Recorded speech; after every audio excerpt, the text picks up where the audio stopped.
Are we live? Thank you very much. Okay, good morning everybody and welcome. I'll read the usual statement. Today's meeting is being filmed for live and subsequent broadcast by way of the Council's internet site. The images and sound recordings may also be used for training purposes within the Council. Proposed public speakers have been made aware of the broadcasting arrangements prior to this meeting. Would members please keep their microphones and cameras turned off unless invited to speak by the chair to contribute to the meeting, and please remember to switch off your microphone and camera when you have finished. Also, could you ensure that you refrain from using any mobile devices during the planning committee, and any mobile phones / iPads are switched off or on silent. Thank you very much. The first item on today's agenda is apologies. Councillor White has sent apologies, Chair. Okay, thank you very much. And the second item on the agenda is declarations of interest. Is there any members wishing to make declarations of interest, and if so, matter? And if there are any, and they crop up later on, please email Democratic Services and the planning clerk will fill out the form after the meeting. Yeah, Chair, I got an application on my ward. I'm okay with that. So I am sure with an interest if I know. Okay, all right, then, no worries. Anne, have you noted that, please? I have, Chair. Oh, Pam. Noted, Chair. Yeah. Sorry, Pam. That's okay, Chair. No problem. Thank you very much. And then the next item on our agenda is the minutes of the meeting held on the 2nd of June 2021. So if we go through them a page at a time for accuracy, it's page 3, page 5,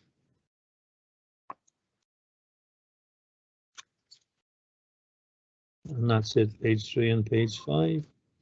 It wasn't a long meeting, you recall. Someone present propose that a true record, please. Yes, true record, Chair. I second that, Chair. Thank you very much. Okay, now if we then move on to your full agenda.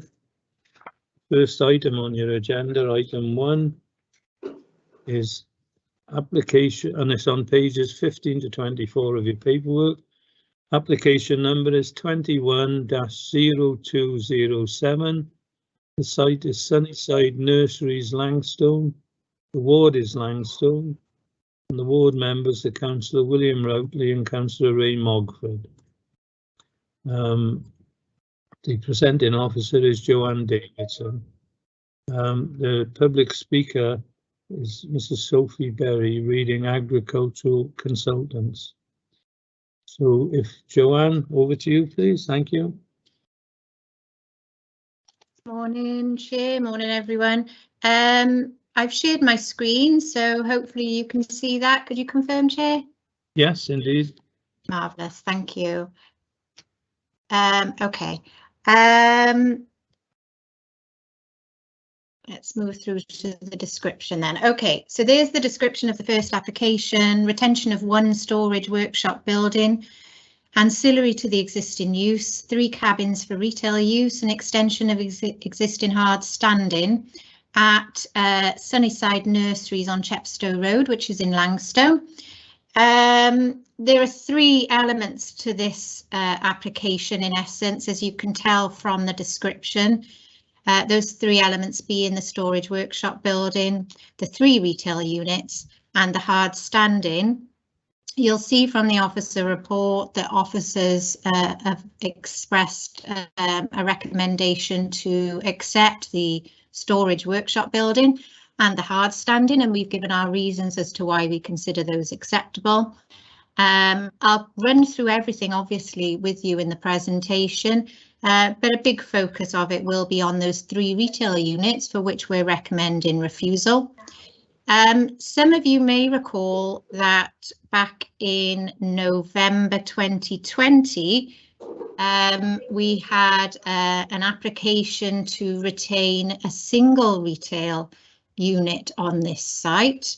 Officer recommendation then was to refuse, and the committee agreed that, and the application was refused. Not all of you would have been present on that, but the details are in the officer report and the site history. Okay, so the application site is outlined in red.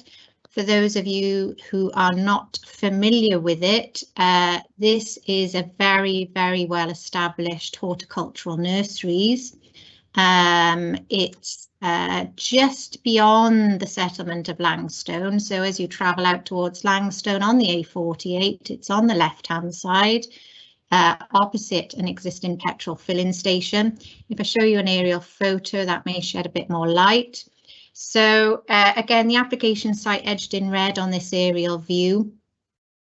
And what we've also got on this aerial photograph is some annotations showing the key elements of this proposal. So access is here. Hopefully you can see my cursor off the A48. No changes proposed there. But what has happened over the last year to 18 months is the owners of the site have undertaken a variety of unauthorised works and development. And this really, this application follows on from enforcement investigations that are ongoing regarding those unauthorised works. And it seeks to remedy the breach of planning control that we've identified. So the area of hard standing that they seek consent for is in this slightly sort of different colour here, a beigey sort of colour. Item 4 is the workshop for which consent is sought, and then you can see the three marked 1, 2, 3 on the plan here, retail units. Everything else is existing, so what we've got over here is the existing horticultural nursery, lots of greenhouses, you know, all the sorts of buildings you would expect. And then in this corner is a cafe, previously consented in conjunction with the nurseries. I'll show you some more photos now for those who aren't familiar. And again, this is annotated, so you can clearly see on the left-hand side, we've got the cafe, which we've indicated is lawful. And then we've got unit 1, 2, 3, and unit 4 is the workshop, which is just behind on this photograph, unit number 3. I'll quickly take you through these. These are just plans showing, you know, the relatively small scale cabins that are proposed to be used for retail purposes, and there's some photos there as well. And then there's the workshop, slightly unusual in design, and there it is in terms of the photograph. And as I say, we consider that now justified and acceptable. Some more panoramic shots of the site there, again, for those who are less familiar with it, showing the access, a lot of existing infrastructure on the right-hand side and the newer stuff on the left-hand side. Again, another shot of the workshop. And then these are these photographs are really to show you the older infrastructure on site, showing that this is most definitely used for horticultural nurseries, growing their own plants, selling their own plants. And we've gone into more detail on that in the officer report. So what you'll see from the officer report, and a key point in the report itself, our assessment and the reason for refusal, is the urban settlement boundary and the fact that this site is actually countryside. So what I've done here is given you an extract of the adopted local development plan, and the bold black line is the urban settlement boundary for the purposes of planning policy, and obviously all our decisions must be made in accordance with policy unless material considerations indicate otherwise. And I've indicated on the arrow there the location of the site. So you can see it's most definitely outside the urban settlement boundary. And on a point of clarification, the petrol filling station and the houses on the other side of the road are definitely within the urban settlement boundary. And most of you, if not all of you, will be aware what difference that can make in terms of our assessment of new buildings. So you'll recall at the start then that I mentioned back in November we refused a single retail unit on this site. Just to jog the memories of those that were present, this is the reason we refused it. So we pointed to the fact that it would have an adverse effect on vitality and viability of sequentially preferable retail centres. You'll know there is a hierarchy. Retail should be in a city centre, then district centres, and out of centre or out of town, as it is in this case, should be an absolute last resort. The difference with this application, over and above the fact that this is to retain 3 units, is that this time round we've got a quantitative need assessment and sequential test that we didn't have last time, and furthermore the application site boundary now is around the entire nurseries, whereas previously it was just around the retail unit, which was proposed to be occupied and used by someone entirely unrelated and unconnected to the horticultural nursery. We refer in this reason for refusal as well the fact that it's in countryside, and that clearly has not changed. So the key issues then are the fact that this remains out of centre. In fact, more than that, it's not even within the urban settlement boundary, it's out of town for retail planning policy purposes. As I've mentioned, it's outside the urban settlement boundary, therefore it's countryside and it's less sustainable. The lawful use of the existing site does not include retail, and we've clarified this in the report. So we know that they sell their plants that they've produced on the site. That's lawful, that retail use. We know from court decisions that that could be on any scale at all and would be lawful. And they do have some imported garden products on site, but that's very much a de minimis element of the use. So retail uses do not meet an identifiable community need, and they're not justified in this rural location. The applicant confirms that this is not a garden centre. We went into some detail on this in the last presentation back in November. The primary use of the site is a horticultural plant nursery, with the more recent cafe, which is A3, resulting in a mixed cafe and agricultural plant nurseries use. No lawful retail operation on site over and above what I've mentioned. We also know, because policy tells us, and we know anyway, that proliferation and acceptance of small or large retail in out of centre or out of town positions has the potential to impact upon our retail centres if not appropriately controlled in accordance with national planning policy and adopted local policy. So the key policy then, or one of the key policies, is SP5. That's our countryside policy in our adopted development plan, which I've reproduced for you on this slide. So I'll just stay on that a second so you can read it through.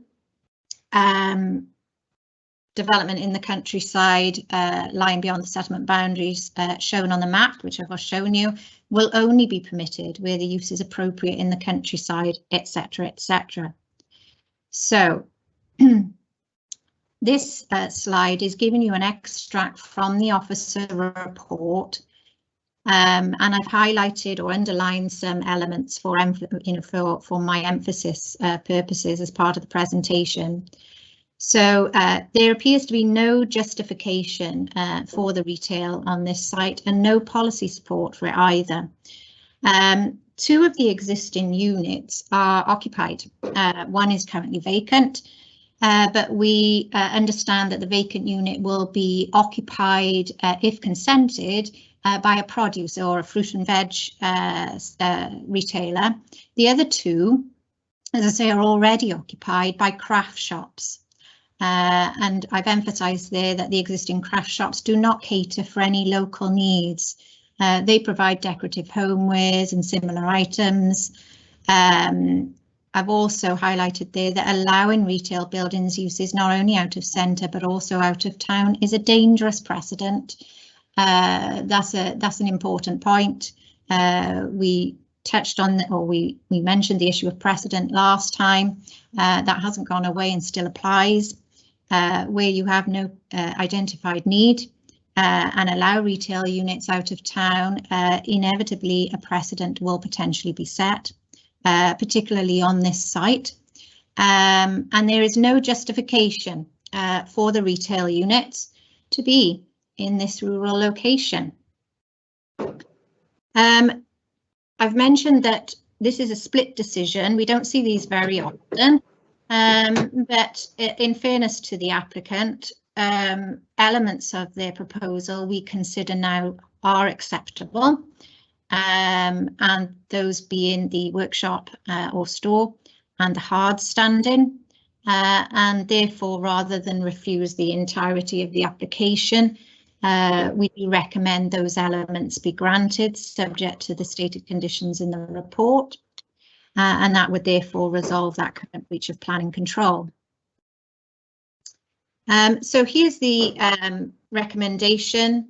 As I say, we don't see a split decision all that often, but we think it's entirely reasonable here that elements are granted. The other thing you'll see is that if the retail units are refused, bear in mind they're subject to current enforcement investigation, we would request that authorisation be given to the head of regeneration, investment and housing to serve an enforcement notice seeking their removal. And they also on that slide are, is the reason for refusal that we recommend in relation to the retail units. I'm obviously available for questions, Chair, but that's the end of my presentation. Okay, thank you very much. Public speaker now, Mrs. Sophie Berry, please. Thank you, Chair, and thanks, Joanne, for your presentation. I'm the agent handling the current planning application at Summerside Nurseries. I'm an associate planner of Reading Agricultural Consultants and also former senior planning officer at Newport Council. First of all, I would like to express that the applicant welcomes the officer recommendation with regard to the retention of the workshop and hard standing, and would of course encourage member support in respect of this. And secondly, I'd like to clarify 3 matters raised in the officer report. First, the imported products sold at the site don't actually represent a de minimis aspect of the business, and approximately £150,000 is spent each year on this stock, and that's additional to the plants that are brought in, sold and propagated at the site. Second, this is a family business, and the 2 new retail units that are occupied are run by family members and not third parties. Many of the items are either finished with value added on site, or actually made by local makers or artists, so it provides an important physical space for the sale of local produce. And third, the empty retail unit will allow an existing Newport fresh produce seller to expand outside the city centre. And although the garage across the road is typical of a service station and provides a lot of processed goods, the amount of fresh produce sold there is actually very limited. So the proposed retail use would actually provide a space for the sale of fresh produce in the local area. In the previous application that came before you for a retail unit at Sunnyside Nurseries, the overriding emphasis on the refusal was the lack of identified retail need. This application takes a more holistic view to those previously assessed, so that all elements can be controlled through condition if you consider it necessary. Officers acknowledge in the report that the retail elements of the proposal will not have an adverse impact on the vitality of retail centres, and also that the visual impact of the proposal is acceptable. The remaining issues for members to consider are therefore compliance with SP5 in terms of its appropriate use in the countryside and sustainability of the location. Policy SP5 advises that proposals should respect the character of the surrounding area. Although this is classed as a rural site, it is immediately adjacent to and opposite Langstone Village and next to a main arterial route out of Newport. It operates under a mixed use permission, which includes a cafe, and has until recent years also included a retail element, which was allowed by the council. So it's not typical of your traditional rural location. Given the small scale of the proposal, its proximity to the settlement boundary and current mixed use, it's unlikely that it will have a significant impact on the character of the area and the appearance of this edge of village location. In fact, the site itself is actually well placed to be incorporated with an expanded settlement boundary for Langstone in the review of the LDP that's ongoing. The existing business is well established in a prominent location and attracts significant passing trade, particularly on weekends when many customers call in as part of a circuit of local garden centres and nurseries. And the site is within walking or cycling distance of many local households and is undoubtedly sustainable by its proximity to the settlement boundary. Highways officers are of the view that proposal would benefit from linked trips, and therefore it's unlikely that it will have any significant impact on traffic generation at all. Planning Policy Wales doesn't define what it considers to be rural diversification and recognises the role that it can have in strengthening the rural economy. It encourages expansion of existing businesses in rural locations where there are no unacceptable impacts. Officers have already acknowledged that there would be no negative impact on retail or visual or residential amenity. The proposal seeks to diversify the existing business to ensure its long-term success and adaptability in the face of uncertain economic conditions during the ongoing COVID recovery. The Welsh Government Future Wales document encourages planning authorities to respond positively to this challenge. The operating retail units have allowed the applicant to increase profitability of the business during this time, and in doing so, supporting local crafters and artists where many businesses have failed. Although it's not a garden centre, the range of goods is complementary and similar to what you'll find at other retail sites in the countryside. Owing to the unique circumstances of the site, and contrary to officers' views, it is not anticipated that the proposal would set a dangerous precedent for other retail development in less sustainable rural locations in Newport. It is therefore respectfully requested that members go against the officer's recommendation in this instance and instead grant planning permission for the retail units in the proposal, along with the retention of the workshop and hard standing area. Thank you. Okay, thank you, Mrs. Berry. Thanks very much. We now move to the committee, and the ward is Councillor Routley. So if you want to go first, Councillor Routley. Thank you, Chair. Just to make members know that I'm the local councillor for this area. I know this site extremely well. I spoke in the November meeting in support of the application that this committee turned down.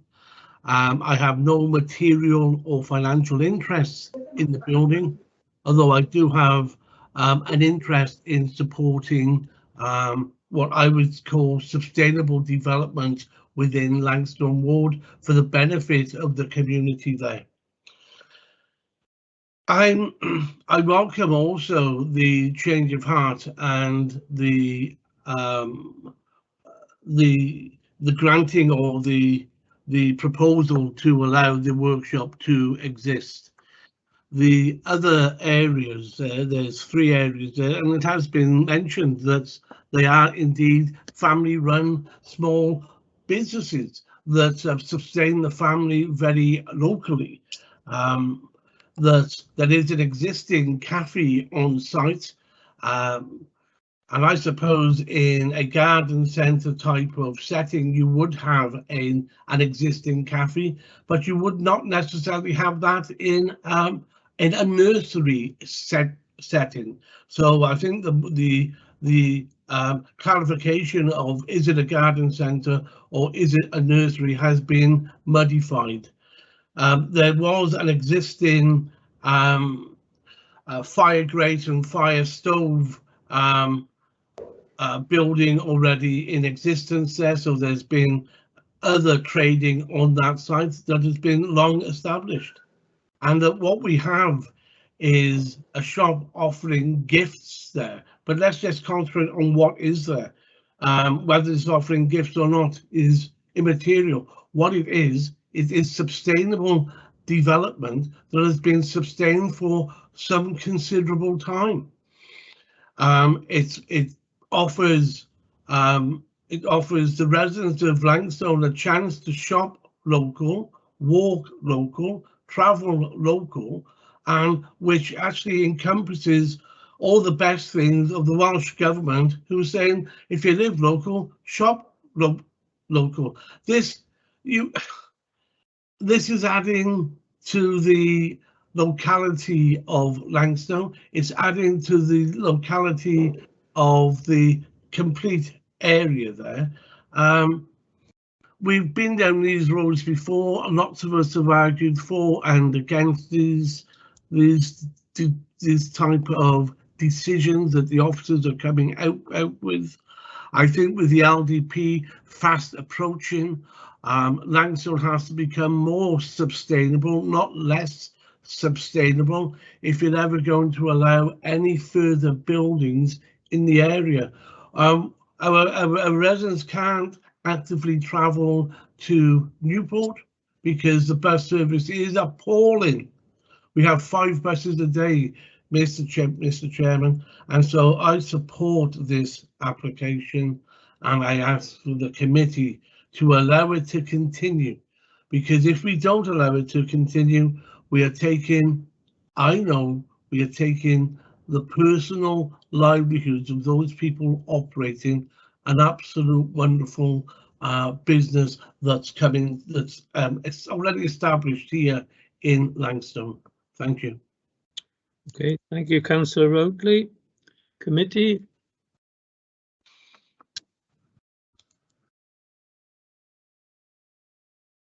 Councillor Ferris, do you wish to speak? Thank you, Chair. There is an expression, I think, Chair, that if it walks like a duck and quacks like a duck, it's a duck, isn't it? And I would think any visitor to Halsey's nursery would probably think it is a garden centre. I can't accept that what's going to take place on a sort of floor space area, which is after all only 3 garden chalets, will have any adverse impact on the town centre or anywhere else. I think they're asking for very, very little. Visitors to other garden centres, although we mustn't call it that for some reason I can't understand, well, they can buy anything in these garden centres, ranging from books, clothes and tropical fish and heaven knows what. So I think really garden produce, you know, and fresh veg is completely compatible with the sale of flowers. It seems to go in with that in my idea. And a few gifts, well, goodness me, will we be so draconian in saying you can't do that and you can't do this? On the other side, from the point of view of the nurseries like Halsey's, which I believe is one of the oldest in the areas, I mean, if you go to a B&Q or a supermarket, you can buy bedding plants. So really, why are we being so pernickety, just saying, well, you can do bedding plants and nothing else? So I would thoroughly support what Mrs. Berry has said, and thoroughly support the local councillor with the local knowledge, and support the application. Thank you. Thank you very much. Anyone else, please? Yeah, Chair, yeah, I totally support what Councillor Ferris and Councillor Ripley said. You know, it is, you know, they are out in the sticks a bit there. Do you mean in a little village? So, you know, what's the harm in not selling, like I said, like fresh produce, everything else within their local area? Okay, thank you. Anyone else? Chair. Yes, Tracy. Yeah. I think the issue we came up before against was precedent being set. We also come up with buildings being established without the relevant planning permission. Now that also sets up, you know, a precedent in motion, really. I mean, what we won't argue is that, you know, businesses should develop, but they should do that in the right way, in the way every other member of the public need to follow. And, you know, I understand we're talking, you know, just arts and crafts, and that would be a need to their visitors. But at the same time, they've gone against our planning policy. They've established these premises. They're trading in these premises. I suppose, you know, planning enforcers are looking to seek to rectify this.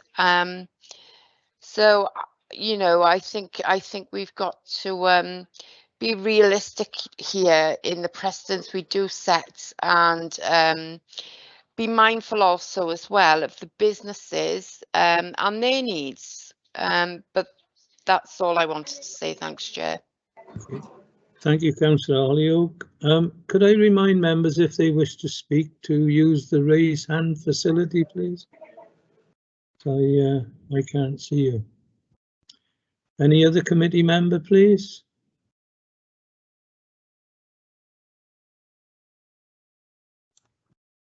Yeah, Chair, so I just put my hand back up again now. If that's the case, then Chair, we're like, okay, so they're going against policy, the planning policies. Wouldn't it be an idea then if the applicant then actually put in planning then as well, even though that they're already there's a retention against them already? Do you mean they put a retention over the building? If that was acceptable, would they pass it then? Can I just say on that, Councillor Jordan, I think that's a hypothetical question, and we're getting into the area of advice to applicants, and the committee is not here today for that, to be honest. We're here to consider the application as placed before you. I mean, as chairman, it would be wrong of me not to make a point that I think we're missing the point in as much as the development has already taken place without planning permission, right? And I appreciate what councillors have said earlier about businesses, location, area, etc. But there is a planning process and it needs to be adhered to. And I just won't comment any further as chair, but any other committee member wishing to speak, please? No. Can I come back then to Joanne Davidson? Would you like to clarify some of the points that have been raised by committee members? Joanne, please. Thank you, Chair. Yeah, just some points of clarification there. So the application has been submitted to try and remedy the breach of planning control. The fact that this development has taken place without planning permission is not itself a good reason to refuse permission. The applicant has taken the necessary steps by submitting the planning application to remedy the breach of control and seek consent for the retention of the development. So I just wanted to clarify that first of all. And then a couple of points perhaps that I should clarify based on what some of the members have said, although I appreciate no questions were actually asked of me. I mean, we have in the officer report made clear that we could not reasonably show any retail impact arising from the 3 units on centre-based retail units. They are indeed very small in floor space, and so we're not looking to argue that as a reason for refusal. What we're saying is, and I note what Ms Berry has said about the de minimis sale of plants or not, as is alleged. Clearly, if the de minimis sale of garden products, if garden products are being sold on a more than de minimis scale, then that in itself may represent another breach of planning control. But let's put that aside for a moment. The issue for us is that the 3 retail units are not complementary to the nurseries. And the key point is a garden centre. We had this discussion before, I know, so I won't go into loads of detail, but a garden centre is A1 retail for the purposes of the planning use classes order. A horticultural nursery is agricultural. Now, there's a pretty significant difference in the use class of a garden centre compared to a nurseries. And last time round, I showed you some images of garden centres that are probably well known to most of us. And garden centres have a habit of becoming a retail entity in themselves, a destination in their own right. This site is not that. It is an agricultural plant nursery perfectly compatible with its rural location. And what we have done in the past is allow the cafe use to be present on site, largely because we felt that the cafe use would complement the horticultural nurseries. We're not against diversification of business. Obviously, that's a positive in itself. The difficulty with the retail units, knowing what we know about the current and proposed occupiers, is that they are not complementary, in our view, to a horticultural plant nursery. And that causes all sorts of potential problems. Councillor Holyoake has mentioned precedent, as did I, because clearly if we start allowing retail that has no direct association with the horticultural nursery in a rural location, then it does make it difficult should we receive future applications on this site, for example. And therefore, I think the issue of precedent is a legitimate one. Councillor Routley did mention, he knows from his own experience, the bus service is bad. We've mentioned this in the officer report. The site is not entirely sustainable, despite the fact it's located on the border of Langstone. Langstone itself is not particularly sustainable. So we've mentioned that in the report. I won't go into any more detail. Hopefully that clarifies some of the points, but happy to take more questions if necessary. Thank you very much. Thank you. Councillor Routley, look, my hands up isn't working unless members are not using that hands up facility. So Councillor Routley, you look ready to speak. So thank you, Chair. I was just trying to get. I do apologise. The system sometimes has ghosts in it somewhere, I think. First off, I think let's just clarify the one point. Halsey's nursery is actually in Langstone itself. It's not on the edge or tipping out of it. It's actually in the boundary of Langstone and well within Langstone ward, but comes under the governance of Langstone Community Council. So it actually is in Langstone. It is sustainable within Langstone, and I wouldn't say it's a destination area, although he does do very good produce there. So that's all I'd like to say. I mean, there's nothing else. The decision is quite clear. Well, I think what we're trying to do here is take a large sledgehammer to crack a very, very small nut. The people of Langstone support this, the community supports it, and I hope the committee supports it as well. okay, thank you, Councillor Routley. Any other committee member, please, wishes to speak? Chair? Yes, Councillor Ferris. Thank you, Chairman. I can't see any raised hand facility, so we just have to resort to that. Given then that it isn't a garden centre, but it's an agricultural centre, surely the sale of fruit and veg would be completely acceptable along those lines, like a farm shop. That's my point. Can you answer that, Joanne Davidson, please? I'll try to. Yeah, farm shops are a potentially acceptable part of rural life from a retail perspective. We have some anyway in Newport, but what a farm shop is an opportunity for the farm to sell its produce. In this particular case, that is not the point. The point is for a third party to come in and occupy the space and sell produce that is imported to site. That is my understanding, and therefore it isn't the same as a farm shop. It is just like any other retail convenience outlet that happens to be importing fresh fruit and veg as opposed to any other food products. Hopefully that clarifies, Chair. Thank you very much. Committee? No? Yeah, Chair, sorry, it's Councillor Clark. Ah, Councillor Clark, carry on. Yeah, just to clarify, I'm sorry, my camera's playing up, so sorry about this. Just to clarify, Councillor Routley said that the people of Langstone are behind this application, but on my paperwork it's got the Langstone Community Council wish to object to this application. Can that just be clarified? Well, Councillor Routley, do you wish to come back in and clarify that, please? As far as I'm aware,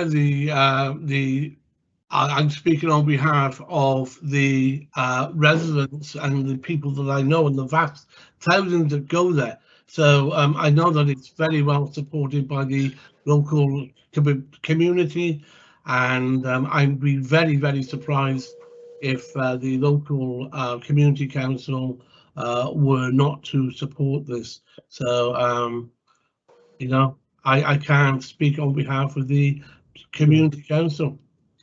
Can I just say, and I think a lot of that discussion would be hypothetical and it's not relevant to the planning committee, so to speak. So you could take that out of your minds. We don't know whether factually the community council supports it or the community. Right, come back to the agenda, please. Any other questions?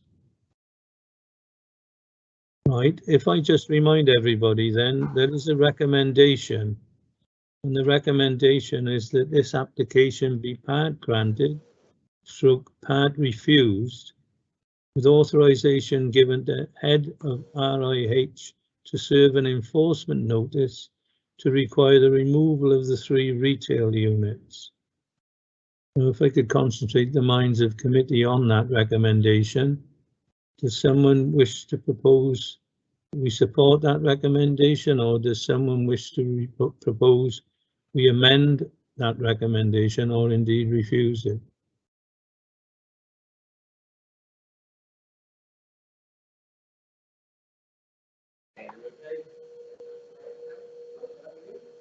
Tracy Hollyoak, please. I can see you, and then Councillor Ferris.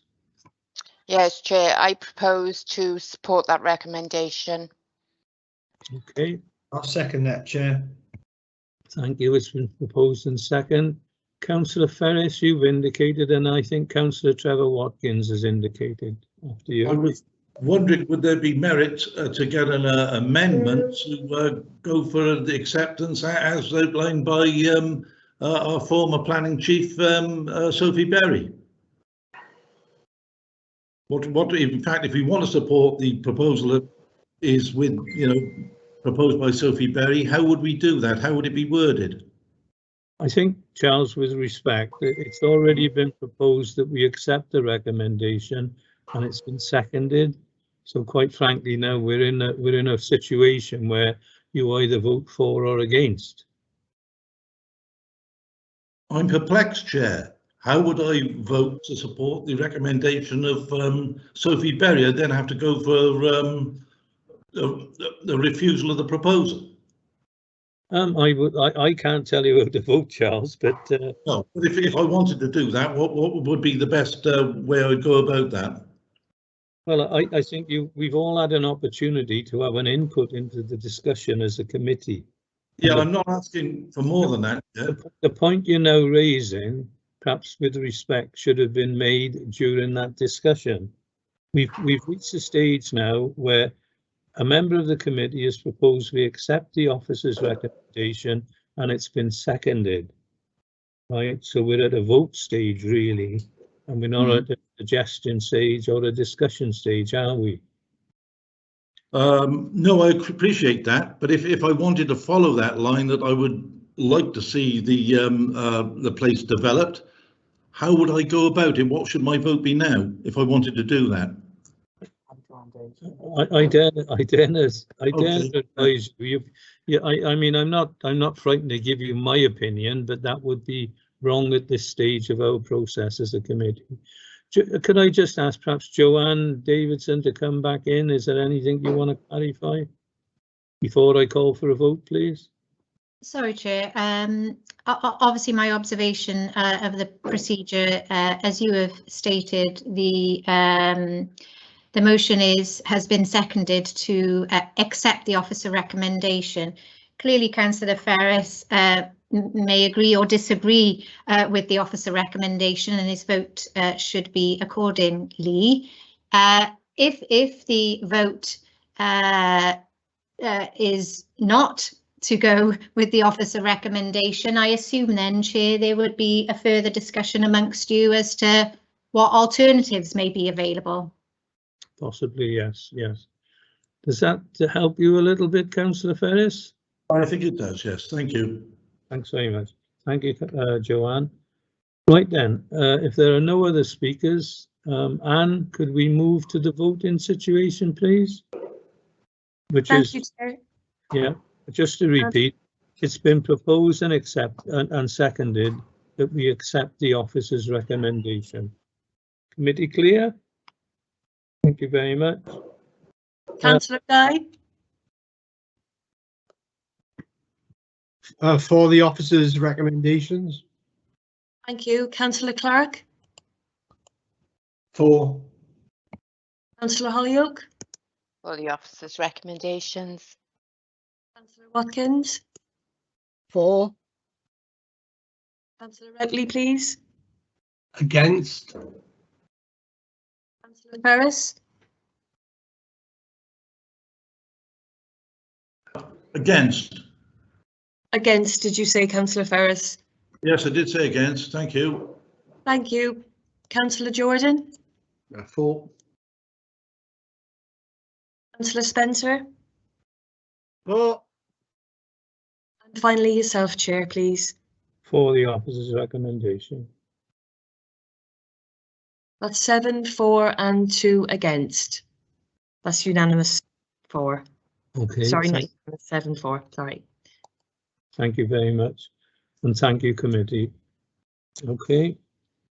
We then move to the next item on your agenda, is item 2, pages 25 to 43 of your paperwork. It's application number 21-0344. The site is Quinn Radiators, Celtic Way, Celtic Lakes. The ward is Marshfield, and the ward members are Councillor White and Councillor Suller.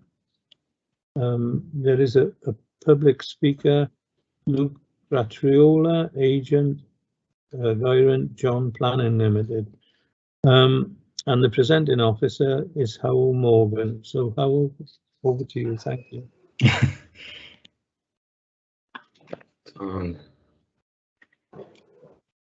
Hello, committee. It's Morgan. Sorry, it's Morgan Howell. I know it's a bit the wrong way round, but you have to blame my parents, Chair. So Okay. right. So this application I'm presenting today is for the former Quinn Radiators building on Imperial Industrial Estate. It's just a site plan here to show the site. The application is reference 210344. The scheme is at committee today because it's classed as a major application given the site area. It's approximately sort of 16 hectares in size. It's quite a large industrial site. So if you just pull up my aerial photo, it's not that great in that respect, but if you know the site, you hopefully, a lot of sort of local sort of knowledge, you will know the Quinn Radiator building. It's a very large industrial building located off sort of Celtic Way, and then also this sort of main road that then leads to sort of Church Lane and some residential properties here. It's located just off the A48 as you come down into Imperial Way. You're probably aware of it from the previous sort of applications I dealt with at the data centers here, which is quite close. So the application itself is fairly simple, and in some respects is that the applicant is proposing to subdivide the large B2 used employment site into 5 flexible employment unit uses, so sort of B1, B2 and B8 on these proposals, they've split them up into sort of on different plans as sort of B8 and sort of B2, but I think that's just to give a sort of impression of what type of uses could be used. There's no sort of end users at this point, but it's looking to sort of make a more usable sort of site. It's such a large industrial building that you may find it difficult to find sort of one operator in that respect, I suppose. The buildings will be built broken up into smaller and larger units. The smallest being sort of approximately sort of 3,600 square meters, and the largest being approximately sort of up to sort of around 16,000. There's not any significant extensions to the building. There are some physical alterations to the building. This will be sort of this is probably hard to see, and it's hard to see on the plan. I'll try and bring up the plan itself because it provides you a bit more sort of clarity. Hold on 1 second.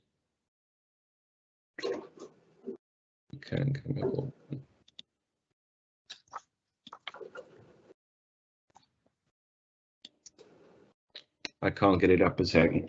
What I would just explain to you is that there are a number of sort of loading openings. So currently, there are obviously sort of, you know, openings within the sort of elevations of the building.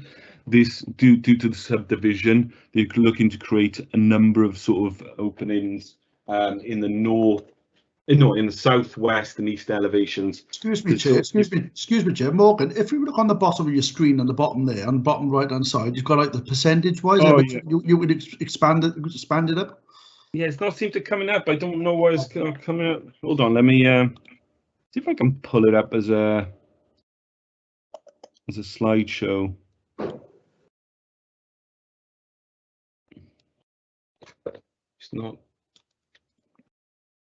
It's not coming up large enough though. I don't know why.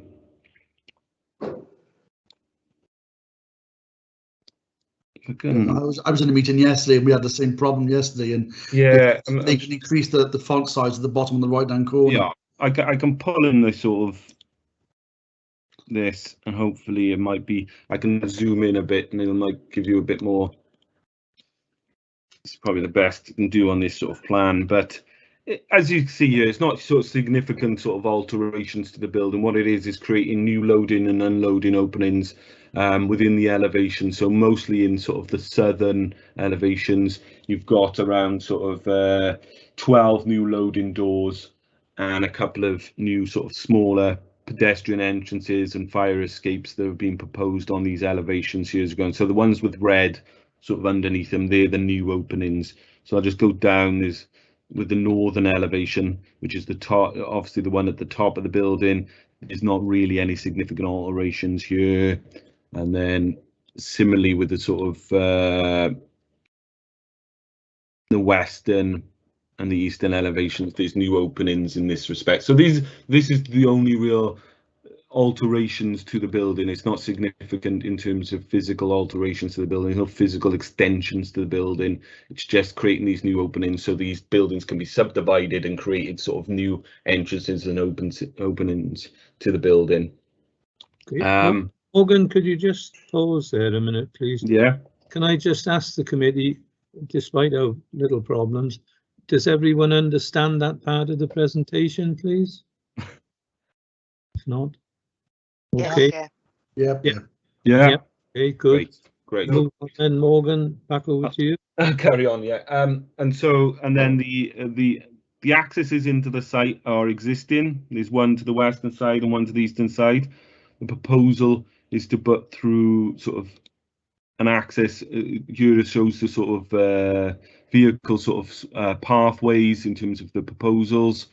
Sort of a one-way in, one-way out sort of entrance into the western element, and then sort of exiting on the eastern side towards Celtic Way here. And then they're creating sort of loading bay areas, which vehicle swept paths are sort of reversing out is the pink, and the forward sort of displays are the blue sort of lines. In terms of the car parking, we had sort of we have 336 car parking spaces on the site currently. That will remain. However, there will be a sort of slight alteration to the car parking. Along this line here, there's about 60 sort of spaces currently. Those will be removed in order to create more space for the old loadings and the vehicle movements. And then about 60 spaces will be sort of proposed over in this corner of the building. And then there is currently there is an access into here, but there's a proposal to sort of widen this access here as well, and sort of vehicle movements coming in and out of here. So in essence, the existing parking sort of provision will remain as it is, and then the last sort of aspect would be the drainage to the site. This is the best plan I have for the drainage to the site. There is an existing drainage system which the applicants are proposing to retain in use. I think given that the Quinn's unit's been vacant since about June 2019, I'll give you a bit more detail on that later in my presentation, but essentially there's a private foul and surface water drainage system that they will utilise. The foul is the sort of red lines, and the blue lines operate on sort of the surface water, which currently sort of drain into sort of pond areas to the south of the site. In terms of, I'll just leave up the site area there so you can see it. So you can see it a bit better there. And so what I would say is that the main constraints on the site is that it's near to the Gwent Levels SSI, just to the south of the site, which is also Green Wedge and SLA, and it's also part of sort of archaeological sensitive area. In terms of nearby residential receptors, you've got Church Close here, which is about 230 metres sort of northwest of the site, sort of subdivided by sort of the road and some vegetation in a green area, and then you've got maybe Pencarn Avenue and the newer estates, which are quite some distance away on the other side of the site. There's some sort of residential properties to the south here, and but they're quite some distance away. So, in terms of the issues of the site, I would say is the principle of subdividing this unit into sort of employment uses is compliant with our employment use policies, as well as our regeneration policies, SP17 and SP18. They look to bring back in sort of regenerate vacant brownfield sites, and also generating hopefully a significant amount of employment. The transport statement indicates that there's a potential for sort of up to sort of 500 staff to be to go into 5 units of this sort of size. So it's essentially supported by local and national policy sort of objectives for economic development in sort of employment sites. So if we go on to so in principle, we accept that it's accepted development under the development plan policies. So we have to just consider that other material considerations. In this instance, I've gone through them in my report, and obviously they're in more detail in my report, but those elements are sort of the visual impact, the impact upon neighbouring units, and the impact upon residential amenity, parking and highways, safety, drainage, and then sort of air quality and contamination, and then archaeological issues and ecology issues. I would sort of state that in terms of archaeological issues and ecological issues, there are no real issues. The building's not going to be removed. There's no vegetation that's going to be removed that's going to cause any major issues. And Glamorgan Gwent Archaeological Trust and the Council Ecologist have not raised any objections. So there's no real issues in that respect. In terms of the visual impact, as I said to you, there will be new openings which would be visible from some sort of locations. I've taken some photos here from, if I show you on the site plan, I'm sort of in this sort of location looking towards the entrance of the site. These photos show that. I think this is probably the most visible, probably the most prominent view of Quinn radiators that you would get. On the other side towards sort of Celtic Way, it's some distance away and it's off the road and there's vegetation. So in terms of my considerations of the visual impact, I think it's fairly minimal. You would see some new openings, and that's probably it in terms of the visual impact of the development. So I think it's generally acceptable in terms of the changes physically to the site. In terms of the impact upon the neighbouring units, they're all employment sites really, to the north of the building, to the east. These are all sort of B8, B2 uses. So I can't imagine that the uses that they're proposing in this instance would cause any major issues in respect of those neighbouring sites, and it's, you know, complementary and with the policies, employment policies, and also the uses that are currently there. So we can't envisage that there is any major impacts from sort of the proposed uses on the neighbouring units. In terms of residential uses, as I've sort of indicated previously, this is the nearest sort of residential close to the site. As Church Close is a number of sort of residential properties in a sort of cluster here. You access it from here, or you can access it from here or down, but it's, you know, separated by about 230 meters distance to the nearest residential property, and sort of good vegetation and a green sort of space here that's retained. In terms of the uses, obviously you can have, you know, in terms of the transport back and forth to the site, the transport statement does indicate really that the subdivision of employment uses from one large employment use to 5 doesn't necessarily increase transport to and from the site. In fact, the TRICS data that was provided as part of the transport statement, which sort of analyzes similar sites and similar sort of types of uses, indicates that it'd probably be less generated two-way vehicle trips if it was subdivided than if it was a single unit on a similar scale. So in terms of traffic back and forth to the site, that's not really going to impact upon residential units. It's also got very good access. That doesn't really have to travel to and from or past residential units that would cause any major issues in that respect. In terms of the uses, I think the open uses can sort of, you know, the main concerns you would have would be the B2 uses. These are normally sort of more noisy and odor sort of creating uses. But we have to accept that there's a fallback use of a B2 use on the site currently. The Environmental Health Department were consulted. They did not raise any objections to the proposed uses, although they required a condition to require the applicant to submit details of how the units will be serviced. So this is how the deliveries and loading, unloading, and those sort of activities that might create noises associated with the use.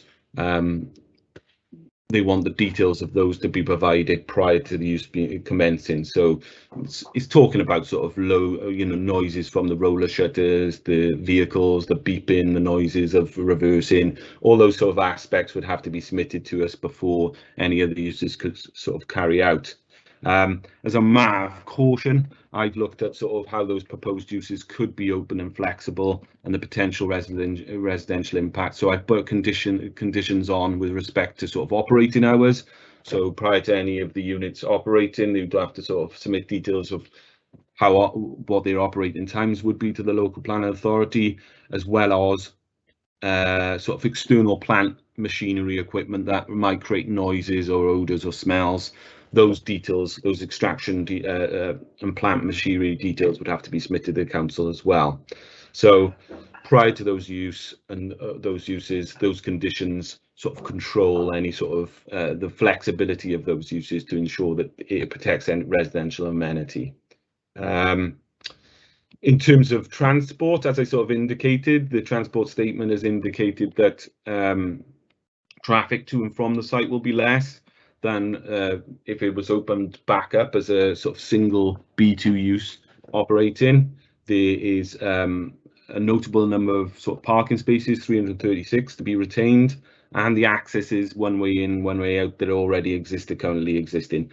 Also, there will be improvements to the parking layout by providing disabled spacing, EV charging points and cycle provision in line with the council's sort of sustainable travel SPG. The Highways Authority were consulted, and they've raised no objection to the scheme subject to the provision of the parking that's been proposed, and also the sort of implementation of the disabled parking, the EV charging points, and the cycling provision. One of the other issues that sort of raised was the drainage to the site. As I indicated, they will start looking to sort of operate the existing sort of drainage system that Quins, I would assume, have operated for a number of years.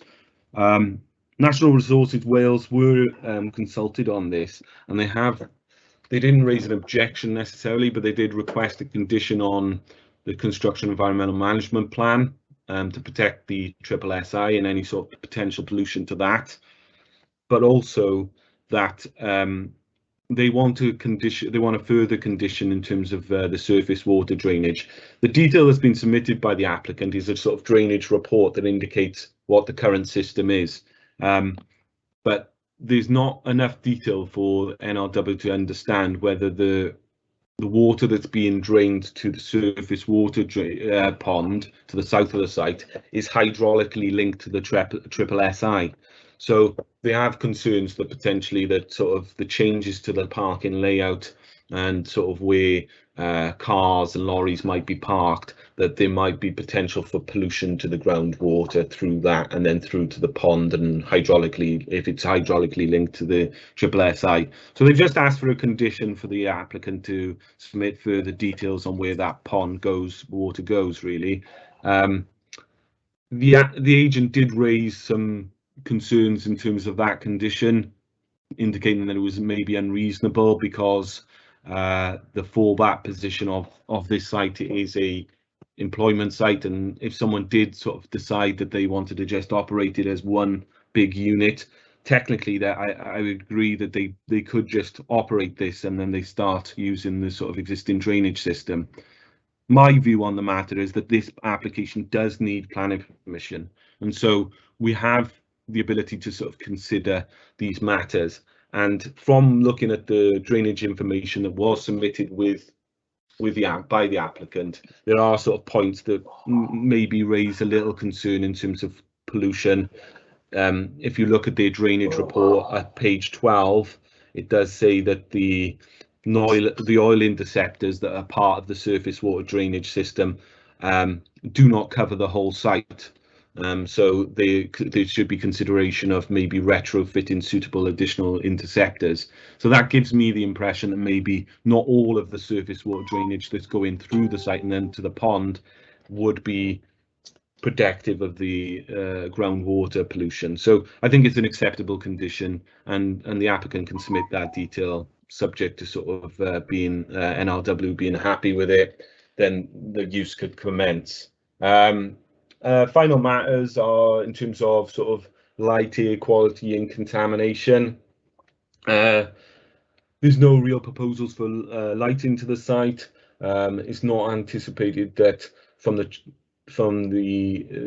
works that there would be any significant change to the ground, and so there wasn't any ground contamination sort of report submitted. So there's a sort of safeguarding condition on here that if there is any sort of groundworks done to the site to produce landscaping or to do any works, then a ground contamination report or DES study report should be submitted to the planning authority.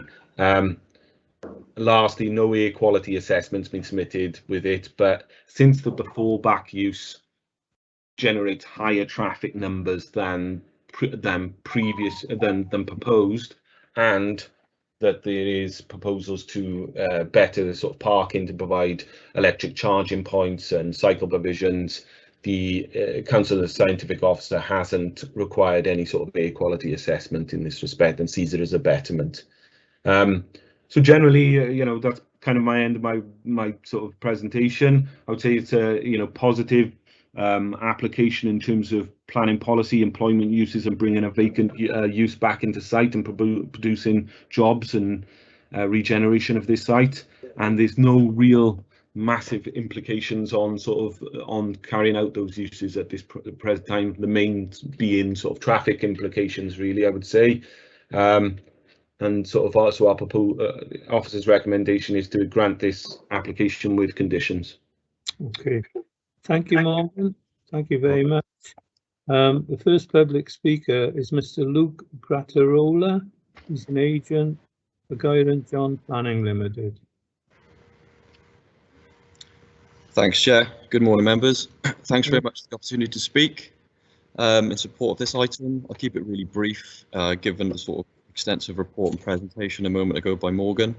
In essence, as Morgan's conveyed, the applicant is intending on bringing back this vacant unit by subdividing it into smaller units with varying use classes, which allow for flexibility for future occupiers, as well as a series of external changes just to allow independent operation per unit.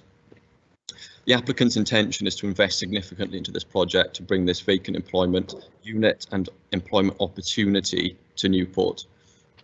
This investment and proposal is fully supported, as Morgan's conveyed, by national and local LDP policies and fully assists in the general regeneration and economic objectives of the LDP for the City of Newport. As the report also conveys, the proposal sees no objections from statutory consultees, and we are in full agreement to the suggested conditions that are to be imposed, and in terms of the surface water, are continuing to explore betterment and embellishment of the existing system. As a result, given the proposal is considered to be wholly compliant with the national and local policy objectives, we see no technical objections received, no resident objections received, and I fully agree with the imposed conditions. I respectfully request that this application be approved in line with the officer's recommendation. Thanks very much. Great. Thank you, Mr. Grattarola. If we then move to committee, please. It's Councillor White, it's your ward. You can go first if you wish. Apologies. Oh, I'm talking to nobody, he's not here. Right, I got an indication now. Councillor Guy and then Councillor Jordan. My hands up is working. Thank you, Chair. Yeah, can I say it's good to see that we build a lot of houses all over the City of Newport, and obviously there's a good reason why. But obviously, in order to seed employment, it's necessary to start something like this. And, you know, it's a good scheme. Exactly what's going to be there is we don't know. But the fact that it's going to be something that's going to be developed in order to produce employment for the future. The question I would raise with the planning officer, and I don't suppose he could answer this, you need a crystal ball. Has he any idea as to what sort of use that development would be for? What sort of employment opportunities would there be? Morgan, do you answer yeah, that? well, No?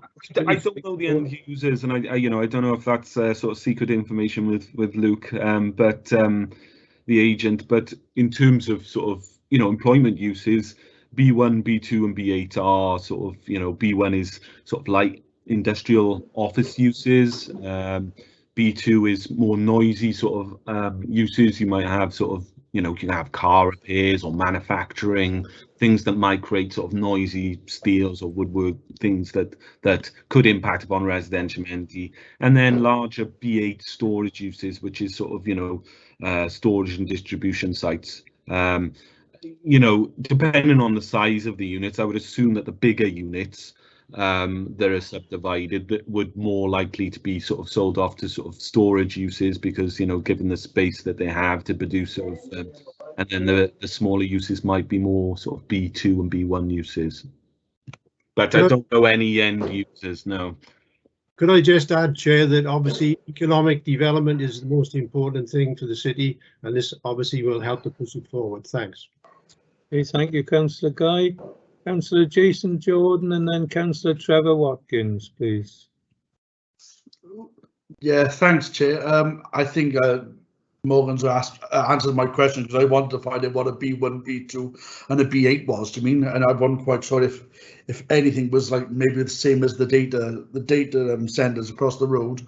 What sort of uses were they, and if so, if they were using them on that site, with the noise and the else and the generators going off, would that make any more noise pollution again with them as well? But I think Morgan's answered that question for me. Okay. Councillor Trevor Watkins, please. Thank you, Chair. Two things. Obviously, you don't know who's actually going to go into these buildings. Do we think that, we're estimated a possibility of up to 500 staff on the area concerned? Is that enough parking spaces to accommodate that? Which is the first question. The other question is the air quality. There was no statement made, as you said, Morgan. I am a bit concerned about that, being as the data centres which are close by require clean air the majority of the time. So I am a bit concerned that the B2s can be let to industrial units, manufacturing units, which could reduce the quality of air within that area. So I'm a bit concerned that the air quality statement has not been required or not been forthcoming. Thank you. Do you want to answer, Chair? Yeah, it's best. Yeah.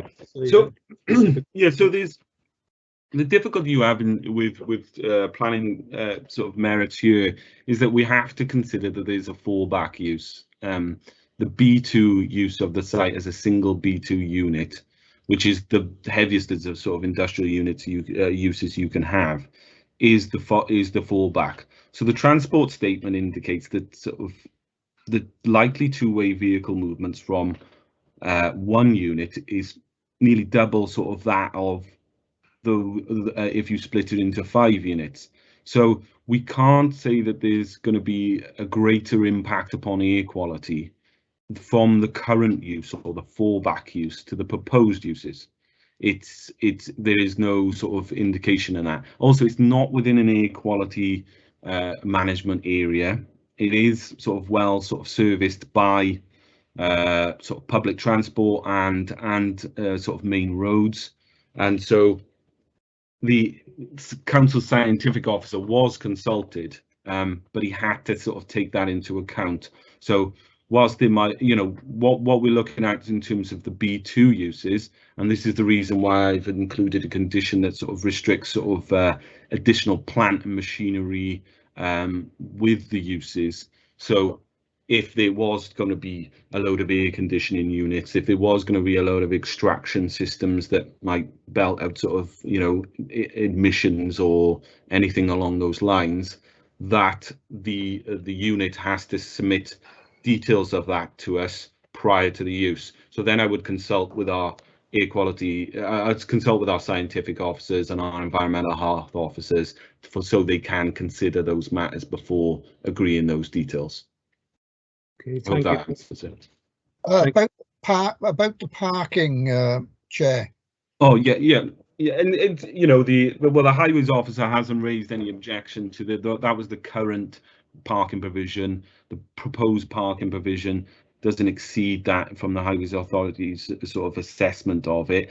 Also, we've got to sort of accept that this is a sustainable development. It's within an existing industrial estate. It is an existing industrial building. There is access to it.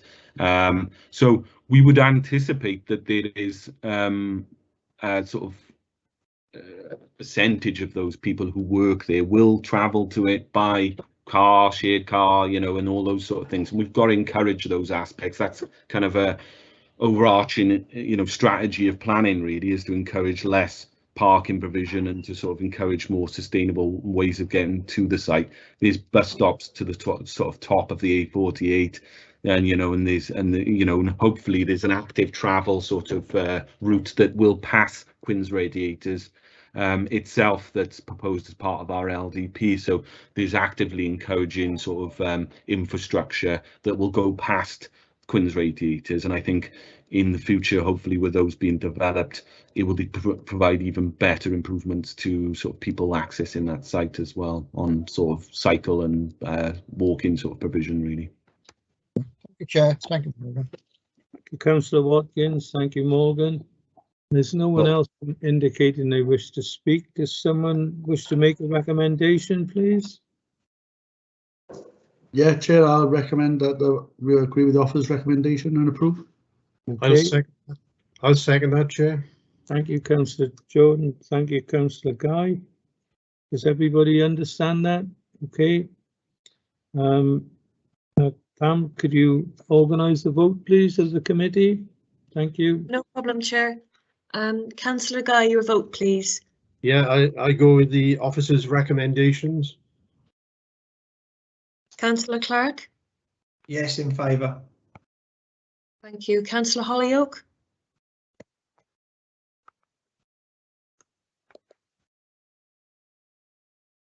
Sorry, I was having problems getting to my mic there. Yeah, in favour. Thank you. Councillor Watkins. For the officer's recommendations. Councillor Rutley. For the recommendations. Councillor Ferris. For the recommendations. Councillor Jordan, please. For. Councillor Spencer. Support. Yourself, Chair. In favour of the officer's recommendation. That's unanimous in favour. Thank you very much. If we could then move on to your next item on the agenda, which is item 3, pages 44 to 65 of your paperwork. The application number is 21-0360. The site is Baselig School, Forge Road, Baselig. The ward is Craig. The ward members, Councillor David Williams. There is a public speaker, Mr. Stephen Harris of LRM Planning, and the presenting officer is Howell Morgan again. Thank you very much. Is Morgan Howell? Sorry. Thanks, Jay. Good remembering. Right. Let's start. I'll try and share my screen now. Okay.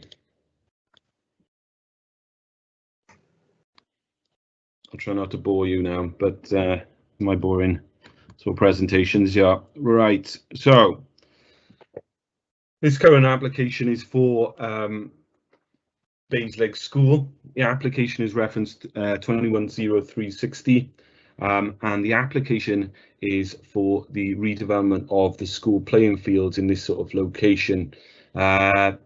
The application is come to committee because it's a council-owned site, and also given the site area, it would be classed as a major. So the application, I'll just bring this as it produces a sort of a better idea of what's being proposed, and I'll just go through the details. So the applicant seeks permission for the laying of new sports pitches on the Baselig School. The site relates to sort of two all-weather 3G pitches, which is this pitch and this pitch, and then also a retention of a grass pitch in this area, and a Muga or a multi-use games area here. All will sort of have a north-south alignment apart from the Muga area. The largest of the 3G pitches will be full size and capable of hosting rugby and football matches. It would also be enclosed by a 4.5 metre high fencing around the side. And along the northern part of this site, there will be an additional sort of 5.5 metre high fencing netting in order to prevent rugby balls. So at this point, along the northern elevation here, there'll be a sort of 10 metre high enclosure. I'll just go into I've got pictures of the enclosures here on my presentation to give you an idea of the height of these. And then there is a small sort of retaining wall with a sort of hooped sort of fencing along this part of the site, and then a 2 metre high anti-climb fence around the Muga as well. There is some sort of small fencing, sort of only 1.5 metre high sort of climb fencing across the sort of pedestrian access points along here as well. Let me see what I was going to say. It's proposed to use all of these pitches obviously in conjunction with the school, but there's also the proposal to use the central larger 3G pitch for community use. The community use would last between sort of 5 p.m. and 9 p.m. on weekdays, and 9 a.m. to 5 p.m. on Saturdays and Sundays. Public access and egress for the community use would go through the rear Griffin's entrance, and then there's also a proposal for parking in this area for the community use. It would anticipate that there would be 31 parking spaces initially, and then following sort of the removal of a demountable classroom unit, in 2023 there would be 42 spaces proposed. The main sort of constraints of this site are that there's sort of the extremities of the sort of Tredegar House Historic Park and Garden is in the sort of southwest of this site. There's approximately sort of 50 meters to a air quality management area along Caerphilly Road here, and obviously the residential units that adjoin this property along sort of Caerphilly Road, and then obviously the Griffin. There are some properties that adjoin sort of as part of the school site as well along Court Crescent, but obviously given the distance to here, there's a significant distance to here to the school playing fields that are proposed in this area. So there have been sort of 3 representations from public consultation. There's a number of all of the properties sort of adjoining were consulted, along with sort of advert in the paper and a site notice.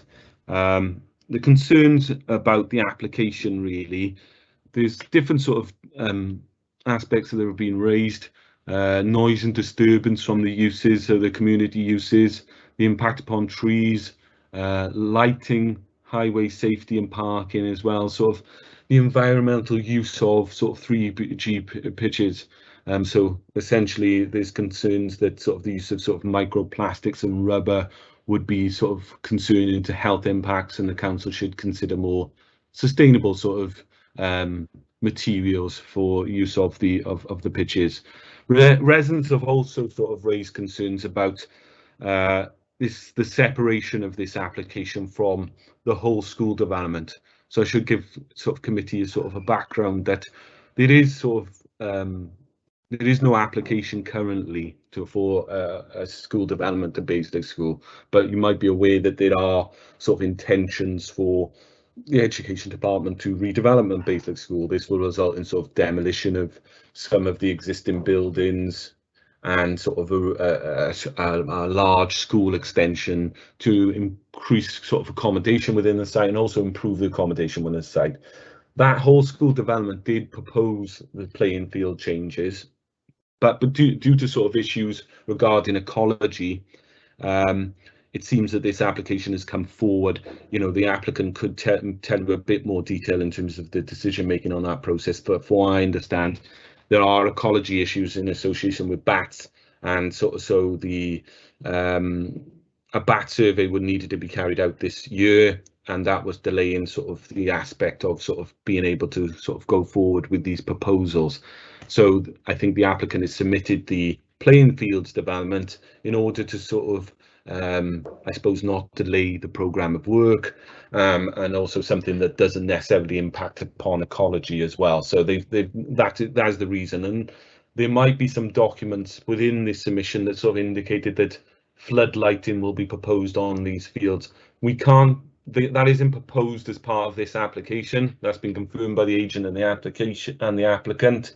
There is sort of intentions to propose flood lighting, but that application, there would need to be a further planning application, either through the whole school development application or a separate application on itself for flood lighting would need to be proposed. So that whole application would have to go through the planning process again. So it's not sort of causing any issues in that respect. I'll just go on as well, so rather than sort of waffle on, but if anyone wants to ask any more questions about that, then I'll talk to them about it. But residents have raised concerns that this is an issue that lacks transparency in terms of the decisions that are being made on this school development. So the principle of the development is that generally, I would say that the improvement of school facilities and school sort of sports facilities, and to adopt them into sort of community use facilities, is accepted at local planning policy level with policies SP1, 2 and 12, and also that's supported by sort of national planning policy Wales, which indicates the sort of encouragement of use of facilities at schools and then the use of them for in sustainable aspects by incorporating them within the community as well. Sports Council for Wales were consulted, and although they indicate that there will be some loss of sort of playing fields that might impact upon sort of athletics, due to the sort of all-weather facilities that are proposed for the 3G pitches, they think on balance the provision that be provided would be an improvement to the facilities and a greater capacity for the school to operate sort of all year round, as well as sort of allowing the community to use these facilities as well. So at a sort of policy level, the development plan, this application is sort of supported, but we obviously have to look, as I said before, at the material considerations that surround that. So in terms of visual impact, as you can sort of imagine, there's not going to be significant visual impact outside of the school site. The laying of the pitches itself is going to be largely sort of hidden from sort of public vantage points along sort of roads here, along sort of the Griffin and Caerphilly Road, where you could possibly see the back of the school. The main sort of visual impact, I would say, is going to be the enclosures and the high enclosure here on the northern elevation of the middle of third pitch. You might be able to see, I've put forward some sort of some photos here. As you can see, this is from sort of Caerphilly Road. You might be able to see sort of glimpses of the enclosure from Caerphilly Road, and then also from the Griffin, you would be able to see the enclosures in this aspect. But in terms of the context of a school site and a playing school site and sports facilities, I don't think that the enclosure itself would look out of place or be visually harmful in this location. And then I'll move on to the next part, was sort of trees and landscaping we looked at as well. The initial sort of details submitted didn't indicate that there would be any concerns with respect to trees, because most of the trees on the site were not on the field and around these sort of areas of the site. However, was noted that there was an oak tree that's located in an adjoining garden at 25 Caerphilly Road. The fence cut previously was sort of intersecting with the canopy of this tree, and the tree officer did raise objections because she thought that the close proximity of the fence to the tree would result in sort of it being cut back a number of times and possibly the loss of that tree. So the tree was reduced in terms of its pitch size, and the fencing has been brought back so that it's more than 5 meters away from the boundary of 25 Caerphilly Road and about 3 meters back from the canopy of the TPO, not TPO, but the oak tree that's within this garden. The tree officer has now removed her objection subject to conditions. He thinks that this 3 meter distance allows room for the tree to grow and to sort of reduce the impact upon that tree as well. There's also sort of an outline construction management plan has been submitted as part of these submissions, which is outline in itself, but they are considering looking at sort of having an access from the Griffin, a temporary access from the Griffin, in order to develop the site. And this is, I think, in the main to sort of reduce the amount of traffic that goes back and forth past the houses along the Griffin, but also because there's a waterway, watercourse that goes through the site. And you have large vehicles going across the waterway, it's going to cause maybe some issues in terms of access to the fields. So the indication initially was that they proposed some sort of access through here. They were talking about removing these 2 pine oaks. However, the tree officer was concerned about those. They're nice trees, good category trees that looked very healthy. So the applicant has agreed to sort of amend the scheme. And we put detail within a construction environmental management plan to ensure that the access comes through prior to the trees, and the other looks to avoid and protect these trees during any sort of proposed temporary access through the site there.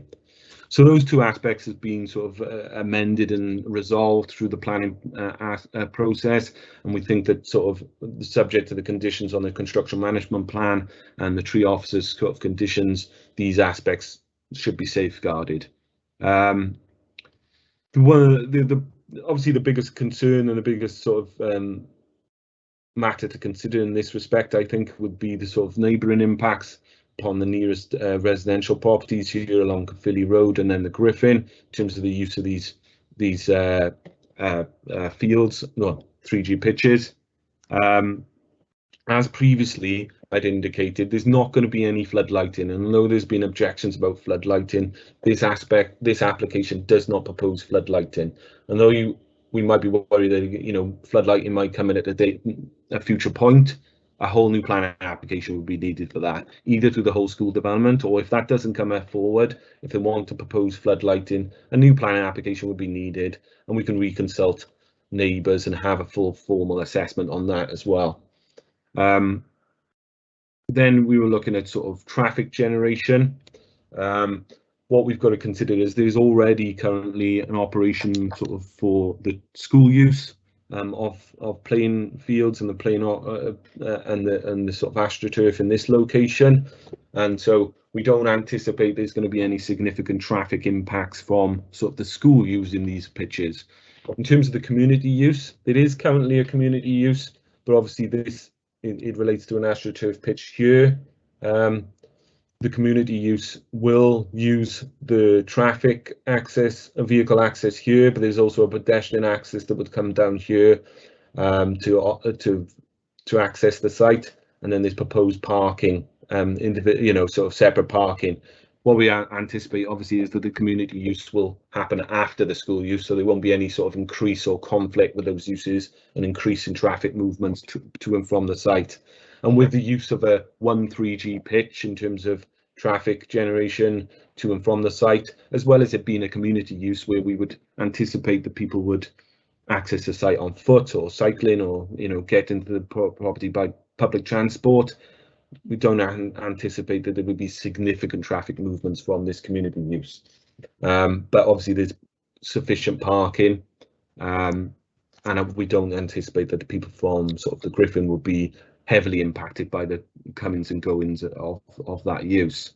Obviously, in terms of the later use of the site, some noise assessments have been submitted in terms of the this is just a sort of good sort of visual representation of what's been submitted, but there's a noise assessment that been submitted in regard to the 3G pitches, and there's also been considerations of sort of noise assessment of the whole school development. That's a sort of background information to this application.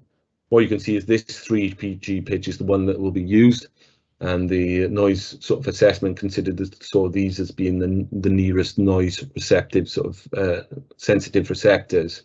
In terms of the noise assessment, what the noise assessment really indicates is that there's going to be an increase in noise levels during the use within the closest gardens. We would anticipate the ends of the Caerphilly Road properties are probably the most impacted here. But despite the noise levels being higher than normal, or not higher than they are at present, this is a worst case scenario using when it's in constant use. So we're talking about when someone's using it, whistles, shouting, banging, that sort of thing, that would carry out those sort of impacts of use. But it's still in line with Sports England guidance for artificial grass pitches against the internal and external guidelines for British standards. So in terms of when it's in full use, the noise levels would still be below the internal and external limits. And then obviously on top of that, we have to consider materially that these aren't going to be in operation constantly. The resultant noise level will be lower. So we're talking about the ends of sort of the gardens of these properties in Caerphilly Road, but most of the gardens here in Caerphilly Road are around 50 metres in length. So we've got to expect these are particularly long gardens, and so by the time we get to the properties, the impacts upon the use on the use and the noise is reduced, and we've got to anticipate that someone using their garden is probably going to use their garden closer to their property rather than, you know, at the ends of a 50-meter long garden. So although there would be a change, the noise impacts aren't significantly harmful in terms of residential amenity, and there's no further mitigation proposed in terms of noise mitigation for the 3G pitch. There was a consideration of using this pitch as a sort of community use as well, but due to the sort of noise assessments that have been carried out, they've just reduced it to just the one, as there would have been sort of more severe impacts upon the Griffin, I believe. Initially, the environmental health officer did raise sort of issue in terms of sort of background noise assessment information. However, that information was submitted to them, and they removed their objections to the proposals based on sort of noise aspects, although they have sort of requested sort of restrictions on the hours, and then also the use of the pitches for hockey hasn't been considered. So there's a condition on there to reduce so that these pitches can't be used for hockey either. So those conditions have been applied to any application as approval as well. Then we're talking about sort of parking and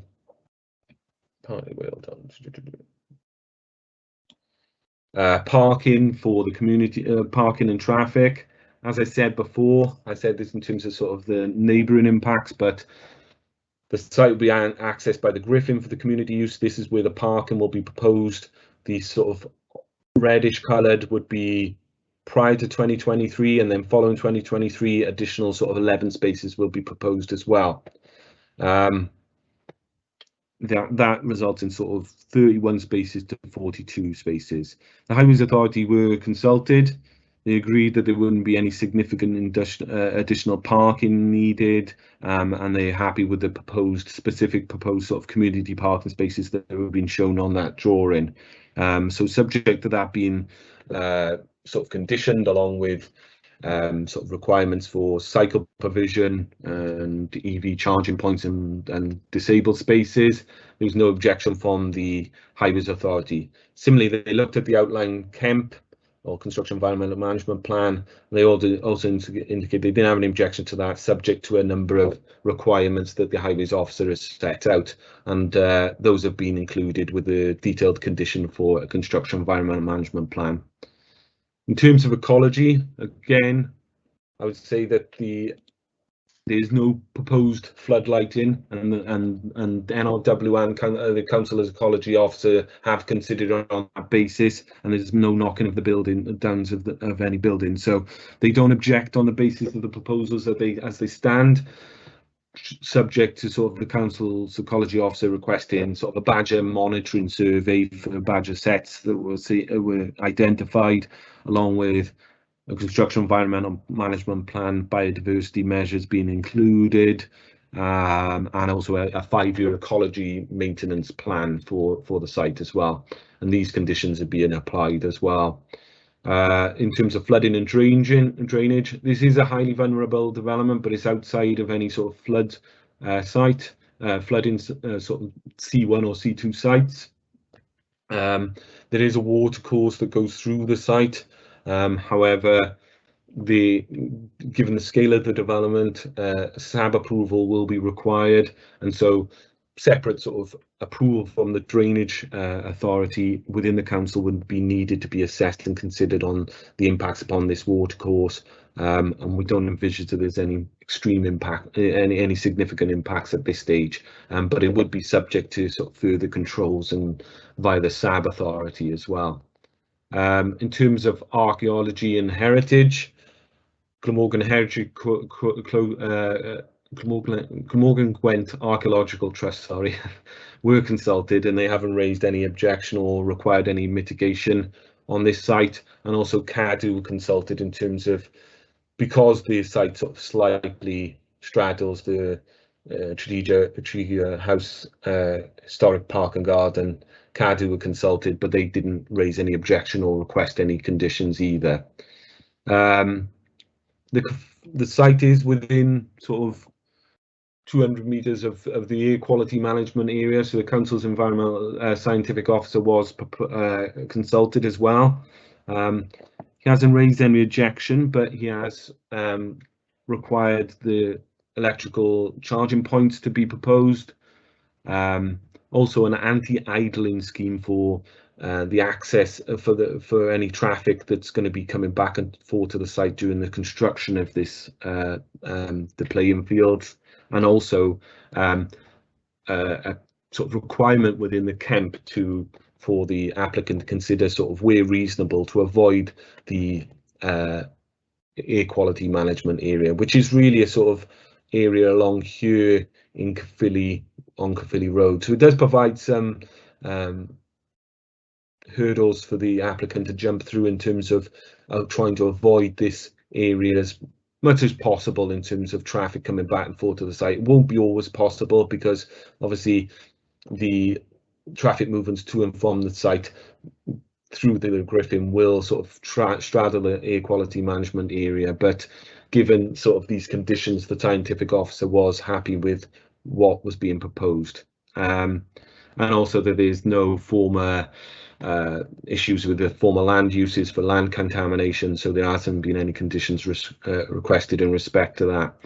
The other matters I just wanted to raise, there are a few matters that sort of were raised by residents that I just wanted to cover and try and sort of give the committee the information that they need, obviously, to make the decision. But there were health issues raised by a number of the representations, sort of issues of sort of microplastics, them getting into the air, or the use of those in 3G pitches, polluting the watercourse or causing health issues with those occupying using the site, and also the rubber crumb that's used in sort of the laying of these pitches as well. And the also issue that was raised was the sort of 3G pitches will have sort of a shelf life of around 10 years, and then they have to be landfilled. So there was concerns from the residents that it wasn't a sort of more sustainable, it wasn't a more sustainable way of developing these pitches. I sort of, to be honest with you, I'm not heard of this issue in terms of sort of health issues. I tried to sort of gather as much information as I can. There was information submitted by the applicant, but also I consulted with Sports Council for Wales and also the Public Health Wales to try and get a sort of professional sort of guided view from external consultees. From what I can gather from Public Health Wales, who were most specific about it, they indicated that there wasn't any specific policy positions from Public Health Wales or Public Health England on this matter. However, they do monitor the expert view from the European Chemicals Agency, and they've suggested that there's no reason to advise people from playing against sport on synthetic turf against containing recycled rubber granules as infill material.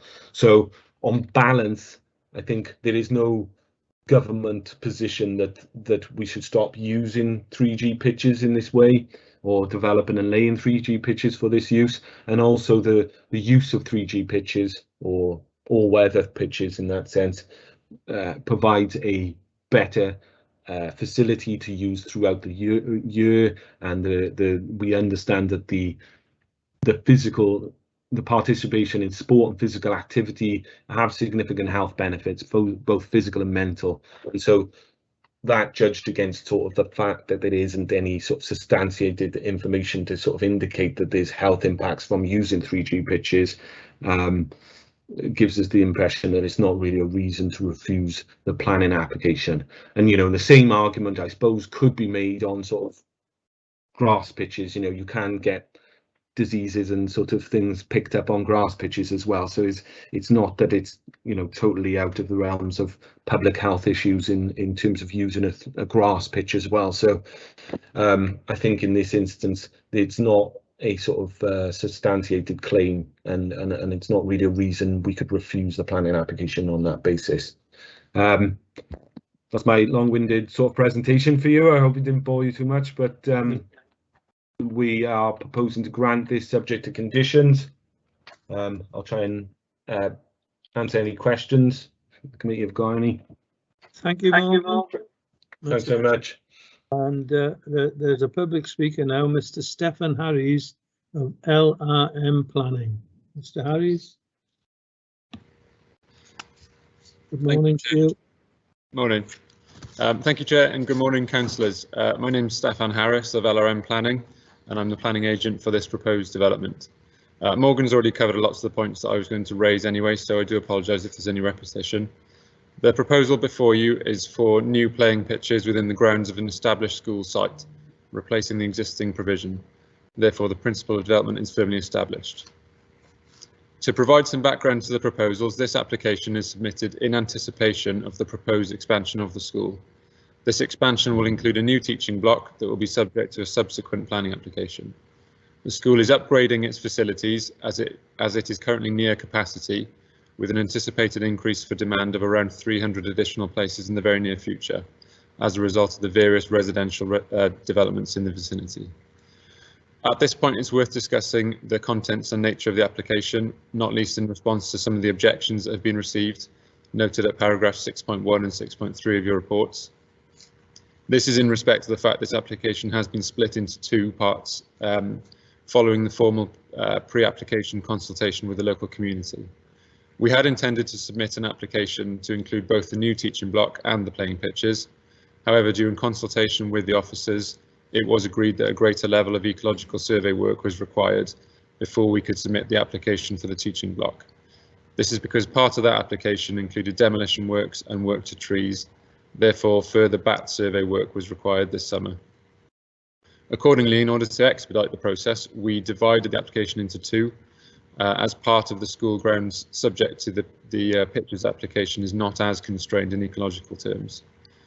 We couldn't afford to delay the entire application as there is a programme of works to adhere to in order to ensure that the school is operational in time to accommodate these projected increase in pupil numbers.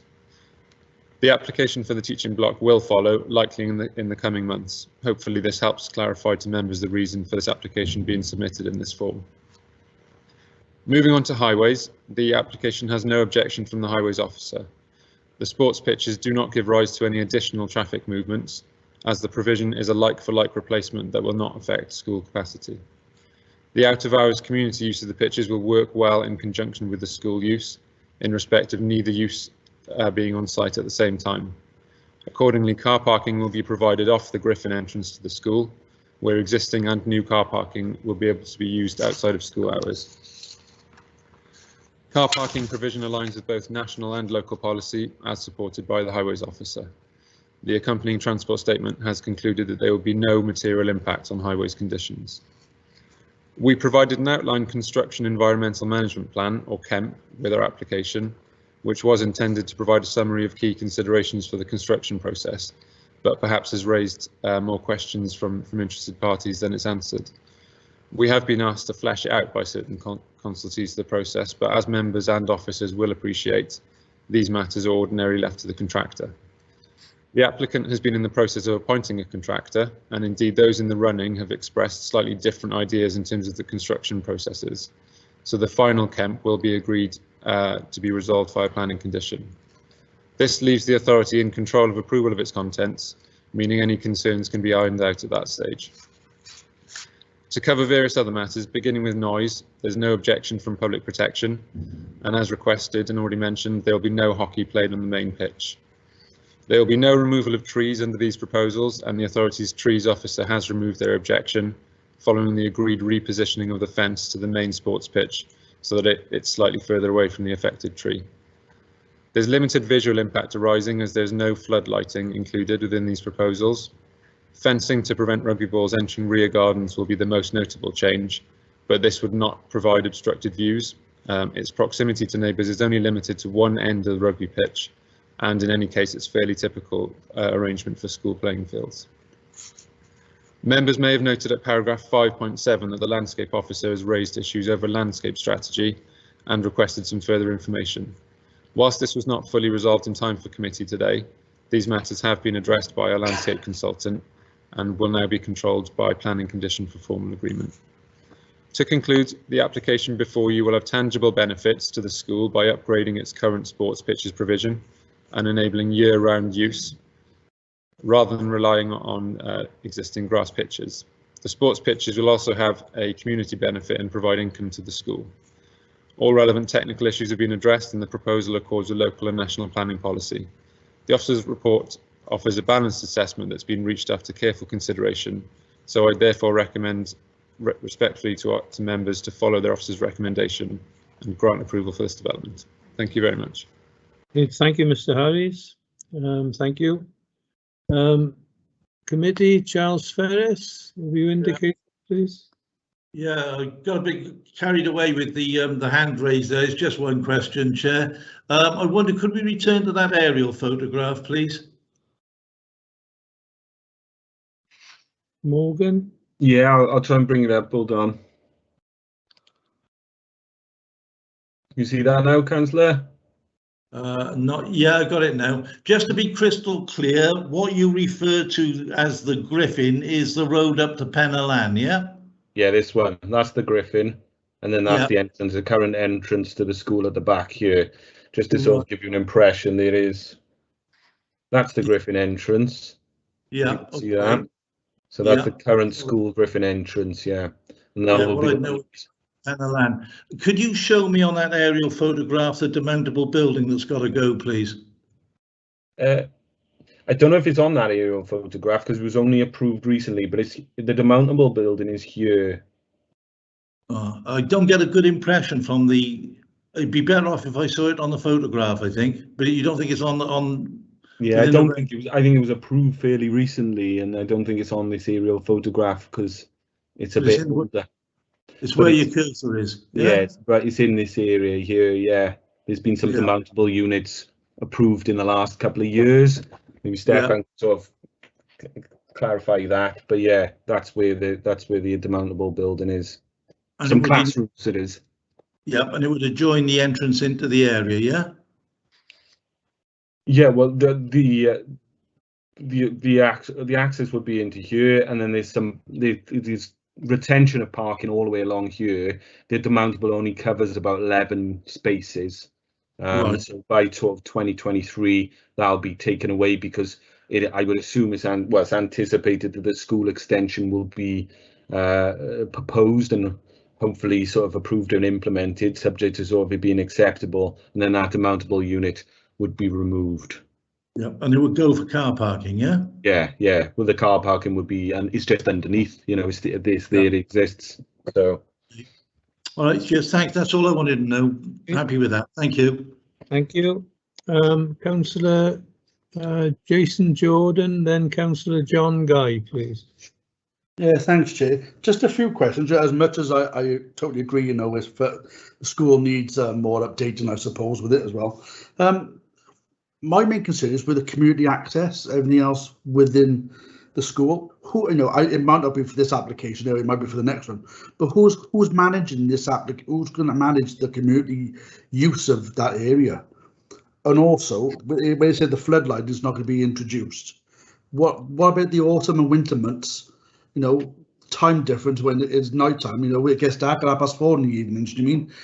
Yeah, well, I appreciate that. That's going to be a matter if if they never propose the floodlighting. I think it is anticipation, Councillor, to propose the floodlighting. I think within the whole school development, but what it is that lighting will have an ecological impact upon bats on the site. So you can't propose the floodlighting when they don't know the clear impact upon bats, and once they've done the bat surveys, they'd be able to understand that and propose the floodlighting in that instance. I agree with you that, you know, that is something in terms of this planning application we had to sort of, you know, we can only consider what's in front of us. And whilst I appreciate that, yeah, in the winter months, if no floodlighting is proposed, it would reduce the amount of use that field would have at some point. And but I think the anticipation that floodlighting will be proposed, but proposed separately. So it would have to go through a full assessment again, even if it wasn't part of the whole school development. Any proposed floodlighting would need a full planning application, and then we could reconsider it, and it'd come to committee because it's committee sort of it's council land anyway. So I just wanted to sort of get across that there's no third party sort of getting sort of waylaid by the fact that, you know, it's been subdivided this way. In effect, the school or the education department have more work to do because they have to submit 3 applications or 2 applications rather than 1. And so it shouldn't prejudice anyone really in terms of them being able to raise objections if proposed lighting comes along.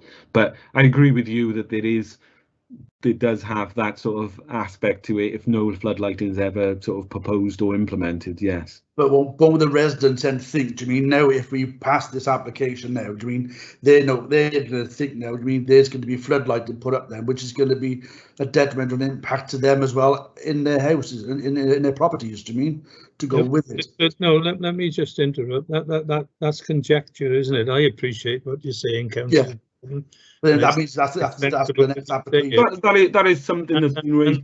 Sorry, Mark, I appreciated your answer as well, but it's not for today, is it? Yes, no, exactly. But that's what it's gonna implement maybe in the next application when the next application comes around. That's what I'm trying to. That's what I was trying to get across, councillors, that whilst it's not proposed, and we probably, you know, we anticipate that it will be proposed at some stage. We can't consider it at this point because it's not being proposed. But I don't feel like there's any prejudice to sort of the neighbouring properties, because if floodlighting is going to be proposed or will be proposed, a further application will be needed, and then they have the appropriate sort of way of sort of raising any objections to it. I agree, you know, if it doesn't, if the floodlighting is unacceptable, then... With respect, you've clarified that, Morgan. Yeah, sorry. Sorry. And also, when the work is taking place, when will the work actually take place, and what will it affect the school within the work time, and what scale are you looking to work wise? Well, you know, you might have to bring Stefan in there, because you know, it's anticipation work schedules is not all, you know, I can't decide when the application sort of commences or the work to that playing fields commences. So I don't know if Stefan is available. No, Stefan can't come back in. I'm sorry. Oh, right, fair enough. Protocol. I think I don't know then. I don't know the answer to that. A bit too deep. I appreciate what Councillor Jordan's asking. I think everybody else does. They're sensible questions at this time, but they're not for consideration today, with respect. So, John Guy, Councillor Guy. Yeah, can I say I fully appreciate and support this application. Anything to improve conditions for the community and the school in respect of sport. And it's come home to everyone, isn't it, really, with the pandemic, how important sport is. The school has a big history of rugby, all sorts of internationals moved from there, but really good project. It's going to benefit the community, benefit the school, and benefit everyone in the city of Newport and the National Health Service as well, if people play sport. Okay. Thank you, Councillor Guy. Councillor Trevor Watkins, please. Thank you, Chair. Just to clarify, Morgan, what you mentioned to Councillor Jordan, that any lighting will come back to committee? Yes, yeah, it's council-owned land as the as a school. So as a committee, it'll have to come back to committee to be determined. So on that land, anything around those fields would be and lighting columns and lighting in that respect would need planning permission in their own right. So there's no need to condition that consent to say any lighting needs to be submitted, and I think a new formal application. But I would anticipate that it would be part of the whole school development. Right. If it's not part of the whole school development, Mm-hmm. a totally separate application, would then that still come back to committee? Yes. Okay. Yes. Thank Yeah. you. That's it, Chair. Thank you. You, Councillor Watkins. If there's no one else, is there anyone prepared to make a recommendation, please? Chair, I propose that we accept the recommendation of the planning officers. Okay, is there a second there? Yeah, second, Chair. Second. Thank you very much. Pamela, could you organise the vote, please? Thank you, Chair. Councillor Guy, please, can I have your vote? Yeah, I support the officers' recommendations. Thank you. Councillor Clark? Support. Councillor Hollyoak, please. Yeah, I support it. Councillor Watkins, please.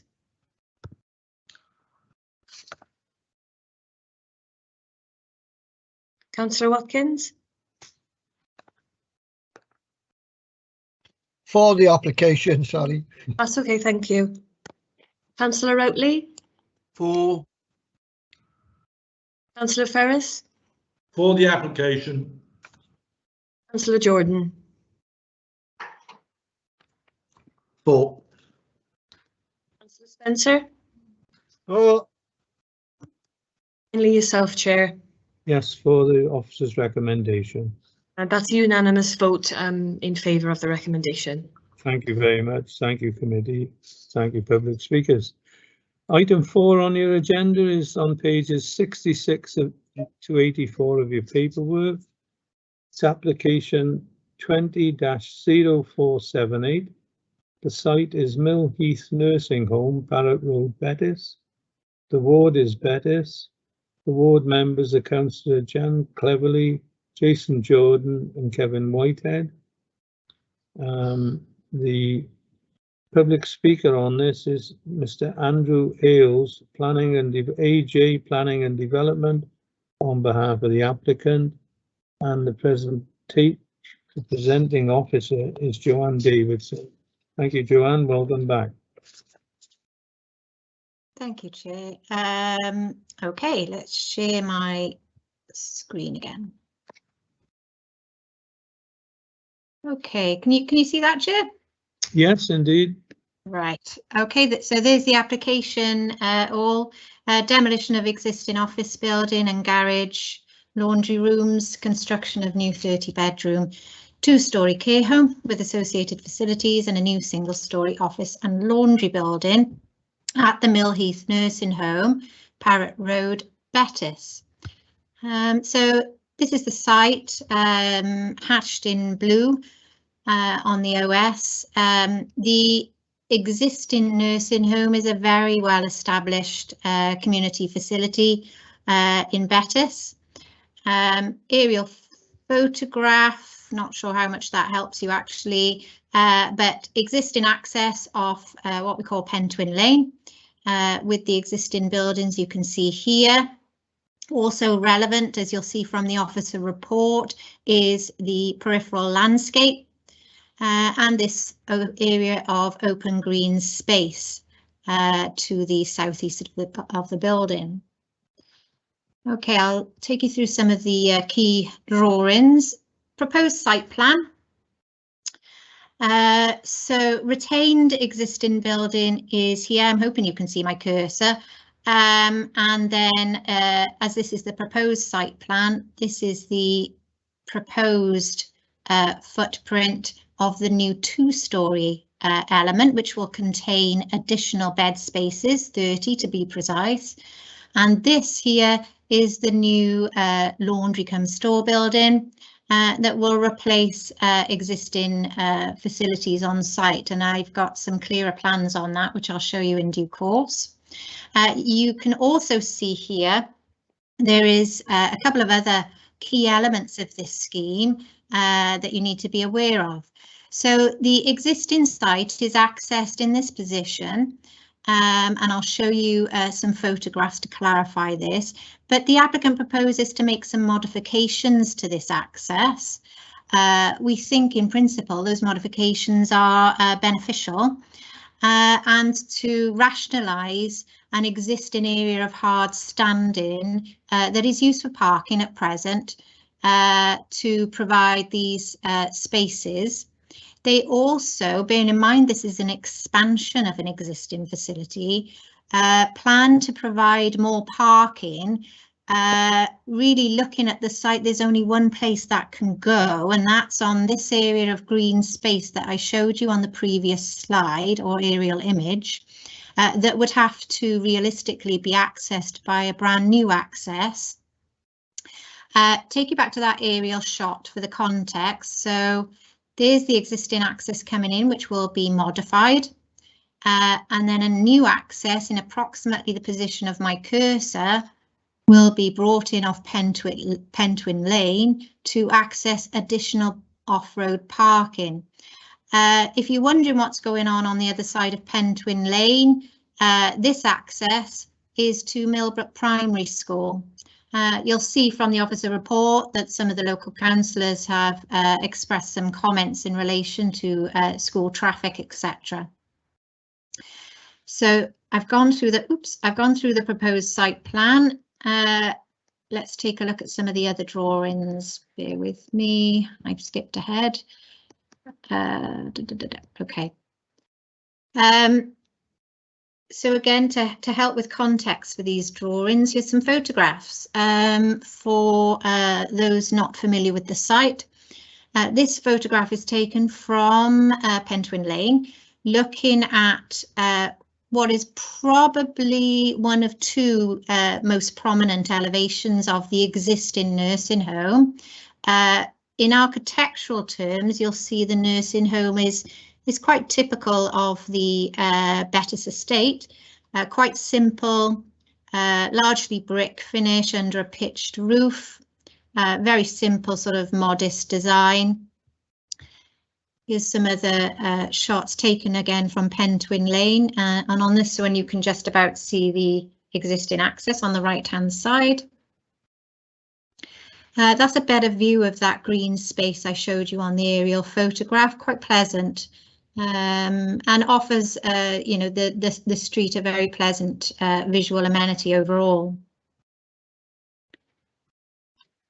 Again, a better shot there of the existing access, but also this element of the site. So the single-storey flat roof building you can see here is going to go and be replaced with the two-storey addition. I'll go into a little bit more detail with that now. So again, looking into the site via the access and that existing parking. And there we are in the site itself, in the courtyard. And these buildings on the right-hand side are to go and to be replaced with the new laundry storage building. This element of the site, this two-storey element in the centre of the photo, that's part of the existing bed space that will be retained. And then on the right, slightly elevated above the site, you can see the nearest residential properties. They're at a slightly elevated level compared to the site. Elevation plans then. So these are the proposed elevations. So thinking on those photographs I've just shown you, this bottom elevation is the one facing the green space. So if you can hold that elevation in your mind a second, I'll take you back to the photograph showing that. So as I say, that bottom elevation would be here. So you can see the extension is going where my cursor is circling here and extend towards Pentwyn Lane. The other probably most prominent elevation is this one, the middle one of this set of three, and that one is what you will see here.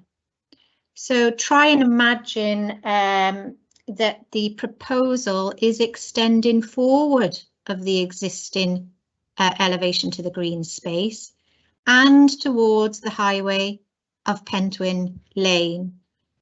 So if I take you back to that proposed site plan, there you go. So this elevation to the green space, you can see the proposal is to extend forward and towards Pentwyn Lane.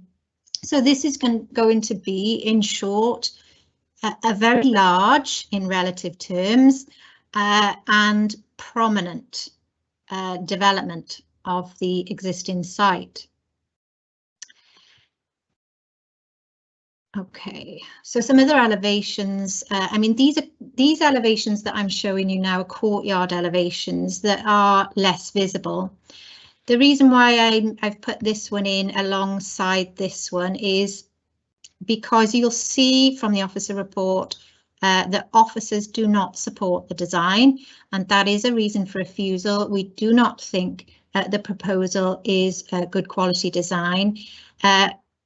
We've noted in our assessment elements of prominent flat roof the mixture of roof types. I showed you the photograph of the existing, very simple design under a pitched roof. You can see the link between the extension and the existing. Remember, this is going to project forward, is flat roof. We then have two gable additions with an intervening flat roof here on one of the most prominent elevations, and again extending forward, and another gable. And then this side elevation, which is also going to be very prominent, you'll see towards the rear we've got some flat roof elements. But also this side, it bears no resemblance really to the prevailing architectural style of the building, which arguably is dated, you can see from these photographs. But the applicant has chosen to adopt what I would call a more traditional design to their extension, but unfortunately in doing so is not adequately integrating the new design with the old. Some more proposed elevations there on the less visible elements, and again you can see large areas of flat roof amongst the extended parts. These are some visuals taken from the design and access statement. So this is looking into the courtyard. I showed you the photograph in there, but you can see it's a bit awkward. You know, we've got this flat roof main entrance around the back end of the extension with these sort of various flat roof elements coming off the hipped roof. Bear in mind the existing is pitched roof, and you can see those flat roof elements here, and then this U-shaped building. This bit has actually been superseded since. Now the single story element is not a problem for us at all. We've got no issue with this building. You saw on the photographs what it would replace, and this building is of no harm whatsoever, and we are satisfied with it in design terms also. So floor plans, again, this is the existing building hatched on the bottom here. So this is the elevation with the green space where my cursor is off the right of the slide. So again, you can see a fairly significant projection forward and a significant extension towards Pentwyn Lane, thereby, as I said, making this very prominent. So design is particularly important here. And then the first floor equivalent floor plan. These are visuals provided to us by the agent. Obviously, any visuals of this nature are helpful. There's an added 3D dimension to these. So it's appropriate to show you these, but they don't mitigate our concerns in relation to design. Clearly, you're not able to see it in relation to the existing building in this 3D image, but hopefully you'll get an idea of what's proposed there. And as I say, I've brought you back to this photograph because this is where the extension's going. So it's trying to imagine this 3D visual in this position alongside this building. This is a previous elevation, so I should say that this application has been with us a little while. There has been negotiation because we have consistently expressed reservations about the quality of design of the scheme. Obviously, high quality is what we're seeking because of the size and prominence of it. This was an earlier rendition of the plans that we considered unacceptable. And this is what we're looking at now. So this is what members are considering now as part of this application.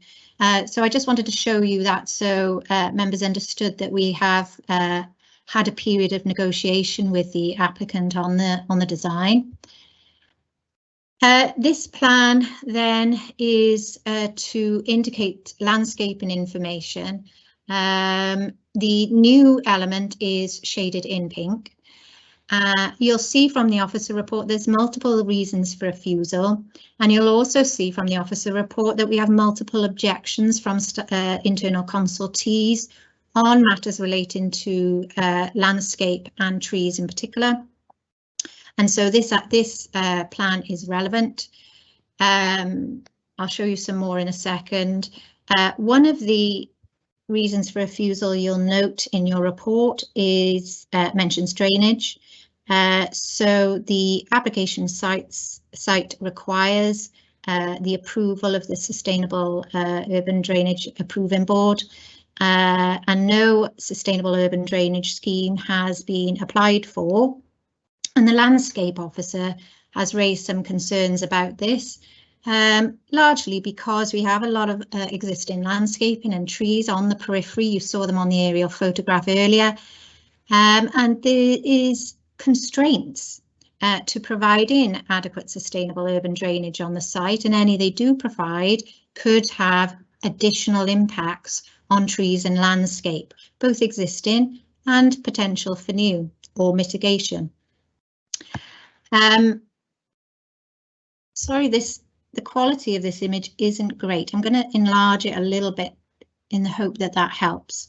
So this plan is showing you the new elements overlaid onto the existing. So the site is within the urban settlement boundary. Okay, it is partially previously developed land because there is a new element here, i.e. the new access and parking, that is on that green space, which is also environmental space for planning policy purposes, and that gives it some added protection. The existing building is actually hatched in blue on here. It's not coming out very well, I'm afraid. And then the new elements are hatched in green over the top. So you can see that part of the new building is overlaid onto elements of the existing infrastructure that is to be demolished. And on an earlier slide, I showed you the photograph of those single-story flat roof elements that I said were going to go, and that is what those are. So some other matters then that members need to be aware of that form part of the application. I've mentioned the accesses, changes to the existing, but also the new. Let's reduce this down. So these are visibility splays, and the reason I've put this on is because you'll see from the officer report that the visibility splays that have been shown on this plan are not compliant with what the head of city services has requested, which is 43 metres in both directions for both access points. In fact, the existing access, which will be modified, will only achieve 26 metres looking northward. However, in our report, we've noted that the courtyard parking area isn't really expanding. So the opportunity for additional traffic generation from the existing access is limited to nil. And so with no obvious intensification of that access, what the applicant is proposing to do here with some realignment works is actually beneficial. And so officers have indicated an acceptance of the reduced visibility splay for that existing access. With regard to the new access, which is slightly further south, again, it's about 10 metres short of the 43 metre requirement indicated by the head of city services looking north. But you'll see in the officer report that we've suggested that because it's a 30-mile-per-hour zone, but in addition to that, it's right opposite the access to the school. There is some traffic calming evident. You can just see some bumps here on the plan, and therefore it's likely that traffic won't even be going at 30 miles an hour. We have on balance suggested that that may be acceptable because if we insist upon the 43 metre standard for the visibility, we will also effectively be increasing the amount of hedgerow that will have to come out. As it stands, the visibility that has been indicated on the plan will require a significant portion of this hedge to be removed. If we insist upon the 43, there'll be even more removed. This is important. Going back to my point about the prominence of the building, the removal of the hedge is going to make that side elevation, as I call it, even more prominent in the street scene. Remember, extend in this way towards Pentwyn Lane and won't be softened so much in this view. And again, this is one of the issues that the landscape and tree officer has raised about lack of information relating to mitigation associated with the loss of that hedgerow. There's a closer view of the proposed access. And again, the photograph just to confirm where that will be going in. So it's going to be going in here. You'll see from our report that the key point on the new access and the new parking area is the fact that that is going to erode the environmental space. So again, we go back to quality of layout, quality of design, quality of landscape. It's important here because of its prominence and the fact that it is eroding that environmental space, and we have specific policies relating to environmental space that we have to consider. And based on the information supplied to us, we feel there is insufficient information to satisfy us on the points raised.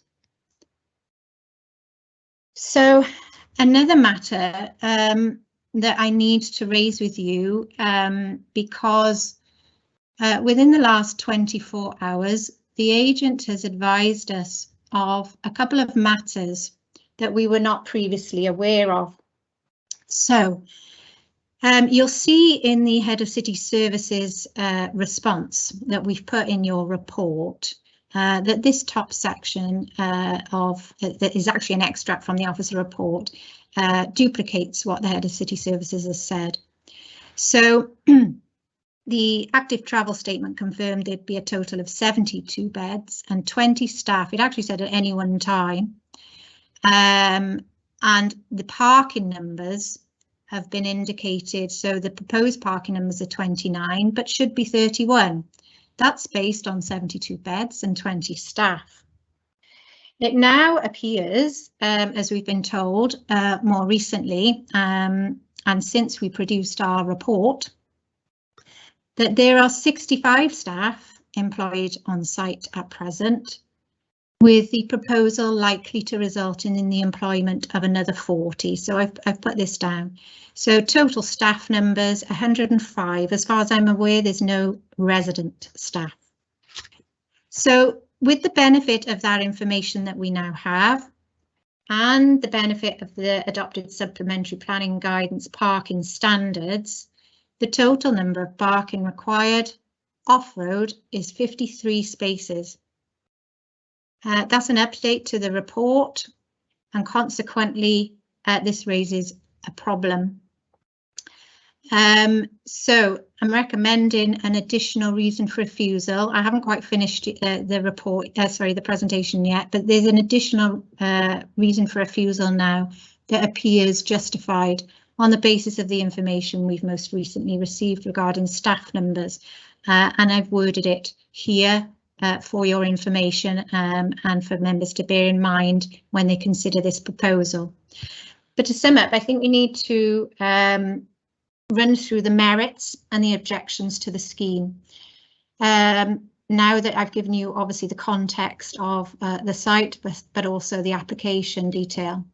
So key merits of the scheme, we agree, are that the site is within the urban settlement boundary and part of the site is previously developed land, with some older buildings being replaced. The expansion of the existing established community health and social care facility via the provision of these 30 additional bed spaces is welcomed in principle and supported by officers. We understand that the beds are currently and will be used for patients suffering with dementia. The associated enhancement of infrastructure serving the existing health and social care facility, including, as I mentioned, the improvements to the existing access and existing parking layout, are welcomed in principle and supported. Obviously, there's support from us for the ongoing provision of the service and the associated employment. And the applicant has shown some potential improvements to active travel links to the site.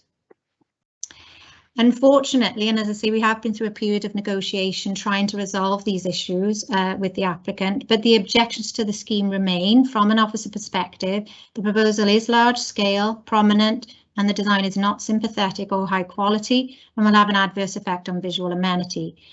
Good design, as I've mentioned, is an important principle of successful planning and placemaking and should not be compromised. Insufficient landscape and drainage details have been provided, and the loss of part of the environmental space and the associated visual impact cannot be justified, as is neither complementary or an improvement to it, and this is therefore contrary to the adopted policy. Insufficient information to support the loss of existing landscape features and associated mitigation, and we have insufficient information relating to existing trees on site in terms of retention and protection, and we have no ecological enhancement details provided. Some of those, if all other matters were acceptable, some of those matters, I have no doubt, could be conditioned, but unfortunately not all matters are, other matters are acceptable, and consequently officers recommend refusal. That's it. Thank you, Chair. Thank you, Joanne. Thank you very much. Public speaker now is Mr. Andrew Oils, AJ Planning and Development, on behalf of the applicant. Thank you very much. Thank you. In review of the committee report, we raised significant concerns regarding omitted information that is key to consideration of this application. As such, and in interests of good decision making, I will politely conclude by requesting that members should defer this application to next month's planning committee following a site visit. The applicant would welcome you to come to site to view the lie of the land. Okay, the primary objective of Planning Policy Wales is to ensure sustainable development, which is three threads: social, economic and environmental. In review of my client's proposal, I review as follows: social and economic role.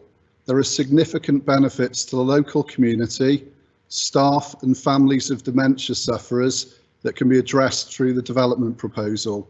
These have been given no weight within the committee report.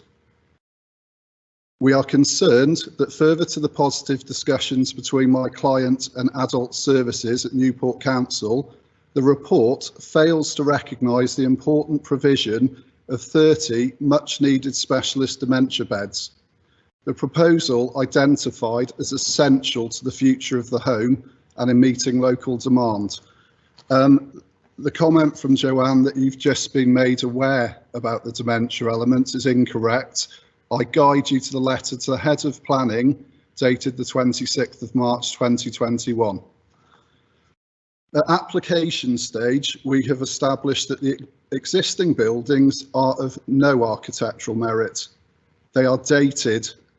The home is in need of investment and upgrade. The home is an important part of Bettis community. It is a key local employer and during normal times would be the host of local fetes, fundraising, links to the school opposite. The new facility will create significant employment during build and operation phase. The environmental role. We have submitted a raft of consultant information, ecology reports, an 81-page drainage report, a tree report, an impact assessment. It is incorrect to say that this information has not been provided. In review of the suggested reasons for refusal, there is no basis for objection. At pre-application stage, the local school, neighbours, ward councillors were extremely supportive of the principal development. No design concerns were raised. Trees. A tree survey and arboricultural impact assessment was prepared by a respected and qualified arboricultural consultant. Some of the trees that are referenced in the committee report sit 40 metres outside of any development, tree reference T1, T2 and T3. Ecology, refusal ground 5 is profoundly unjust. My client has provided ecology and tree reports and also a drainage report. We are proposing an attenuation pond. That is an ecological feature. In the ecology report, there's recommendations for sparrow terraces. There were no bats found within the existing buildings, and we're proposing bat boxes. This is false. There are biodiversity enhancements. In reference to plan reference 15, which was the plan you said is faint in the presentation, this clearly shows that 50% of the verge areas within the site are being left undeveloped. We have offered to accept a landscaping condition for hard and soft landscaping. In terms of the comment that has just arisen about the number of staff, as with all care homes, there is a pool of staff. It is shift work. It is 24 hours a day, evenings, weekends, all the time. There is a pool of staff. At any one time, there will be a maximum 20 staff. I confirmed to the planning case officer the existing facility, there would be a maximum 14 present during the day, 5 staff present at night. As proposed, with the 30-bed dementia care, there would be a maximum 20 staff present during the day and a maximum 10 during the evening. That is confirmed in an email yesterday, off the back of an email at 5:15 from the planning case officer. In terms of design, the buildings are of no merit. It's an enhancement to the built form. There are no impacts on neighbouring land uses. We've provided a construction management plan to satisfy comments received, positive comments and constructive comments from local ward councillors during the major pre-application consultation. Please defer this application for a site visit. It is not fair or reasonable to agree with the officer recommendation. Thank you.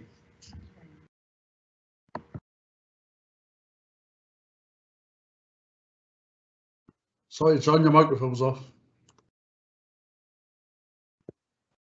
Thank you, Mr. Isles.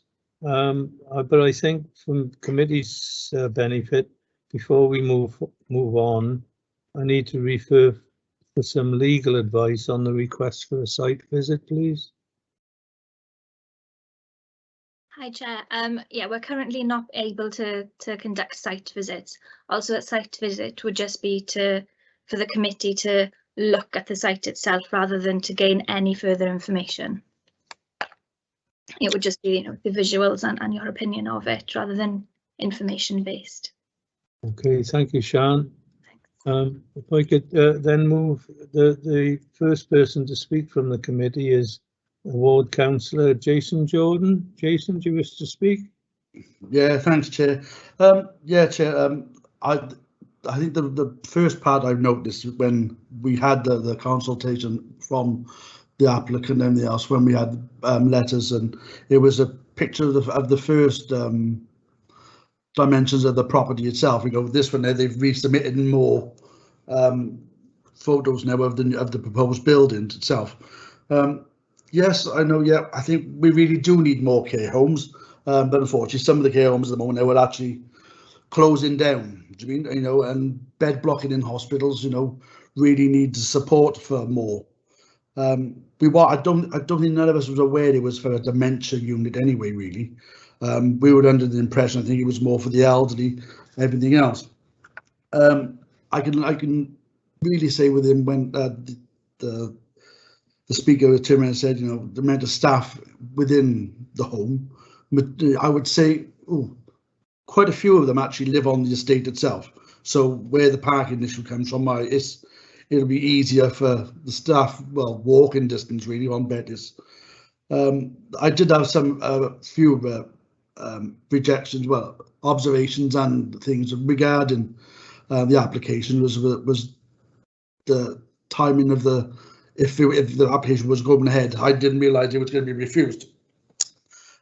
it was the time when the implementation of deliveries within the site from the school. I know the school haven't. The school has mentioned they had no objections within the school itself. If Joanne look back, if you look back in the one out of the picture where you had the entrance to the school, that's only mainly now for teachers to go into the school. Also, they do a flying start as well in the school, which that big car park area used to be the old playground of the school many years ago. So some cars actually use that to drop their children off to flying start as well. You know, I am really torn between this one now, because, you know, as much as we really need it, you know, there is implications of the site of the building itself. It doesn't look out of character, I don't think, because if you look at Mill Heath, the houses there are totally different to what the other parts of the houses are on Bettis, and also Penny Brink Close, they're totally different again, style of buildings to what the new building is. I know the old building of Mill Heath used to be the old Dr. Bernardo's, which was a children's home, which was used many years on the estate, and he was quite right to say, you know, we did hold quite a few things regarding, you know, the estate within that home. Yes, I think it does really need more improvement, but, you know, I think it's down to committee now to think, does it really need, you know, do we really need it? And I think we do. Thanks, Chair. Okay. Thank you, Councillor Jordan. Councillor, I won't call Joanne back in yet, but Councillor Trevor Watkins, you're indicating, please.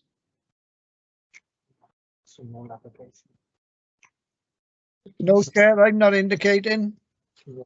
All right, my screen's playing again. I only want to see your face, Trevor. It's all right. Yes, I'm still here. I apologise. I'm pressing the wrong buttons. I know Bill Roatley's come up now. It's we're all over the shop at the minute. I'm sorry, Chair. I have put my raise. I know you're having problems looking at it. It's difficult. Yeah. I understand that, Chairman. So please forgive me. I was trying to be helpful and messing it up all at the same time. You know, whether it's a dementia unit or another kind of care home, I think is irrelevant. Both sets are desperately needed here in Newport. Community care is one of the biggest challenges we face, but the bigger challenge than that is the lack of community care. And that actually means that in the estates, within communities within Newport, we desperately are crying out for that very thing, community care.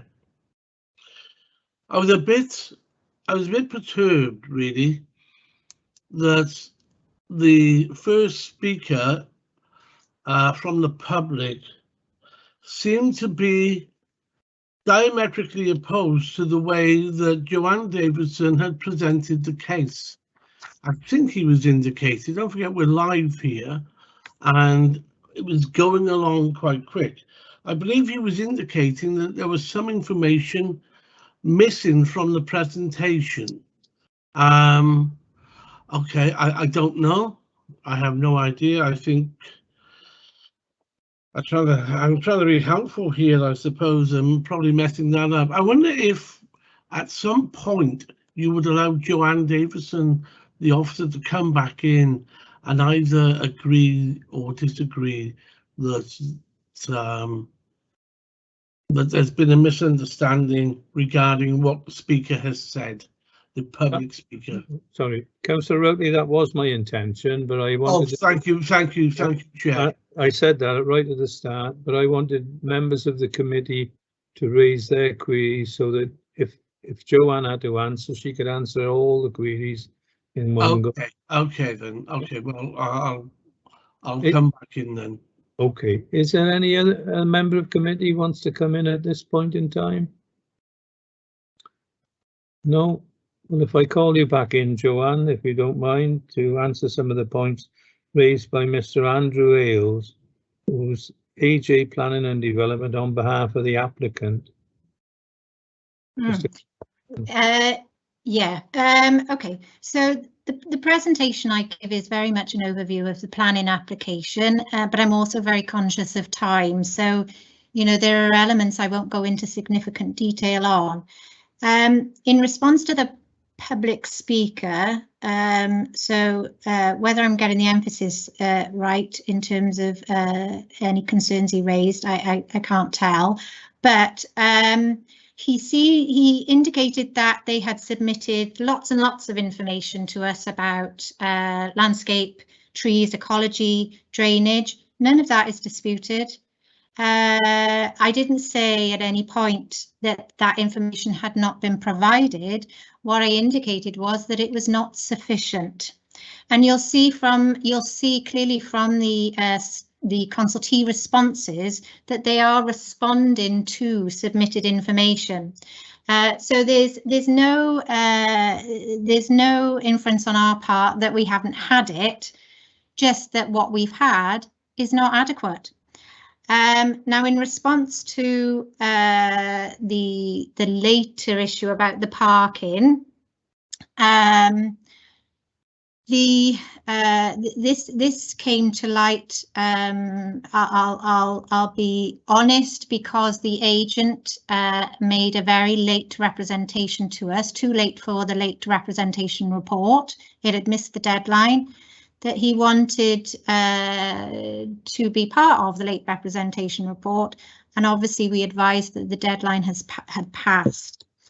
I've incorporated in my presentation a lot of what that late representation effectively included, and that was obviously the emphasis on the merits of the scheme, which are not disputed. I did a whole slide at the end there telling you what we had agreed the merits to be. There is no dispute at all about the value of the social care facility, both in terms of its expansion, retention, and the improvements of infrastructure to the existing. No dispute at all. That is definitely supported and welcomed by us. But not at all cost, I suppose, because what we have effectively done, and what we always do, is weigh in the balance the merits. And I don't think we've ignored those in the officer report. We balance those merits against the objections, and that's what we always do, and that's what we've done here. The issue of parking is a relatively significant one, and I wouldn't have suggested an additional reason for refusal over and above the published report unless I thought that was the case. The actual application form that we considered told us that there would be no additional employment arising from this extension. Now, what we were told 24 hours ago is that there will be up to 40 additional staff. Now, I appreciate what the agent's saying, that there is a total pool of staff, and the total pool of staff won't be on site at the same time. The agent has indeed told us that at the moment there's 65 staff employed, but 14 at any one time. Assumedly there's shifts and this, that and the other, and that would increase to effectively 105 employees, which seems good news on the face of it, obviously, with 20 on site at any one time. However, the supplementary planning guidance requires us to assess the parking requirements based on total staff. It's not total staff on site at any one time, it's total staff, because, you know, realistically, we will expect there to be potentially double the amount of staff on site, albeit for a short period, during shift changeovers, staff meetings, etc., etc. So that updated information that I gave you as part of the presentation, confirming the SPG requirement for 53 spaces, not the 31 spaces set out in the report, is relevant. I'm not saying there may be scope to negotiate that down somehow, but what it does is add to the concerns we have about the erosion of the environmental space, the lack of support in landscape and mitigation regarding trees, and the lack of information regarding drainage, which requires separate drainage, which requires, separate consent from the Sustainable Urban Drainage Approving Body, and doesn't have it yet.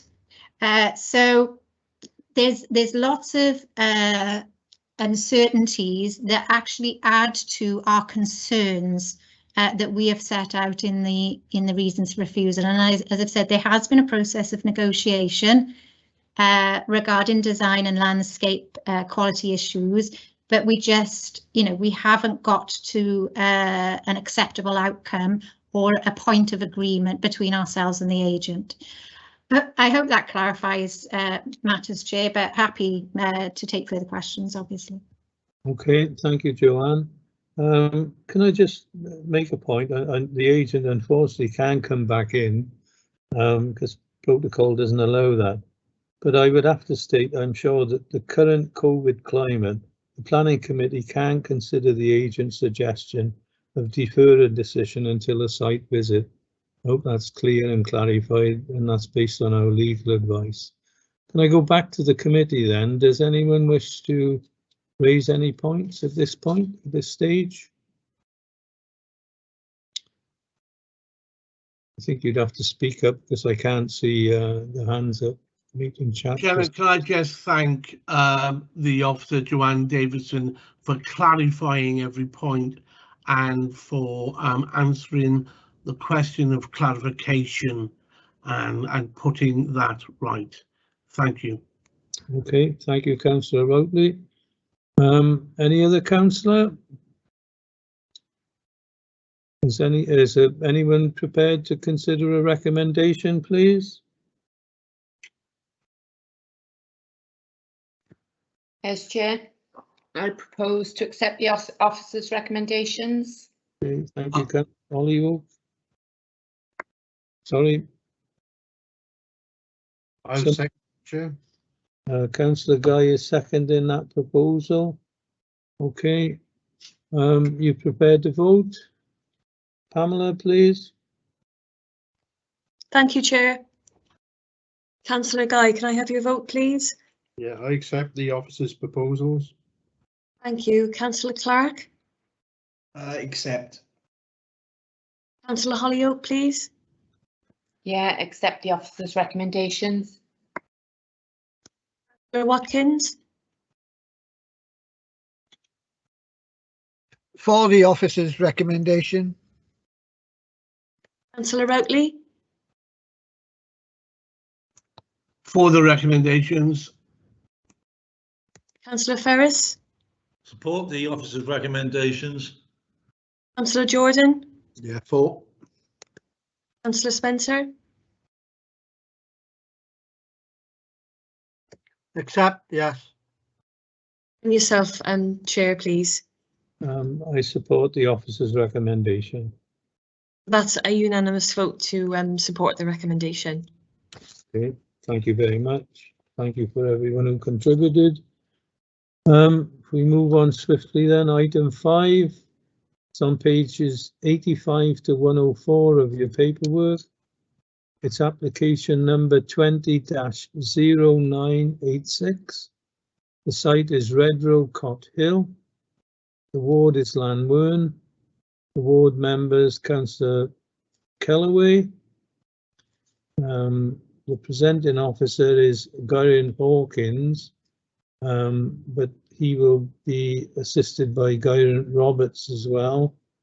The public speaker is Mr. Richard Keogh of Redrow Homes Limited, and the ward members indicated he wishes to speak as Councillor Kellaway. So if we could move to Grant Hawkins, please. Thank you, Grant. Oh, Gyryn, go first. Sorry. Right, Chair. Can everyone hear me? Yes. Yeah. What I'm going to briefly do is give a little bit of background about the drainage situation in and around Llanwern. What I want to do is try and show you some slides. Can everyone see them? Because my computer is working very slowly at the moment. So is the presentation visible? No. It's not. All right. Okay. Can we see it now? Yes, yes, Yeah, indeed. excellent. Lovely. Right, what I want to do then is just to very quickly go through the drainage situation on the site so that we can see it. If you look at this slide, then this gives a broad overview. You can see the Llanwen Steelworks here, more or less in the centre of the slide, and you get an idea of the drainage arrangements, which are the rural area to the north and then draining into the levels to the south. Okay, so that's the context for that. The next slide then is a little schematic which came from the outline permission for Llanllyn itself, and it's quite helpful just to give us a quick understanding of what's happening. So this central rectangle was the site, and then you can see there were a series of drains that ran through it north to south. There was a northern ditch that collected water that ran in from the north. It was siphoned through the site and then collected by a ditch in the southern end, which is along where the Eastern Distributor Road is now, called the main east-west ditch. And then from there it was pumped by a pumping station at Whitsun out through pipelines to the Bristol Channel, with the outlet being somewhere to the east of Porton. So the historic arrangement then, when they built the steelworks, they effectively built a completely new and separate drainage system to drain the works site, which was completely separate from the natural system that had existed previously. The other point to bear in mind is that the Monk's Ditch, which is a natural river, ran through the site, but never was part of a drainage of the site. They literally put it into a concrete trough. It ran straight through one end of the site and out through the other. It didn't do anything else. So the water in the Monk's Ditch was completely disconnected from the steelworks drainage. Okay, next slide, hopefully. This shows the current position on the Llanllyn redevelopment site. So these dotted lines are retained drains from the steelworks. Now, some of them are still culverted, some of them have been opened up, and the light blue ones show new drains which have been built by the developer, by St Modwyn's. And what happens is that the drains run the opposite direction now. Instead of running south as they used to, we now run north, and they're collected by this big new ditch which runs across the top of the site and then comes down here to this pond. And from there, the plan was to pump the water into the Monk's Ditch, which is this line here. Okay, so instead of going out through the old steelworks drainage system, the water would actually go out through the Monk's Ditch.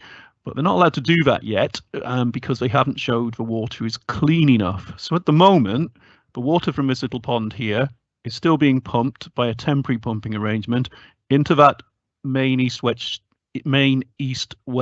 ditch I mentioned, and it's still being pumped out at Porton.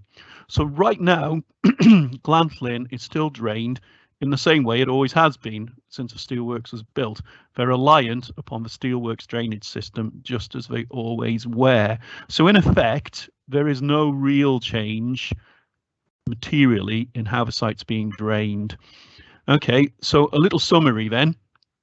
Okay, drainage from the north, other than the Monk's Ditch, is intercepted by ditches and was channeled southwards through the site in a series of culverts to the main east-west ditch. So that's the situation I described in the presentation. The water was then pumped via the pumping station at Whitsun through pipelines to an outlet on the Severn, east of Porton. A new northern interceptor ditch has been dug at Llanllyn and will discharge to the Monk's Ditch, subject to appropriate permits being attained. The retained steelworks will continue to be drained via the historic British Steel system. Llanllyn is currently being drained to the steelworks drains via a temporary pumping arrangement. Llanllyn currently relies on the British Steel drainage system that has been in place for decades for surface water drainage. So in effect, what I'm really saying is nothing has changed on Llanllyn. The system that was in operation when the steelworks was there is still in operation. Okay, in effect, it will change in the future, but it hasn't changed yet.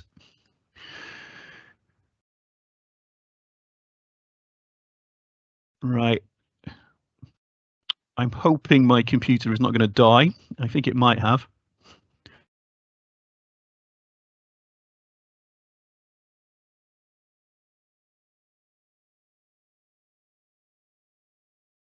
GR leaving.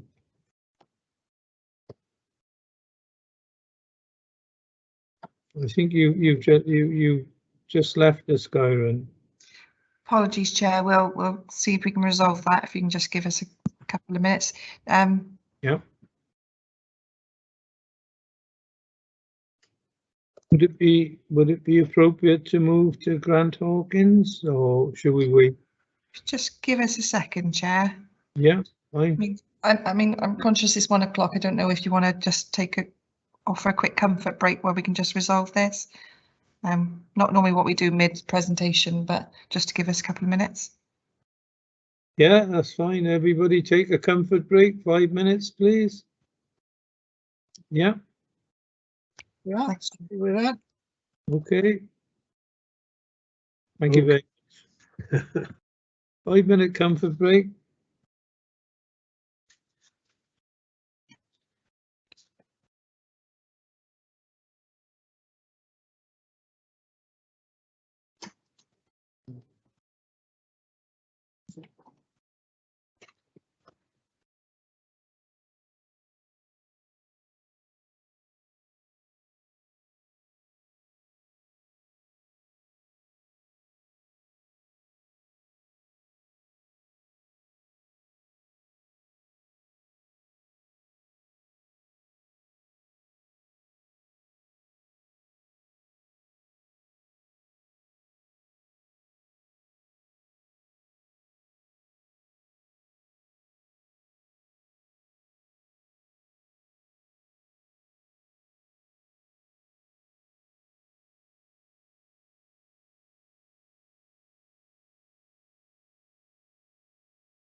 Check.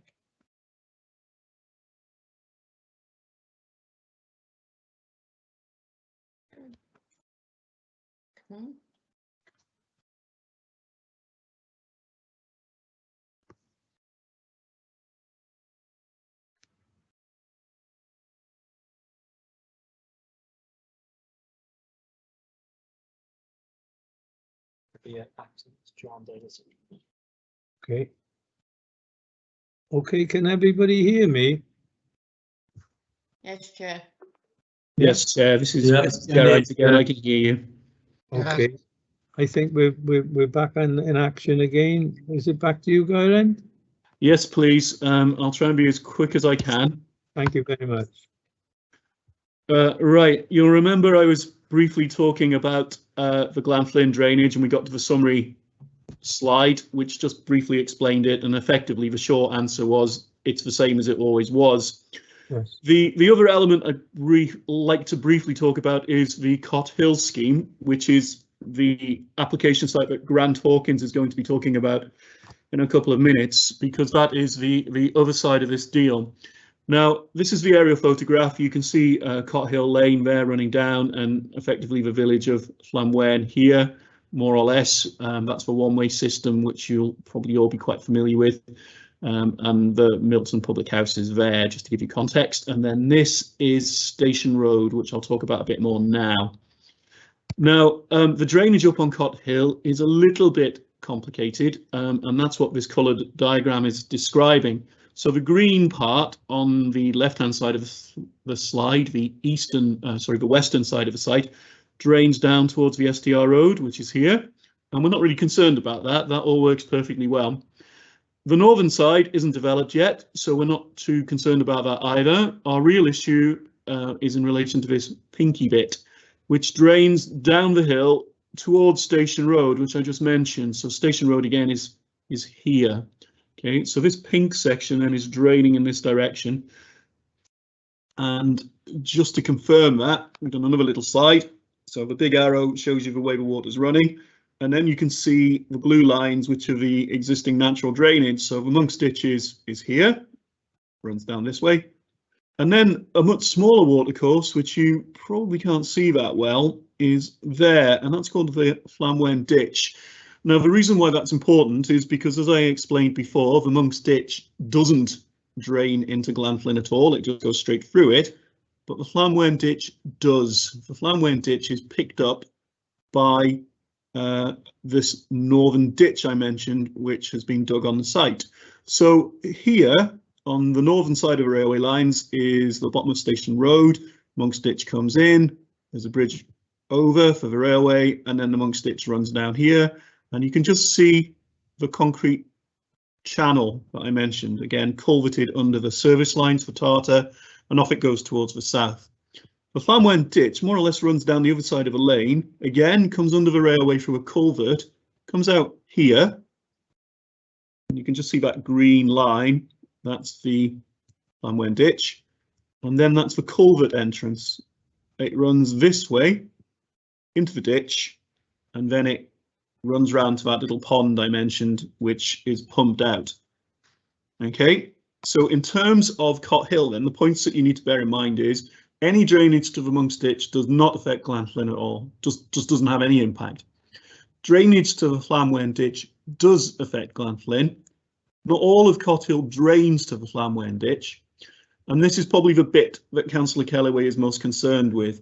The council has taken enforcement action in regard to the Cot Hill site, and the reason why is because there was an effective failure to control drainage from the construction areas. So they haven't discharged their construction management plan. They should have done. They were not controlling water running off from the site and down towards Station Road, and then into the Llanwen Ditch, and then into Glanflyn. Okay. We've also issued a second breach of condition notice in regard to Cot Hill, and that was to do with a failure to provide permanent drainage solutions upon occupation of dwellings. So, as you're probably all aware, some of the houses up on Cot Hill are now being lived in. There should be permanent drainage solutions in place, both foul and surface, and they're not.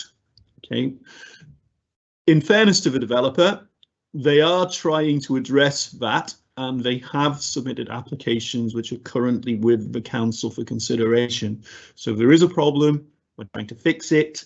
We haven't fixed it quite yet, but we hopefully will soon.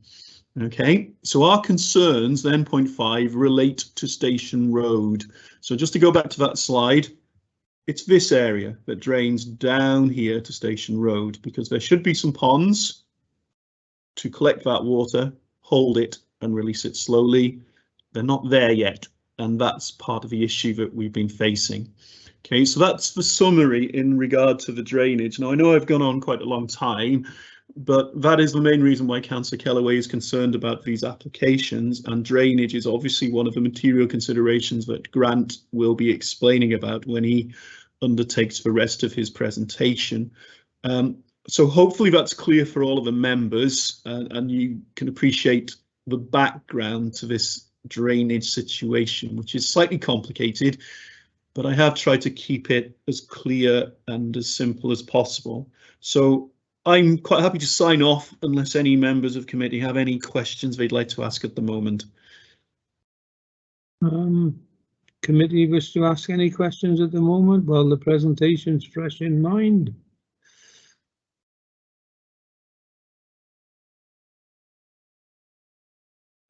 No? Chair? Yes, certainly, John.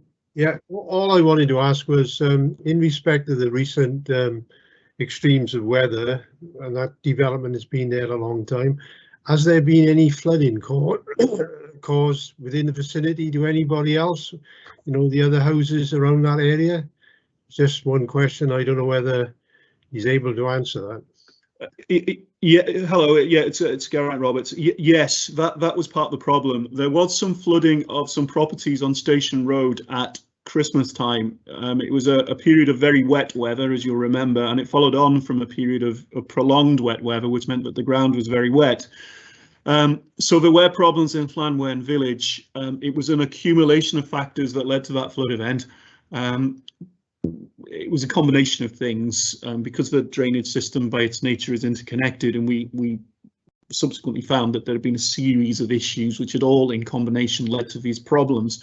Some of them were on Glanflyn, some of them were in the retained steelworks site, some of them were in Cot Hill. There was quite a lot of things going on all together that led to that, and this is why effectively the enforcement investigation began, and why we've ultimately ended up at a position of taking formal enforcement action, as we briefly mentioned on that summary slide in regard to Cot Hill. So short answer, yes, there was some flooding. Okay, thanks. Councillor Guy, happy with that explanation? Yes, thank you. Yeah. Yeah. Any other committee member at this point? No? We can move on then to the more detailed presentation by Grant Hawkins. Grant? Thank you, Chair. Right, just try and share my presentation, 2 moments.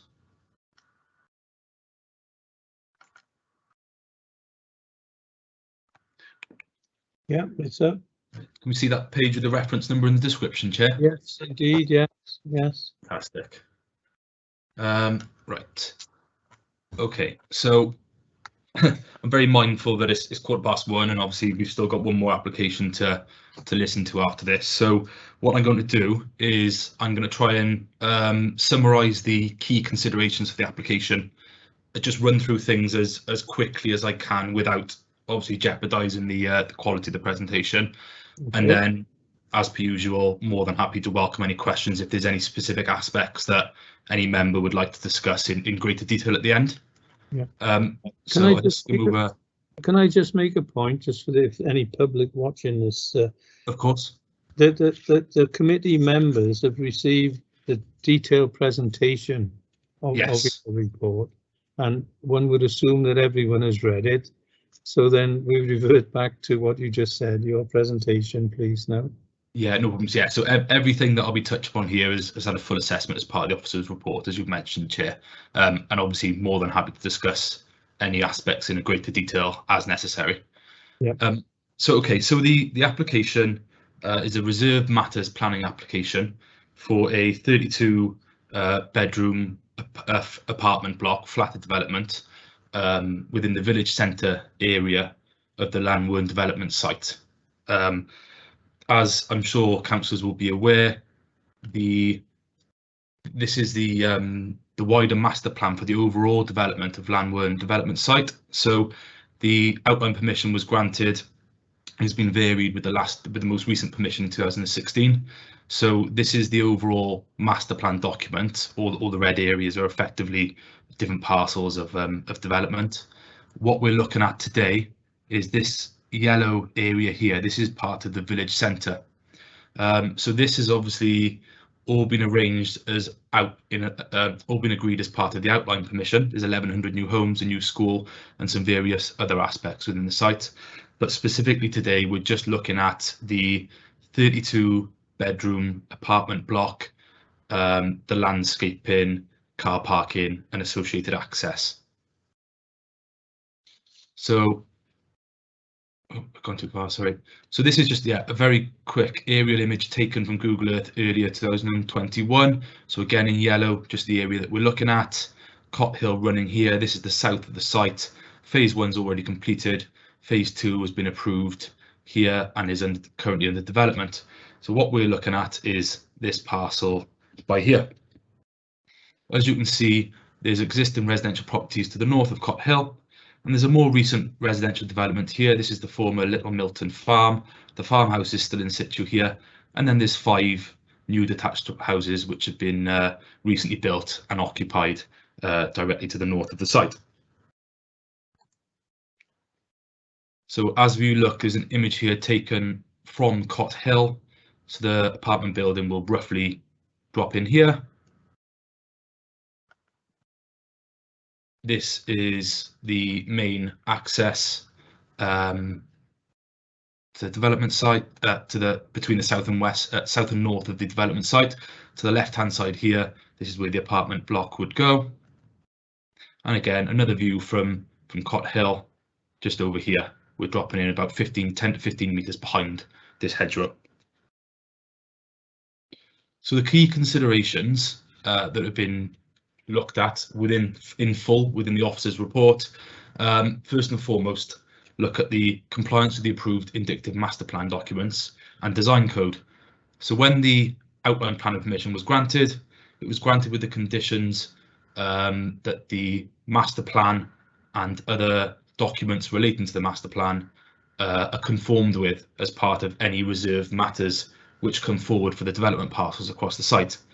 Similarly, there was a design code agreed for the site in a subsequent application, and that sets out what we expect the development to comprise of as each parcel of development comes forward. So what we need to be confident of is that the proposal today complies with those master plan documents and the design code.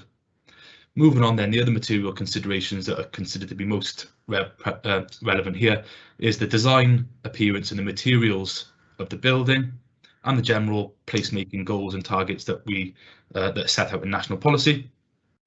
The amenity of the future residents of the proposed building, the amenity of the existing and neighbouring residents, matters of parking and highway safety, drainage, and then matters of landscaping and ecology.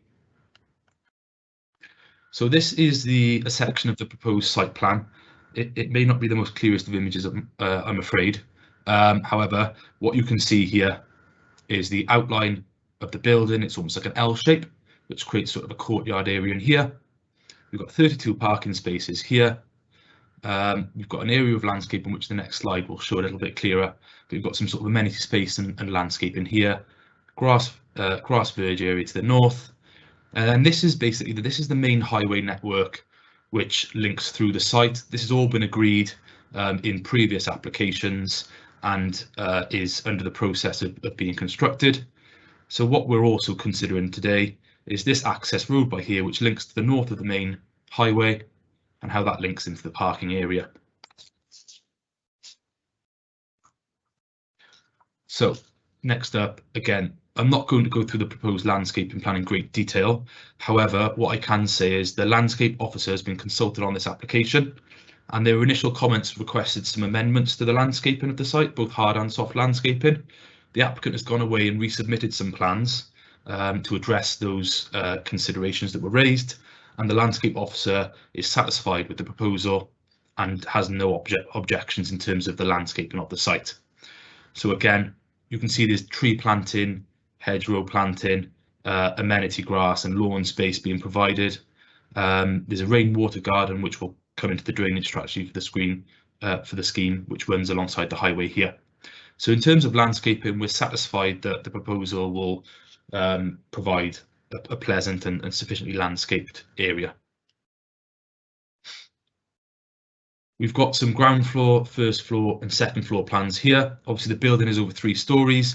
You're not going to be able to see the exact layouts of each of the flats, just because it's too difficult to show them on a slide this size.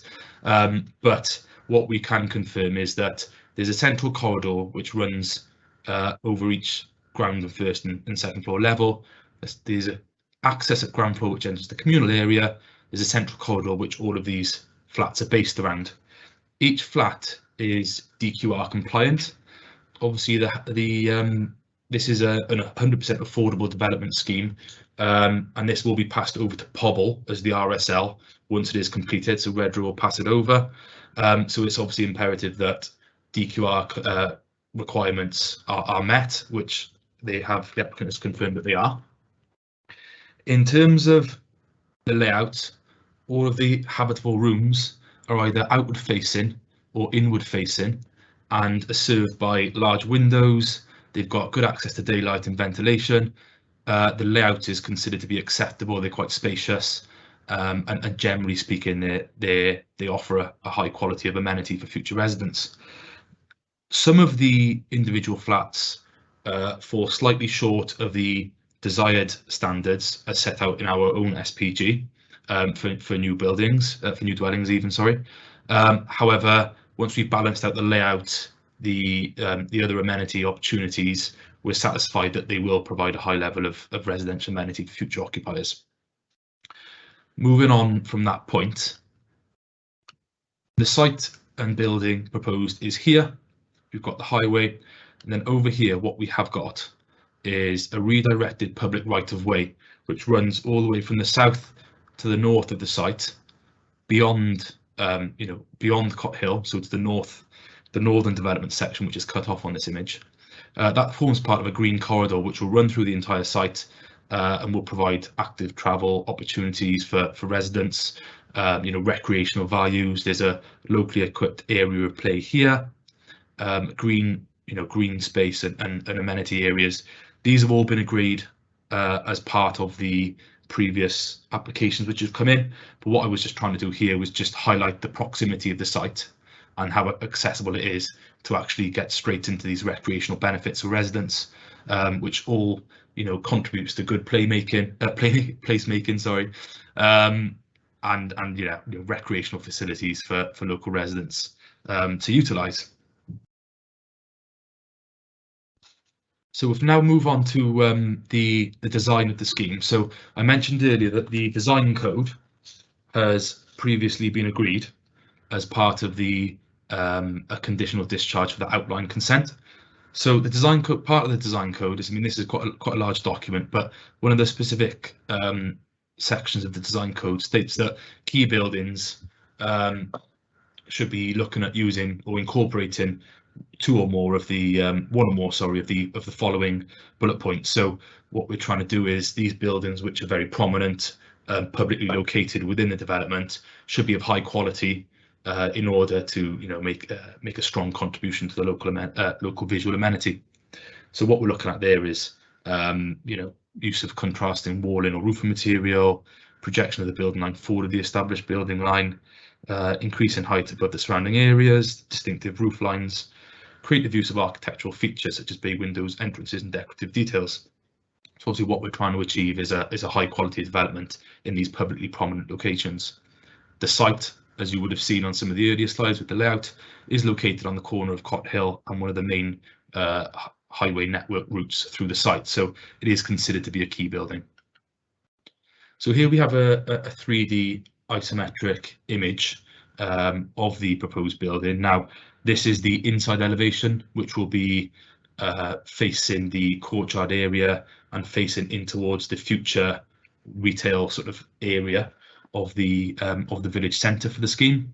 As you can see, the maximum height is 14.4 metres. It is a 3-storey building, and then as you can see, the elevations, the side, the width and length of the side elevations, around about 30 metres. So it is a large building, but it's always been accepted, in the principle of the outline permission, the master plan documents, that there will be a larger building located here to form part of the village centre character.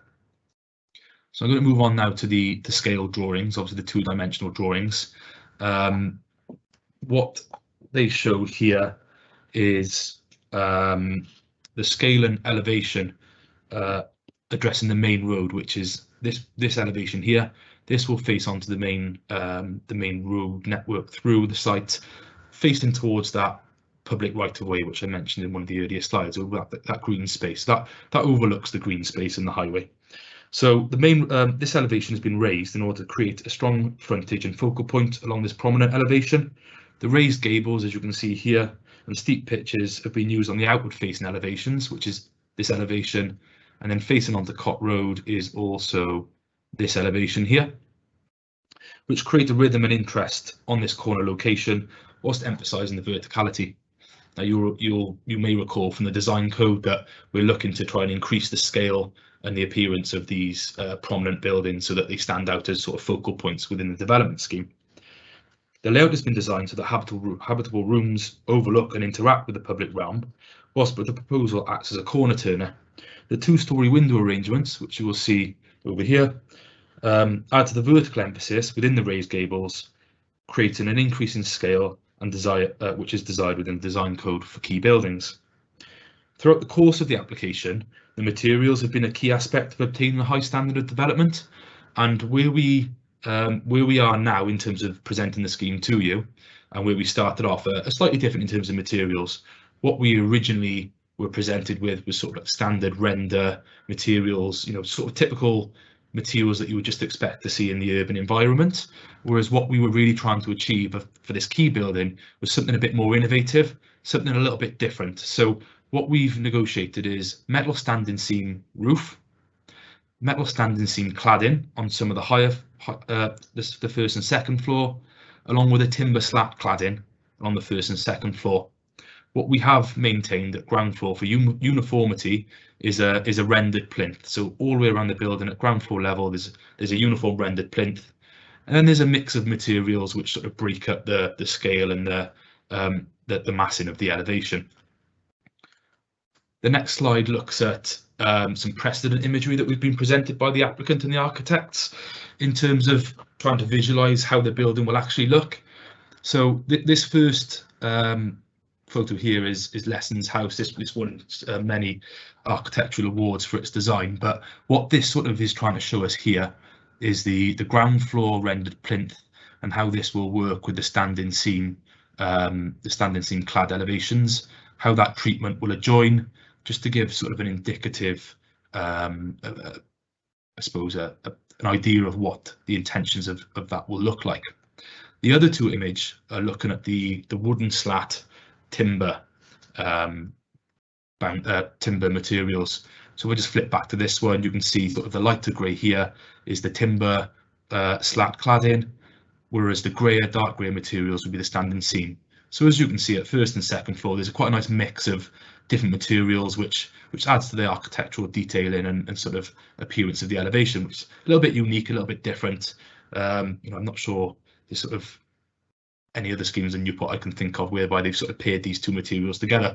So it's considered to be quite an innovative material palette. What you will note is the window reveals on these examples are quite deep. They're a lot deeper than standard. I mean, a standard window reveal is probably around about 100 mil, whereas these really emphasize the opening. They've got quite slim, sleek windows. The setback is quite deep, and it just gives, it helps to break up what is a large elevation. It gives that depth and that sort of rhythm to the elevation. So what we have asked for from the applicant is sectional details for the doors and windows. because obviously what we really want to achieve here is that deep reveal which breaks up the elevation and sort of adds the high architectural quality to the building. So what we can see is a 300mm setback, which is something we were really keen to achieve, and obviously is being conditioned as part of the approval. So moving on from sort of design, we're looking at neighbouring residential amenity. As I mentioned earlier on, there are 5 dwellings to the north-east of the development site over the other side of Cot Hill. So the building itself will be located away from those dwellings. This is the elevation that will face Cot Hill. So it will be to the right-hand side of this hedge. This hedgerow was protected as part of the outline consent when we received the tree information. This is protected under the tree protection plan, so nothing can be done with that without our permission. We've then got the highway and then a boundary hedge along the other side. So whilst it is acknowledged that there are openings here on this elevation, and there will be views in the general direction of the rear garden of this property, first of all, this is slightly set down, it's lower ground level than the neighbouring properties, and there's a distance of between 19 metres and 21.5 metres from the side or the rear elevation of the building and the boundary treatment, the boundary hedge there of the residential properties. This is quite a significant distance. There's actually a drainage, like a Welsh water drain that runs through here, and there's, the building can't be built within that protected zone, which is highlighted in grey there. So that aids the relationship with the neighbouring property. As you can see, this house here, which is this one on the photograph, the rear elevation is angled away, so there's no direct views towards that elevation. The windows in the side elevation are not protected windows. They don't serve habitable rooms. So overall, we're satisfied that in terms of the amenity of the residential properties on the other side of the road, they're protected, and there's no adverse impact that would be significant enough to warrant a reason for refusal. Just moving on now to road layout and parking and drainage, which I'll cover in the next couple of slides. As you can see, the road comes in off the north to access the car park. The construction details of this road are being sought via the relevant condition within this application. If this is to be adopted, which I understand it will be, that will require separate adoption through a highways agreement. But generally speaking, highways have confirmed that they're happy with the construction details of this access road here. In terms of parking, there's 32 parking spaces, which is one per flat. Highways have assessed this, and they're satisfied that the parking for the flats is achievable. There's 6 parking spaces for bicycles within the lobby area within a room here, which complies with the standards for cycle parking for the proposal. So highways are happy with that. The only real thing that highways has sort of mentioned is that the requirement for 6 visitor spaces isn't provided within this site. They're actually provided on the main route in parking bays along the main road. Now those visitor bays were agreed as part of the road layout for the main highway network for the site as part of a previous application. So they've been agreed. They're actually, some of them already been implemented on site as they're building out the road layout. So officers are satisfied that the visitors parking for 6 spaces can be accommodated on the highway network in and around the village centre. So moving on to drainage, which obviously Geraint touched upon the wider drainage sort of strategy for the development site. What I'm going to talk about here is just to give you an overview of what they're proposing specifically for this site. Condition 12 of the outline consent requires drainage details for each reserve matter development parcel. So they've applied for that, and I'll talk to you about what they're applying, what they're looking to do. So effectively, all water which lands on the parking area and is drained from the roof of the building will come into a drainage network which will drain under the highway. It will join a series of pipes which will head down here, the blue, if you can see the blue dotted line, which is highlighted by these arrows, and it'll join the main drainage network which runs underneath the main highway network for the development site. Similarly, water which lands on the highway here will drain to the rainwater garden to the right hand side of the highway. It'll run down, and this little blue line you can see in here, that's surface water which goes into the main network. Now, the issue that we've got, which Geraint touched upon earlier, is that the attenuation ponds, which will hold all of the surface water for the site and then discharge into Monk's Ditch, at present, whilst there is a planning application before the council, those details have not been agreed. So we are recommending that the condition 12 as part of this specific application is refused, and that we cannot discharge that condition on the basis that there are no attenuation ponds agreed that the surface water for the overall surface water for the site will drain to. What we are also suggesting is 2 conditions in relation to drainage.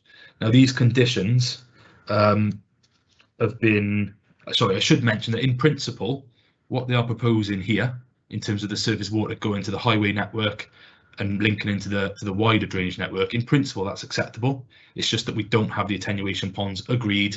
We don't know when they, in theory, we don't know when they're going to be built yet. So what we can't do is agree that specific drainage condition.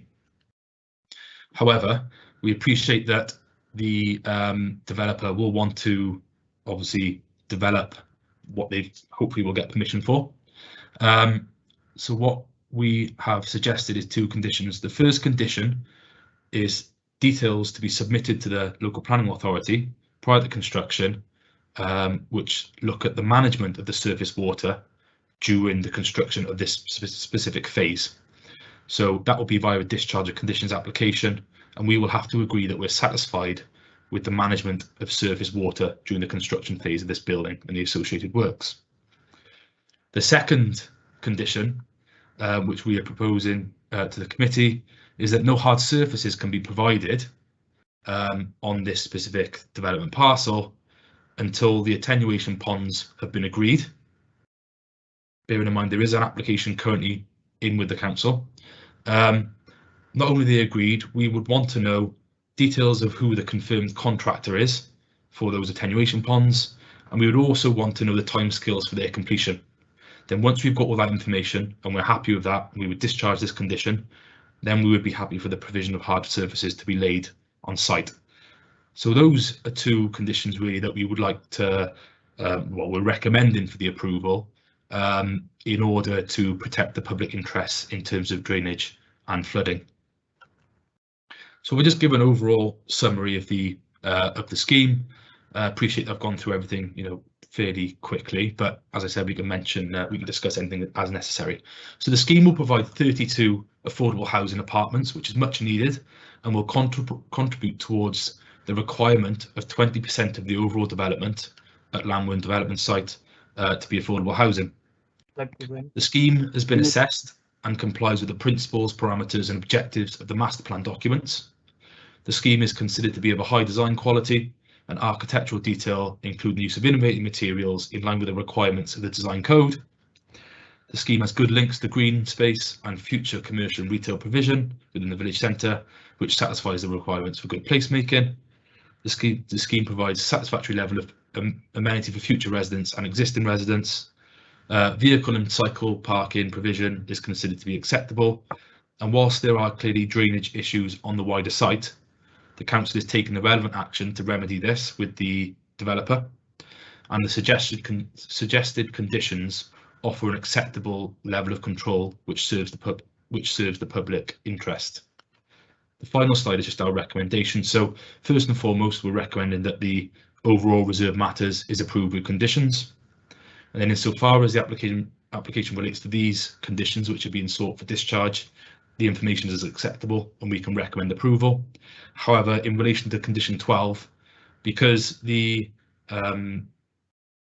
surface water attenuation ponds have not been agreed yet, we are unable to recommend discharge of the drainage condition, which is condition 12.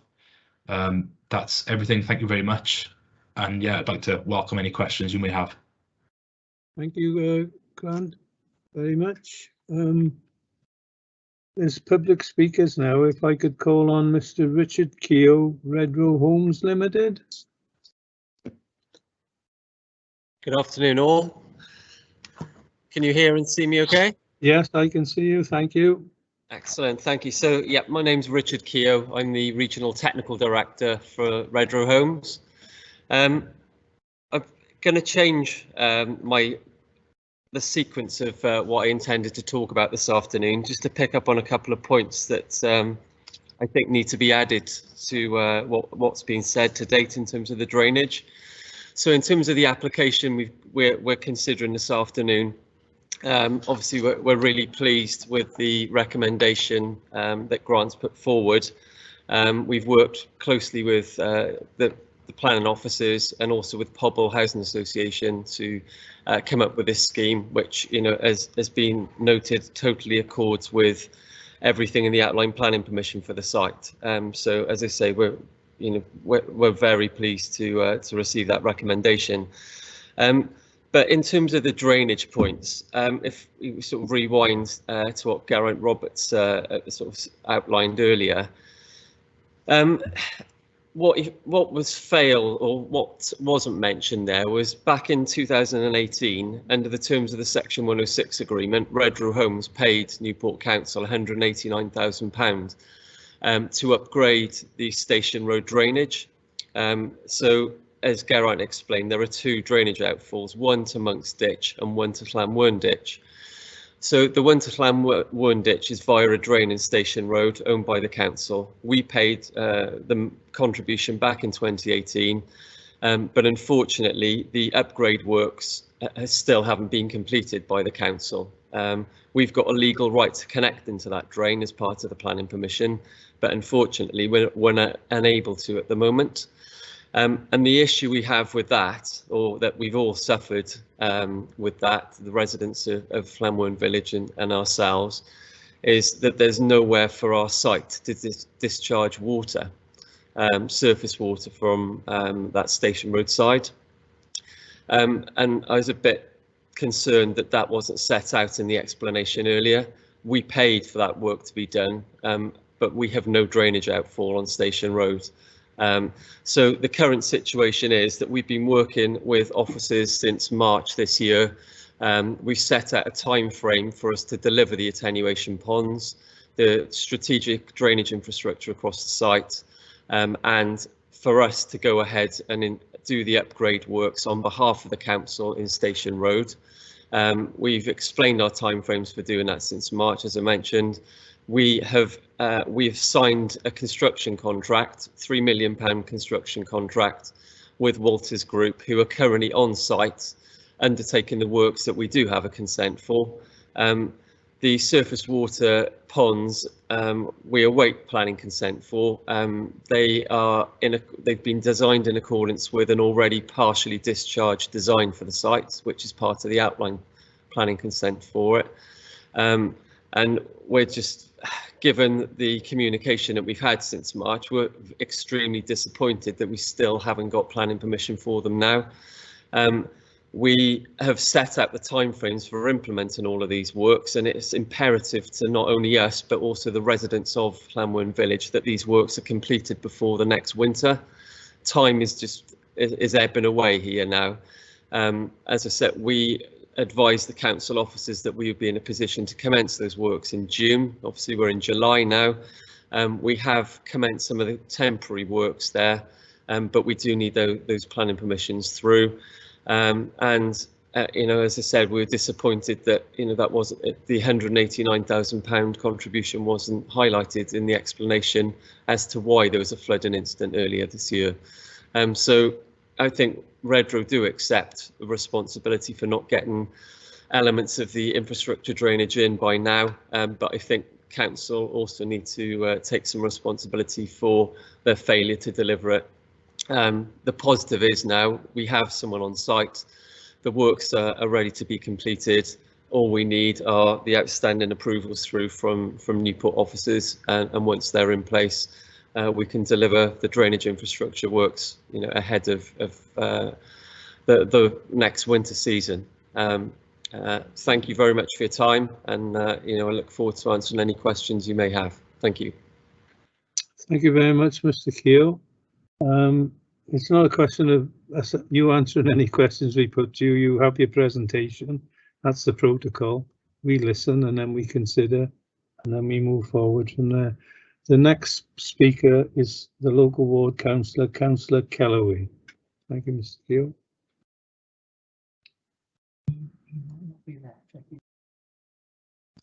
Councillor Kellaway may not be there. Oh, He's having issues. he's on a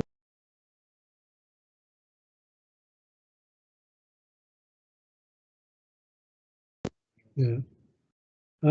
I'll call for Councillor Kellaway one more time, but I think he's been having technical issues as well. So, Councillor Kellaway.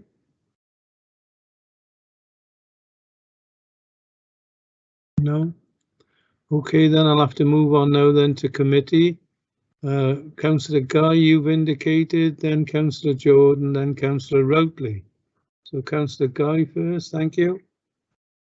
Chair, no, my question was asked earlier on, if you remember, about the flooding aspect. So I've already asked the question. So it's Jason Jordan now.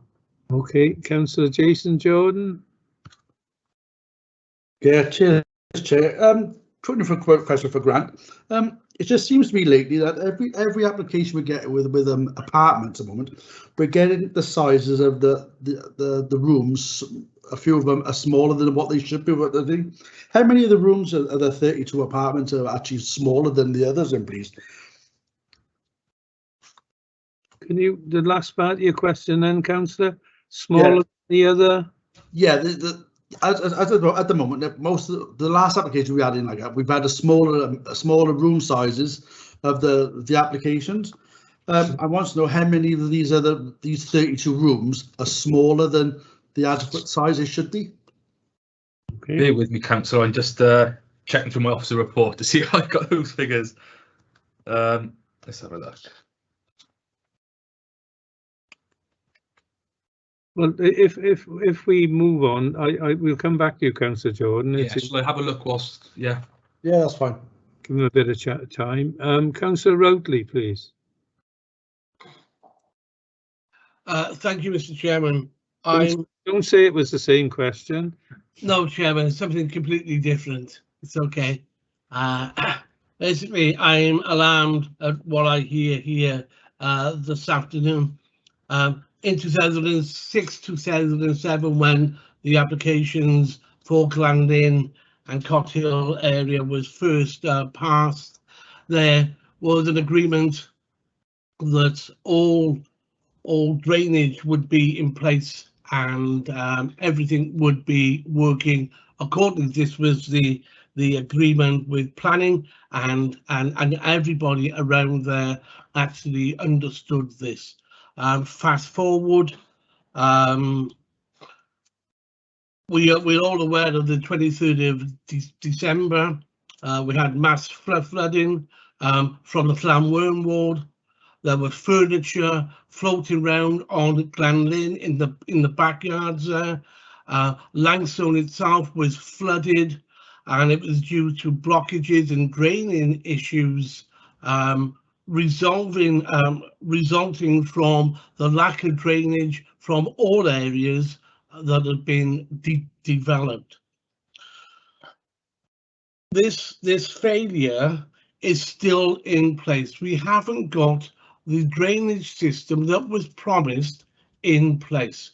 Now, whether or not it's the council's fault, whether they need to take the council to court and sue them, that's their issue. What we have to do is to, when we say these conditions will be fulfilled, they must be fulfilled and undertaken.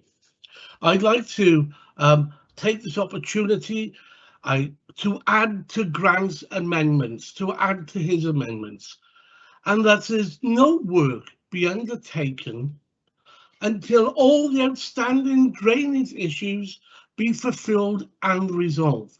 This then would give the public and those indeed living there greater confidence in this committee.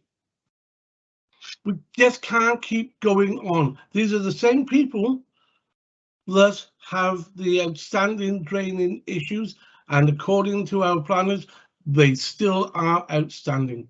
So we cannot do business until that's resolved. The rest of the application I have no problem with. I'd be quite happy to support the application, providing that we have resolution that no building takes place until the outstanding draining issues in the entirety of the area be resolved. Thank you, Chair. Okay, well, I appreciate your strong views on it, Councillor Routley, but I don't think we're in a position today to adopt such a decision. I mean, we're in the middle now of a planning process. Yeah. As you well know, we go through stages, we go through each area of the application, and then to add a major point that you've just registered, I think would be more than difficult, if not illegal. But I'm not quite sure, Chairman. Is it? I mean, Grant has added. Well, I was going to say, if I could just finish. Please, You know, as usual, you've aired your views, you've made them known, they're on record, and I would suggest you leave it at that for the minute. Your views will be recorded, but I don't think we should interfere with this planning application in any way at this stage. Having said all that, Geraint is still available to answer some of the points you've raised, if you so wish, and I'll call him back in at the appropriate time. Is that okay? Fine, Chairman, at the moment, yes. Thank you. Councillor Trevor Watkins. Thank you, Chair. I'm a little concerned with this application, a number of things. When Glan Lynn was first discussed, I was sitting on the Caldecott and Wedlow Drainage Board, and there were concerns then that the drainage of the site was not going to be adequate. And obviously this proves the fact that they were right. Two things really. Who is going to be responsible for the attenuation ponds? Building them? Is that the responsibility of the developer, Redrow? Or is it the responsibility of Glan Lynn? And who's going to maintain these at a later stage?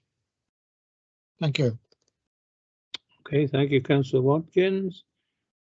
Anyone else before the officers come back in? No. If the officers could answer some of those points, please. Yeah, so I'll just touch upon the attenuation ponds there that Councillor raised. So it will be Redrow, or Redrow's contractor, who are undertaking those the building of those attenuation ponds. And then in terms of the maintenance, Geraint may be able to correct me, but my understanding is because they will require SAB approval, which is the drainage approval from the council's approval body for drainage. Part of that relates to maintenance of those ponds, of the attenuation ponds. Now, what I don't know is whether that is the Redrow's responsibility with their maintenance team, or whether that is a council responsibility. I think it can work both ways. Geraint may be able to clarify on that because he's got a little bit more knowledge of the attenuation ponds than I do. Yeah, hello, Chair. Committee, this is Geraint Roberts again. Let me just tick through a few things so I make sure I cover them off. I heard part of Mr. Keogh's comments. He's correct about works in Station Road that the council should have undertaken. We did have a Section 106 obligation upon us to undertake those works, and we haven't done them yet. In terms of the flooding last Christmas, that is pretty much a red herring, because it wouldn't have mattered if we'd done them or hadn't. The real issue was whether or not the runoff from Cot Hill was being attenuated. And the short answer is it wasn't, because the ponds were not there and temporary construction measures to control runoff were not there. So yes, we are guilty of failing to meet our side of the Section 106 obligation. That is perfectly fair comment. Not going to argue with that at all.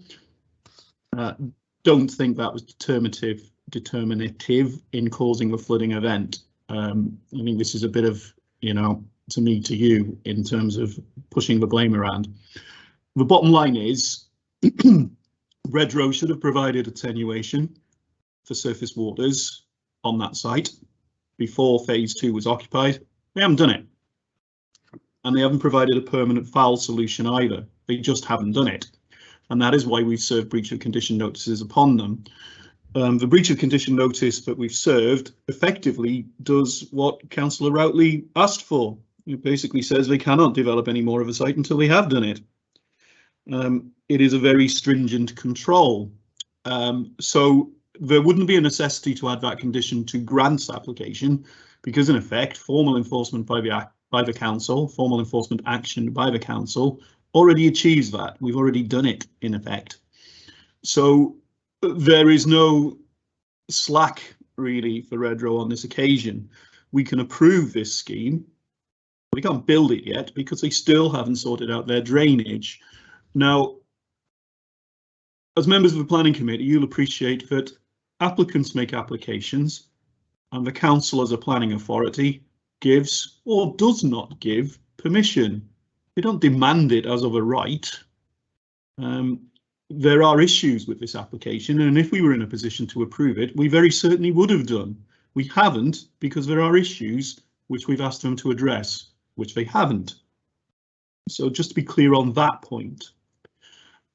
In terms of the management, that is a bit moot about who will be looking after these ponds, because the situation has changed because of the adoption of SAB regulation over the years. So initially, these ponds were going to come to the council and to our green team, and they would have been ours as an open space resource. But they need SAB approval, and in theory then they could come to us as SAB features and be adopted by the council as SAB features, not under planning powers, but under our drainage powers.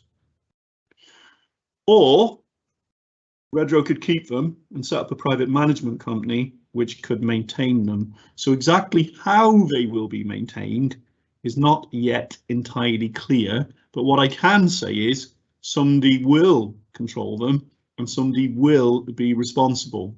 So either Redrow through private management company, or the council as a SAB authority, or the council as public open space, depending on how these features come to us. But clearly there will be responsibility and control over them at some level, but how that will be done is not entirely clear yet because of the negotiations with the SAB team, which stand outside of planning. And now again, some members of the committee will be familiar with issues we've had on Cleon and the university site in terms of, again, how that will be managed ultimately. So it is a situation where two streams of legislation are still bedding in, and how they will interact with one another is still being worked out in the fine detail. But there's no reason to think there will be a lack of control over them. And just a final point, I didn't want members to confuse the Cot Hill site north of the steelworks with Glanflyn, which is the steelworks. This is not on Glanflyn. This development proposal is on Cot Hill. It's not part of the Glanflyn development site. Glanflyn drainage, as I stressed earlier, is still via the steelworks system. There is a proposal to change that, but it hasn't changed yet. So the steelworks system has been in place for many decades. There's no reason to think it wouldn't work effectively. There were issues on Glanflyn at Christmas because some areas of open space did fill up with water. No properties were flooded. Okay, water did not get into any houses on Glanflyn at Christmas. And partly that is because of the way the site is designed. The public open space is an attenuation feature in itself. It's designed to be lower than the houses, and it's designed to fill up with water in the event of flooding occurring. That was actually in relation to a tidal breach, because of course the site is on the Gwent levels rather than surface water, but it worked in the same way. So these low points on the site filled up with water. They're designed to do that. The houses on Glanflyn did not flood at Christmas. So just to be clear on that point. Okay, thank you.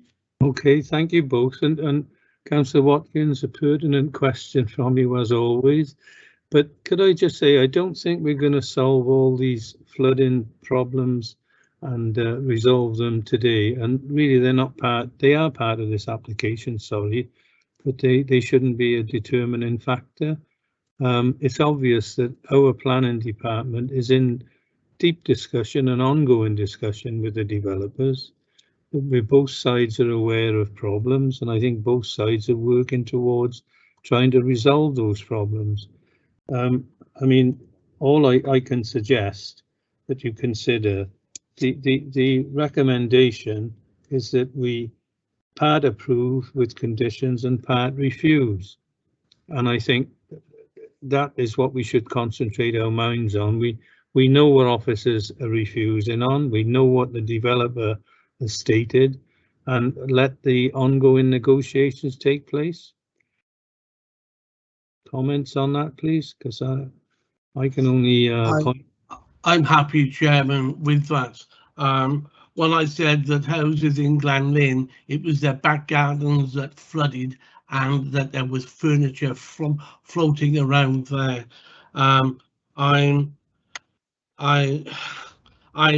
gladdened that no building will take place until the drainage issues have been resolved because of the enforcement notice. I'm glad that we've been able to tease that out today, and that will give the residents reassurance. As I say, I'm not against the application. I'm for the protection of homes and the protection of this site. Thank you, Chair. Okay, thank you, Councillor Oakley. Councillor Watkins, did you want to come back in? I did interrupt you. Yes, please, if I may, Chair. I agree with the application, part support and part refuse.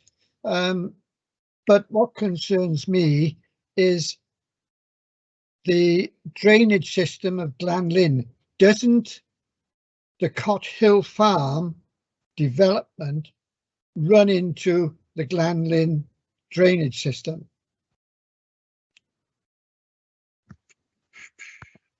Hello, Chair. It's Geraint again. The short answer to Councillor Watkins' question is yes, in part. Part of it does, part of it doesn't.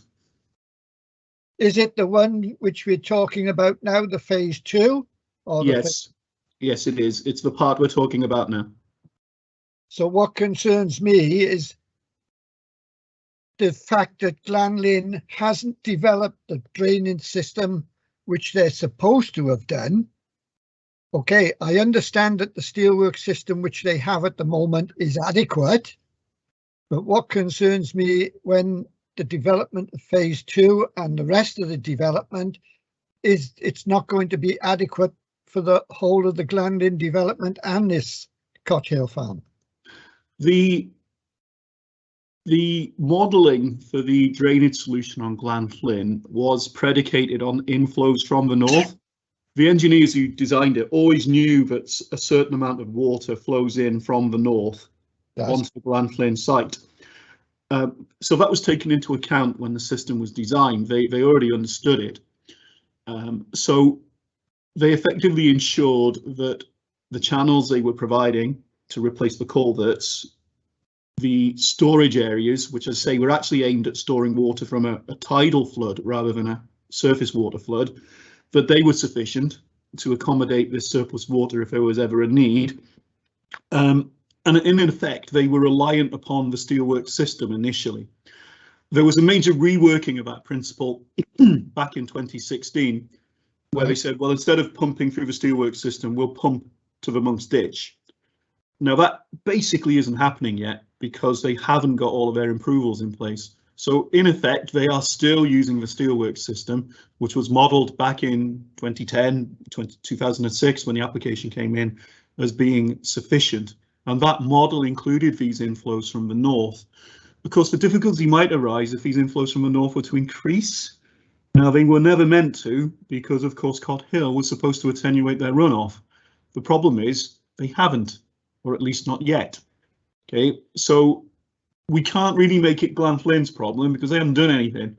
It's up the hill where the issue's arisen, and we think there are steps in place to address that through our formal enforcement action, and again through through the controls that we're putting onto these reserve matters, we're effectively saying to the developer, yes, you can have reserve matters approval, but until you sort your drainage out, you can't build it. And that's basically what we're doing. Okay, Gavin, lovely, thank you, Chair. Thank you, Councillor Watkins.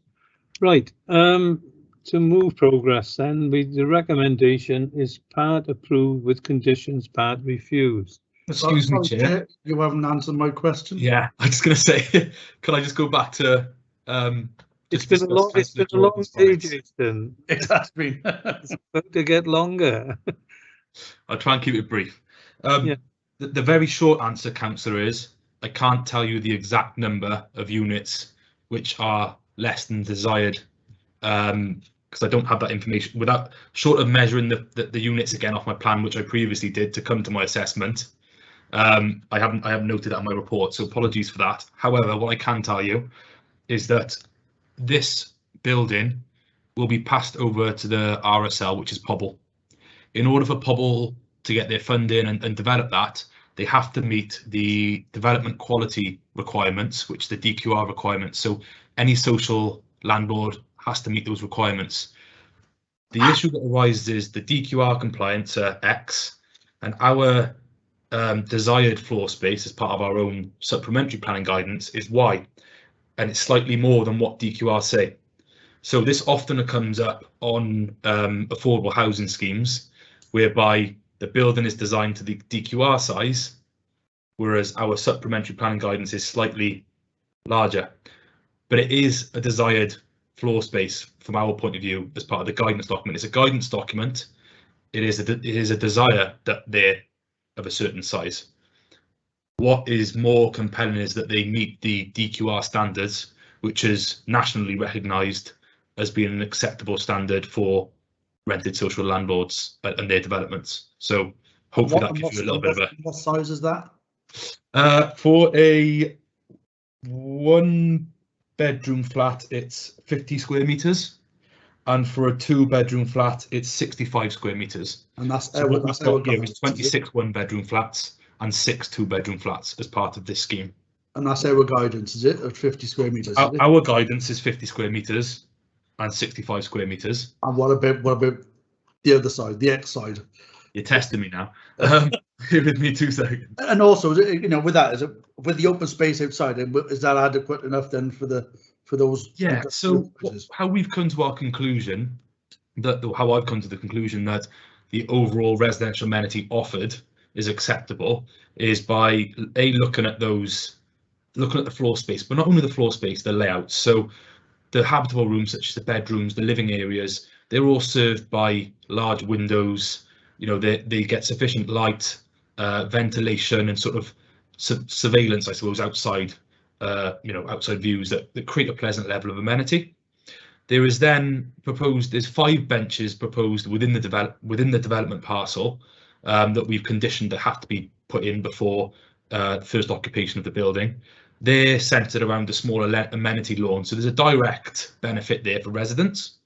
And then, if you recall the slide that I showed within the presentation, directly opposite the site is the redirected public right-of-way, which is a locally equipped area of play, large open green space, and that basically will flow from the southern point of the site up to the northern part of the site, you know, beyond Cot Hill, into the area they haven't broken ground into yet.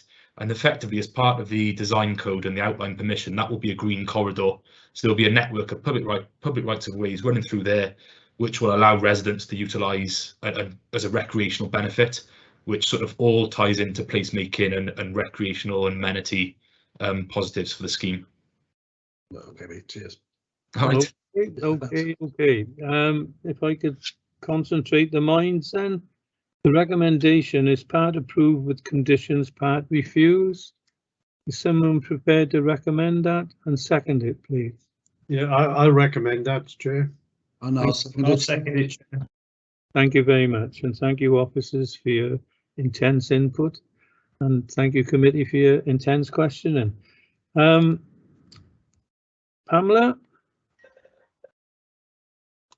Thank you, Chair. Councillor Guy, can I have your vote, please? Yeah, I support the officers' recommendations. Thank you. Councillor Clark? For the recommendations. Councillor Holyoke.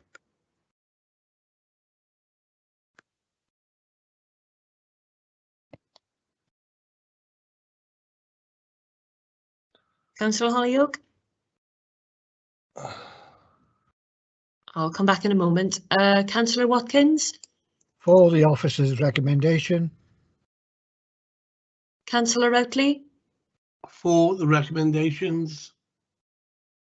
Councillor Ferris. Support the officer's recommendations. Councillor Jordan. Yeah, for the officer's recommendation. Councillor Spencer. Support, yes. Yourself, Chair. For the officer's recommendation. And Councillor Holyoke. For the officer's recommendations. Thank you. That's unanimous, Chair. Thank you For very the much. officer's recommendations. Thank you, Pamela. We move swiftly on to the final application on today's agenda. Application number 21-0194. The site is 10 Kai Brinton Road. The ward is the Gare. The ward members are Councillor Wilcox, Whitcutt and Marshall. There's a public speaker, Mr. Sharaz Habib, who's the applicant, and the ward members wishes to speak, Councillor Stephen Marshall.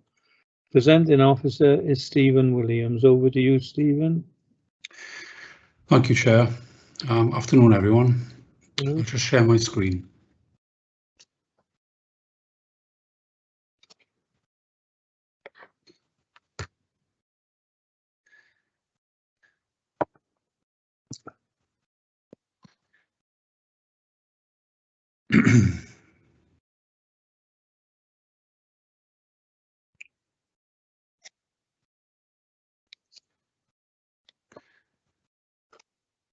Right, can you all see that? Yes. Yeah. Good. Okay. Okay, the site relates to number 10 Kai Brinton Road, which is in the Gare, which is located to the north of Cardiff Road. The application seeks permission to extend the residential property to provide a two-storey side and rear extension, a rear single-storey extension, a flat roof dormer and a front porch. The application is retrospective. The property has been extended, but in what we consider to be an unacceptable manner, and this application is seeking to alter what's been built to try and make it acceptable. The application has been called to committee by Councillor Marshall. So this is the property concerned. As you can see, it's a semi-detached house, and this image has caught it before any works have been carried out.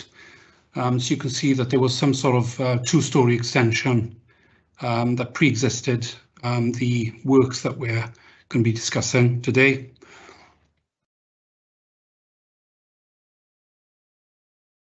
Just zooming in on that there, as you can see, there's a bit of a lean-to the garage below. And then looking from the back, so you can see that there was a two-storey extension that projected to the rear, and that had a flat roof. And this is the a street view, and this was caught, I think, at the time when works were just starting on site. So you can see some block work there. So these are the elevations of the property before any works started. So you can see it was semi-detached with a hipped roof, and then it had this sort of awkward looking flat roof extension on the side there, which was set back quite some distance from the road, and then a garage at ground floor. And this just shows the floor plans of what existed, as I say, before any work started. So you can see the ground floor garage and this two-storey flat roof structure.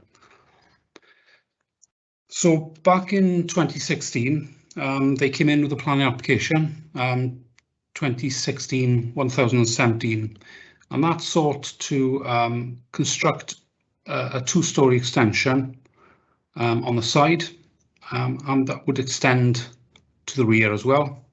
and it was to have a hipped roof.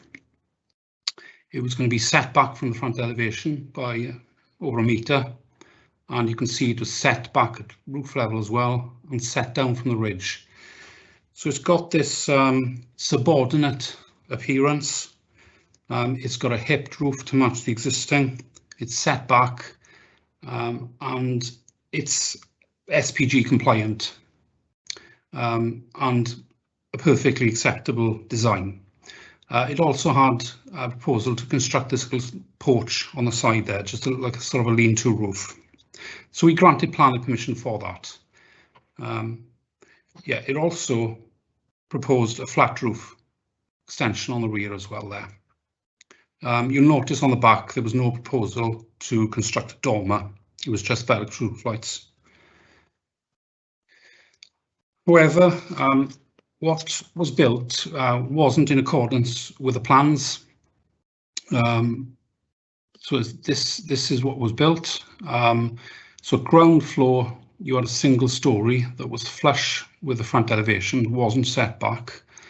The first floor facade was set back, but the roof of the extension, as you can see, wasn't set back at all and not set down. It just sort of followed through from the ridge of the existing main house. So what you ended up with was an extension that had this sort of awkward overhang feature here, which, well, I say is awkward in design terms, but it also has a disruptive impact on the symmetry of the semi-detached pair. So we refused this scheme. Sorry, this application, this development was undertaken. I'll get to the applications in a bit.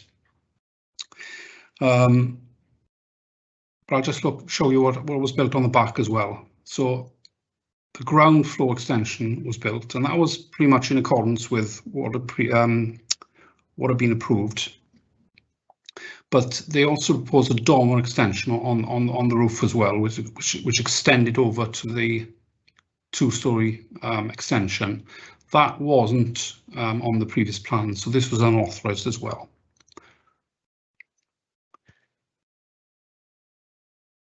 That's just looking at the neighbour number 12. You can see the dormer there that's been built on the single story, and then looking in the other direction, number 8.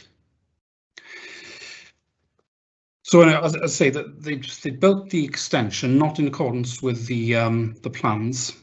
What they did then was to submit an application, not to try and regularise what had been built, but just to come forward with an alternative scheme. So this is very similar to the previously approved scheme, in that the first floor extension and the roof is set back. The differences are that the ground floor element was to be flush with front elevation, and they wanted a porch on the front of the property. Those are the differences, and we felt that was acceptable, and so we approved that scheme. So this represents an alternative scheme that they could build. They then came in with an application to try and regularise what's actually been built on site.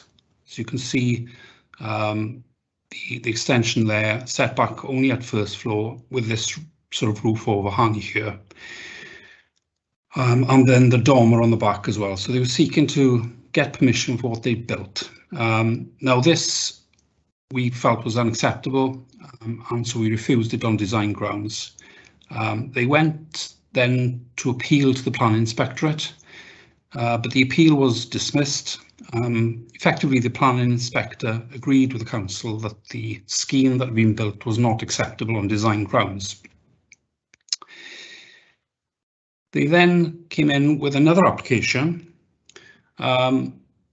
this time seeking to alter what they've built. In other words, trying to find some sort of compromise by altering what's there to try and find something that is acceptable.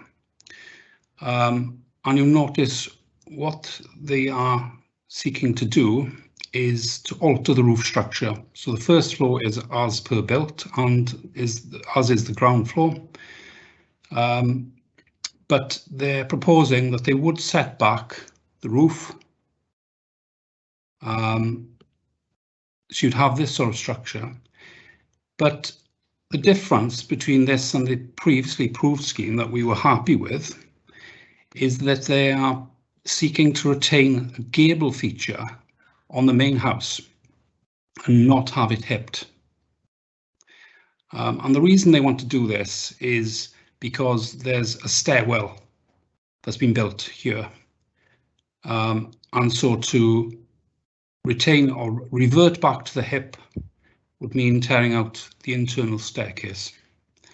So they're seeking to try and retain that. So this represented trying to find a compromise, as I say, but we refused this scheme. And the reason we did was that it's not SPG compliant, and the failure to provide sort of this hip on the main house means that you lose the symmetry with a neighbour, and you end up with an awkward design with a hip that doesn't match the gable. So it looks awkward. It's not SPG compliant. So we refused this scheme. Now they're coming in with the scheme that's in front of you today. And essentially, it's another attempt to try and find a compromise. And you'll notice that it's not that different to the previously approved scheme. The difference really is the fact that they're proposing to rebuild this first floor section here slightly forward of where, if I can try and go back, yeah, slightly forward of the previous scheme, so that they can bring the roof up to tie in with the main roof. So you haven't got this feature here. The architect suggesting that this is a tidier solution. The problem is that we've still got this sort of arrangement here with the main roof. It's gabled. It doesn't match the hip of the extension. It's awkward, and you still got that symmetry issue. It's not SPG compliant. So basically, we're recommending that we refuse this application on design grounds as the previous application, you know, on the grounds that this design doesn't work, it's awkward. In terms of issues and impact on neighbours, it's acceptable. It doesn't adversely affect neighbours. We're entirely satisfied with that. It does boil down to design. That's it, Chair. Thank you. Okay, thank you, Stephen. First public speaker, Mr. Shariz Habib.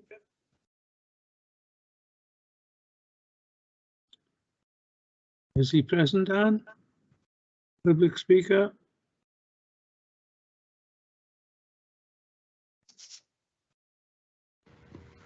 Hello there. Hello. Good afternoon to you. Good afternoon, all of you. Thank you. As you just heard the officer, I'm here to present the property. Mr. Chair, we've been doing this for a while now. We've been putting all the applications and try to resolve the situation. I would also like to bring to your attention the circumstances which led us to carry on the work, because we were building this we were renovating the house because it was in a very bad condition, you can say. When we bought it, we wanted to modernize it, and as per we were going through the roof design, change the roof, we were advised by our builder at that time that while we've taken the whole roof off, if we can build that extra study room on the upstairs, in other words, you can call it a dormer, which for that one we didn't even need the planning permission because it was under a permitted development. But anyway, we didn't go for that. We just said, okay, if we build the dormer there, we will put a proper application in. which we did. And to gain access to that dormer, we needed that extra space on the top of the roof, so we have to alter the design. And bear in mind, there was a property couple of doors down from our house. I believe it's number 1 Capellan Road, which is just 2 doors down from my house. We had a brief look at that house, and we were under illusion that if that property has that sort of roof, then we will be able to get that permission as well. So at that time, we were going through so much, but all our house was open. There was a bad weather and all that. We had no option, because what we submitted the application, but we carried on work, and in a faith that council will allow us, because we didn't want to do anything without the permission, but at that circumstances which led us to carry on. But you can clearly see our records. At any stage, we did not ignore any of council's correspondence. We were completely cooperating with the council planning department. We had several meetings as well. We had several conversations with them as well, and they were kind enough. They just listened to us as well. And the current circumstances are that we have built the house, all the modernization behind this front, which is overhang. We have resolved the issue. We have overcome. We're trying to resolve that issue. We don't want to have any issue. We just want to have a nice and tidy property, so where we can live peacefully. It's actually is behind that front. If you look, please, there is a lot of work involved. If they don't allow us, it will be completely disaster for me. It will cost me a lot of money, which I haven't got to spend anymore. It will be completely, I will be shattered. My young family, I got a young family to support. I cannot continue with this work when the way they're proposing us to change the alteration. There is no alteration. We've been speaking to our architect. He's been in contact with planning department.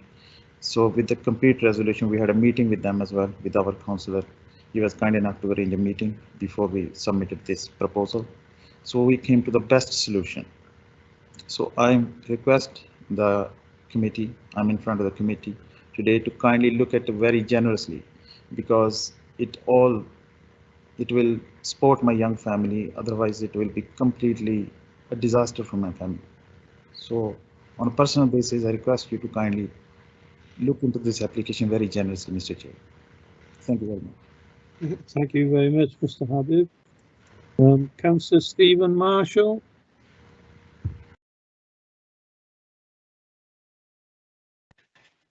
Stephen? Yes, Chair, can you hear me?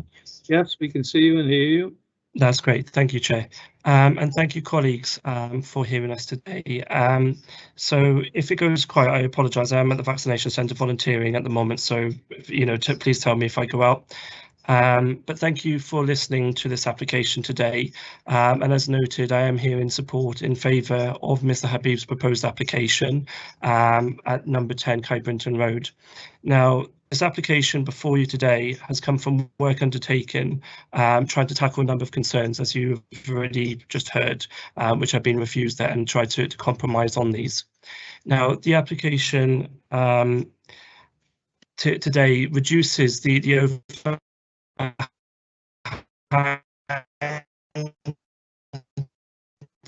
and I do thank them for their help and support throughout the process as well, even learning a lot myself in relation to housing and planning. But the plans before you has taken a lot of consideration to try and fit in what's done locally amongst properties on the same road and around it.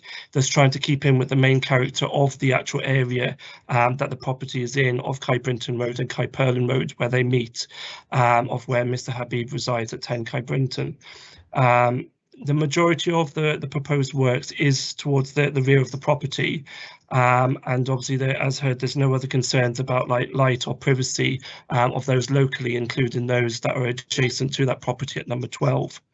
And then just basically looking at the situation of the building works itself, they are planned to be of high quality to try and fit in as much as possible with the layout and the look of the local area, and that's where there's been a number of changes to the designs there, but the main aim has always been to get something that is sufficient, but also to link in and not overly stand out by what's already present on the street as it stands already. So basically it's looking at that consideration of fitting in with the characteristics, as well as a number of different factors as already mentioned by the officers.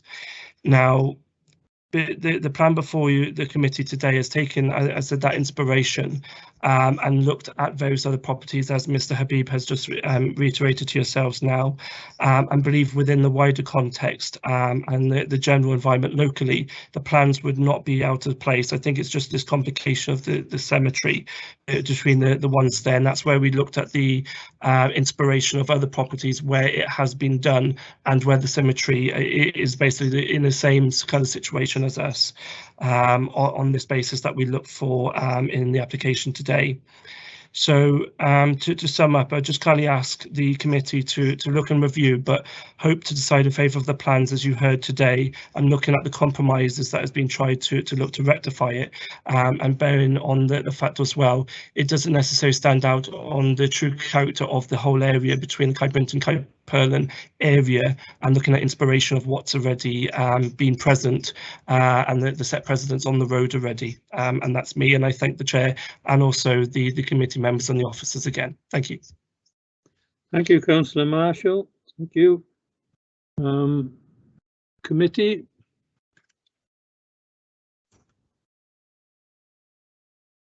Yes, Chair. Yeah. Chair, it just goes back. I know we treat every application by its own merits, everything else.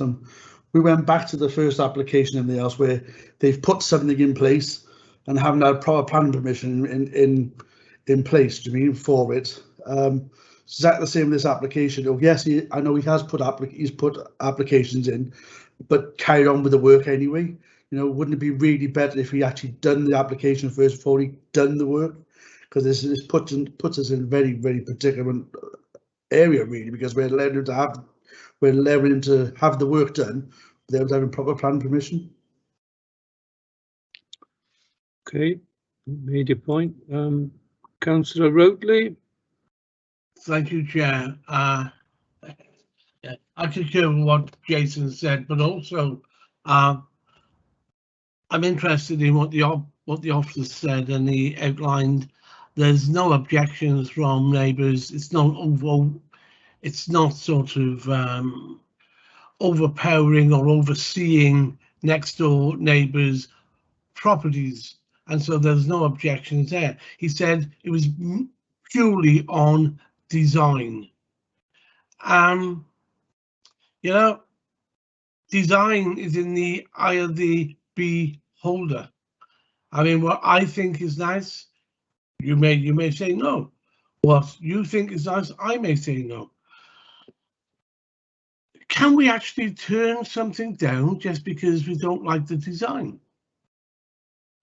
Or is there another way? I mean, I recognise that the planning department have gone out of the way and have tried to help and have been helpful and tried to find a compromise. It just seems that to throw everything out without just over the aesthetics of something, it's not quite. It doesn't feel quite right to me, Chairman. Okay, thank you, Councillor Rotley. Councillor Watkins, did you wish to speak, please? Yes, please, Chair, if I may. The applicant referred to a property along the same street that had done roughly the same, but there was no mention of that by the officer at all. Can you clarify that at all, please? Stephen, do you wish to? Yeah, I'm not sure which property they're referring to. I didn't quite catch the address. I can try and get out on Street View if I knew what the address was. Number 1, I think, was mentioned. Number 1, Kai Brinton Road, is it? I can bring that up. The only thing I would say, obviously, is I'm not sure what the background of that case was and whether it pre-existed the supplementary planning guidance that was adopted back in 2004, I think it was. So it might have been something that was, you know, pre-policy, I guess, pre-supplementary planning guidance then. I can see if I can try and find it. Do you bear with me a minute? If it's Number 1, Kai Brinton Road, is that? See, we need to take that into consideration. Bear with me then.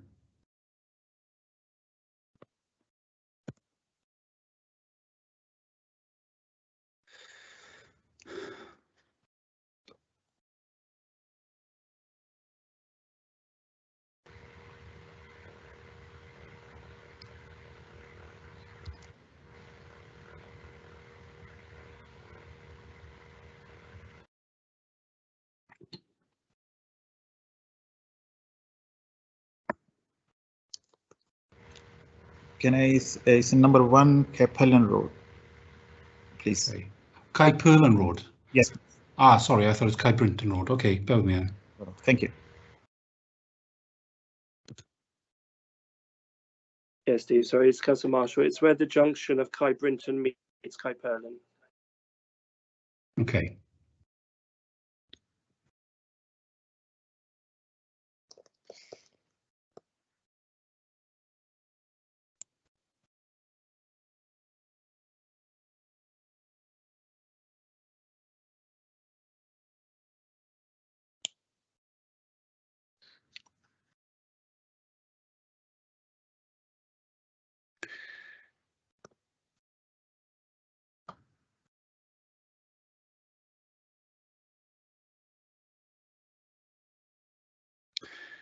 Right, I have found it. Bear with me, I'll bring it up.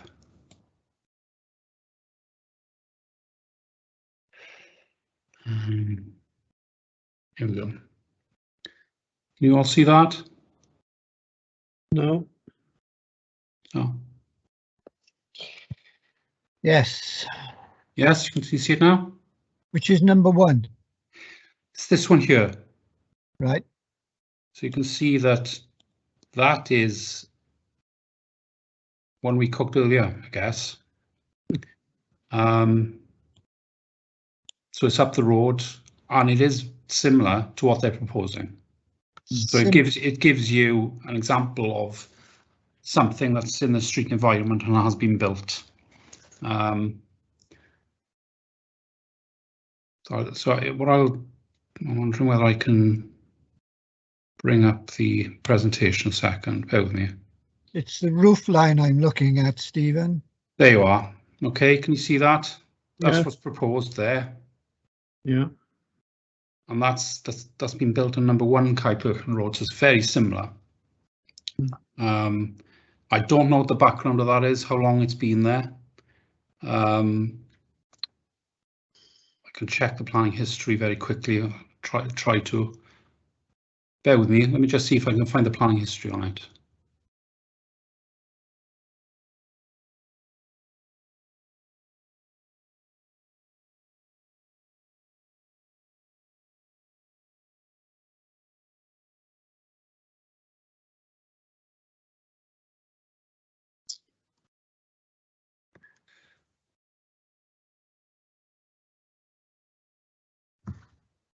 Steve, it's 030187. Oh, well done. Thank you.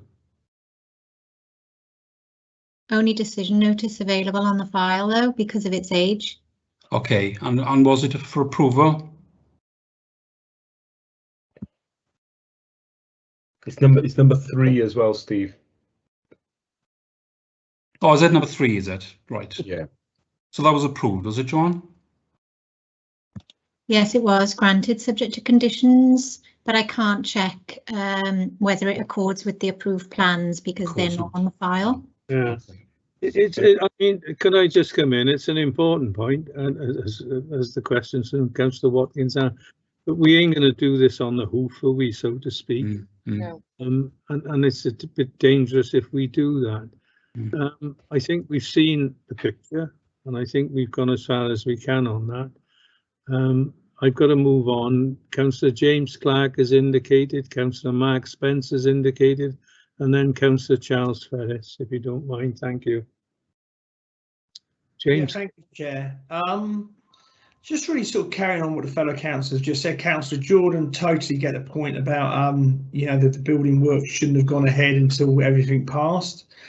But also Councillor Routley, what Councillor Routley said, sort of if it's a matter of design, and I just feel on this one, you know, it's been mentioned that meetings have taken place. You've got around a table. I think maybe Councillor Marshall was in one of these meetings, and it seems so close. And now possibly we've got an example. Is there not a way of looking at this again, or sitting around a table, or if there's an example down the road, I could possibly see where the residents are coming from, but also I can see where the officers are coming from. I don't know if we're a million miles away on this, it will never get done, or we're so close that actually there's a way to resolve this. That's just my view. Okay, a lot of sense in what you said, Councillor Clark. Councillor Mark Spencer. Mark? Thank you, Chair. Yeah, thank you. It's been a long meeting and I might have missed something. Stephen, with the drawings which have come through and the work that's been done, are there any risks to the building that has been done through structural issues or anything? Structural issues aren't a planning issue, so that will be a matter for building control to worry about. Right. Okay. Thank you very much, Mark. Councillor Charles Ferris. Thank you, Chairman. It still doesn't resolve the problem of the prominent eaves, and I would suggest that if you've got two eyesores, two eyesores don't make an aesthetic pleasing solution. And although you may not have objections from neighbouring residents about what's been put there, we do as an authority have a responsibility for the standard and design of the existing housing stock. So I wouldn't support the idea of allowing this to continue. Thank you. Thank you, Councillor Ferris. Councillor Tracy Hollyoak. Hi, thank you, Chair. Yeah, I was just going to say the same as Charles, really. You know, a lot of them properties along that road have gone before planning and have abided by the regulations and the rules. And I think what we got to look at is, you know, what the planner's recommendations are. And once again, we go back to the first case of, you know, this is building before regulations are granted. So I think we need to look at that seriously as well. Thank you, Chair. Okay, thank you, Tracy. Right, we've been round the block a bit, so to speak. Is anyone prepared to make a recommendation?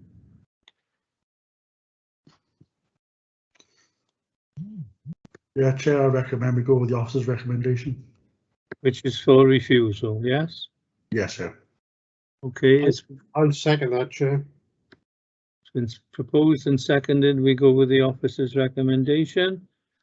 Thank you. Pamela, could you organise the vote, please? Thank you, Chair.